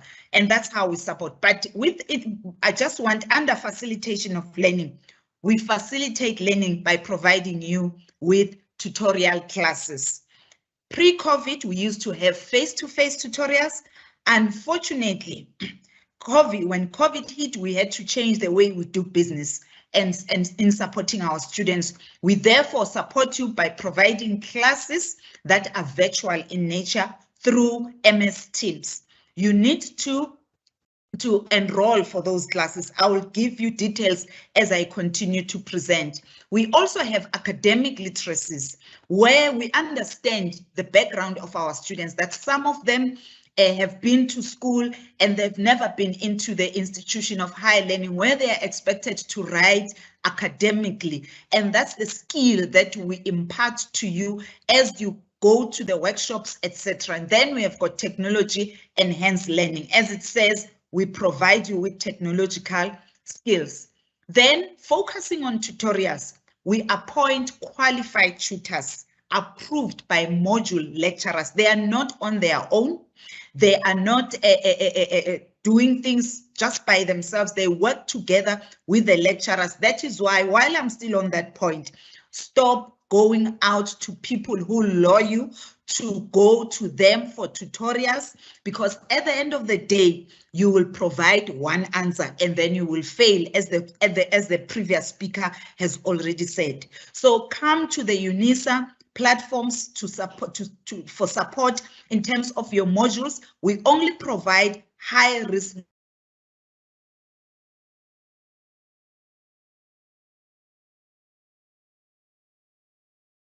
I think we lost Dr. Ntuli again. Maybe it's a network issue, and yet it was getting so interesting about the services offered by the regions.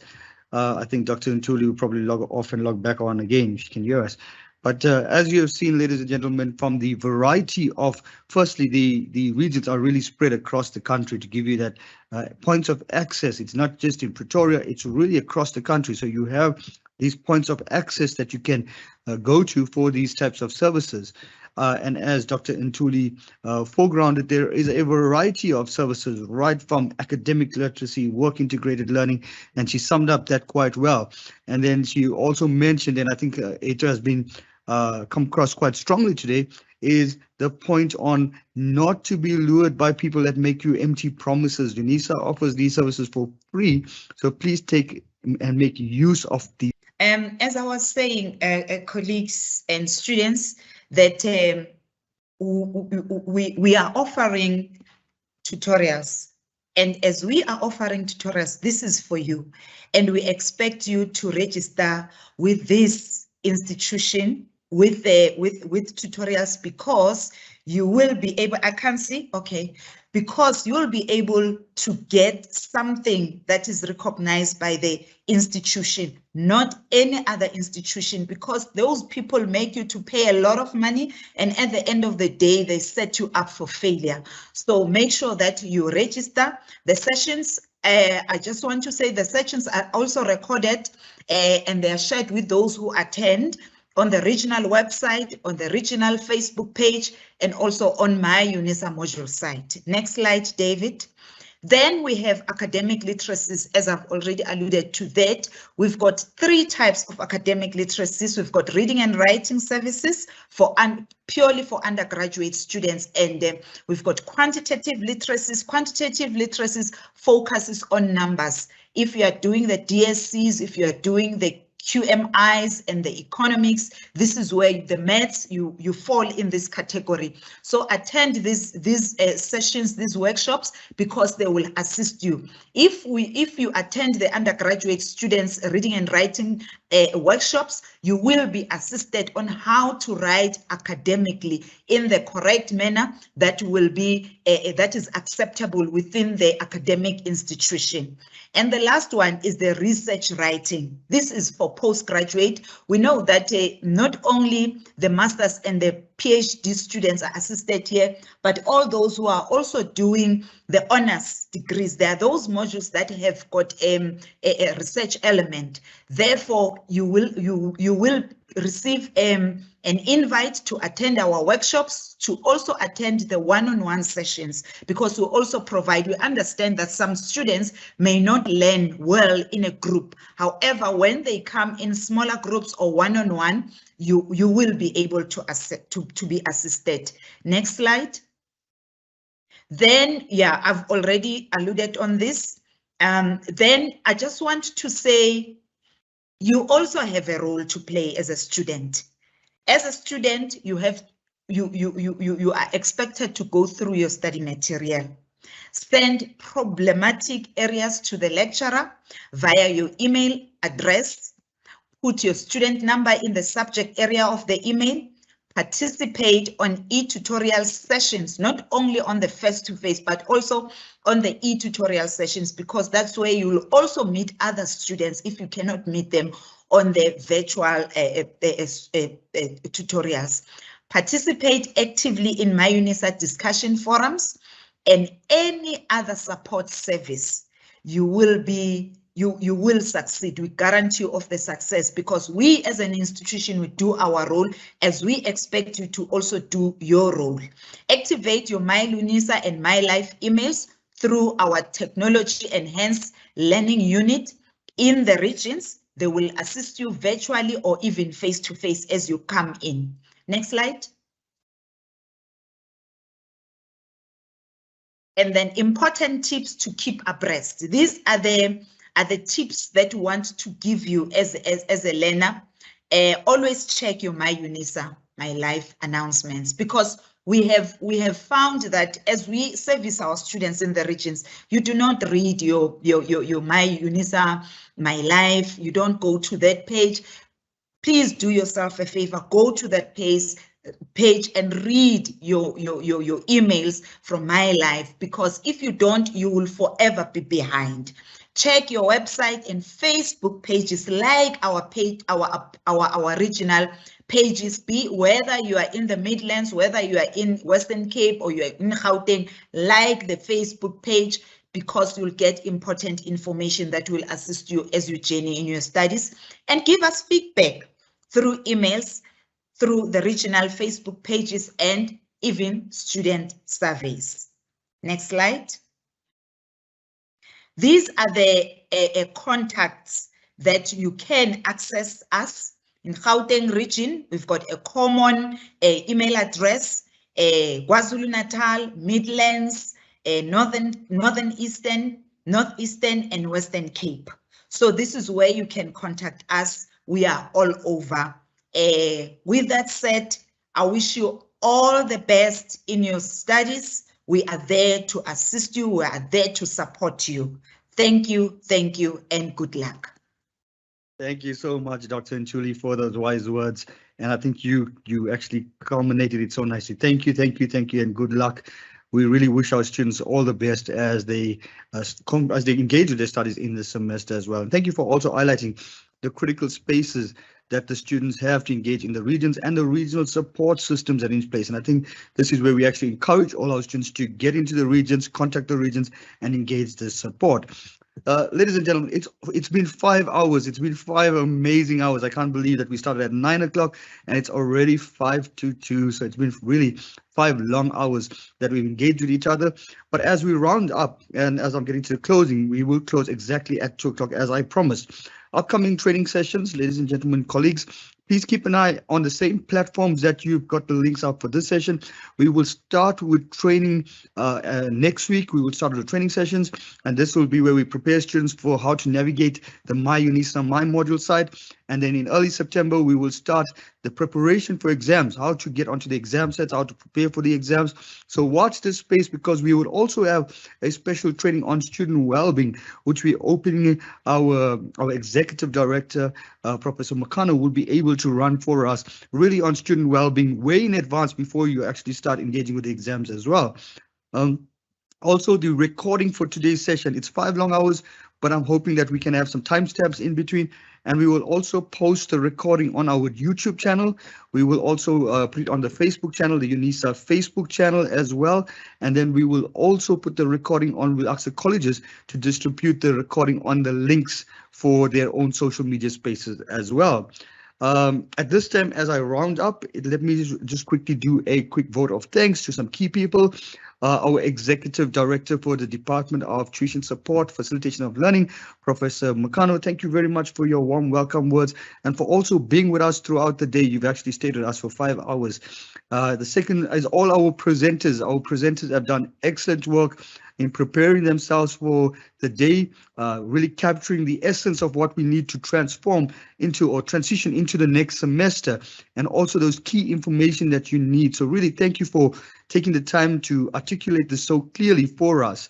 And then also our producers. We also want to thank our producers at the back end. We have 3 producers that were working, Richard, David, and Bongi. Thank you very much for assisting us with the production of today's session. And we also had a group of colleagues that are from the different ADO, from Student Retention Unit, from the colleges, different support departments that have been assisting with the chat and the questions that have been coming up. So thank you very much, colleagues, for also your efficiency in the way that you've conducted the questions and the surveys as well, the responses as well. And then second to last, my co-producer facilitator, so my co-facilitator today, Ms. Sophie Mavaza. Thank you very much for your time, and I can't believe you pulled 5 long hours with us as well. So thank you very much for that. And last but not least, I've seen for 5 hours, but our student numbers have been relatively stable within those 5 hours. So thank you to all of the students that have stayed with us for the 5 hours, that have really engaged us and actually created this opportunity for us to also give you this information. Without you, we wouldn't have had a successful event. So we thank you for taking the time. And at this time, we all want to say, as we really wish you, as a team from UNISA, all the presenters, facilitators, we really want to wish you all the best as you enter into the second semester and you prepare yourself for the examinations at the end of the year. But more specifically, this is a journey, and we want to walk with you as UNISA and the different support departments and the academics through this journey, so that you actually enjoy the process and learn from the process and grow with the process as well.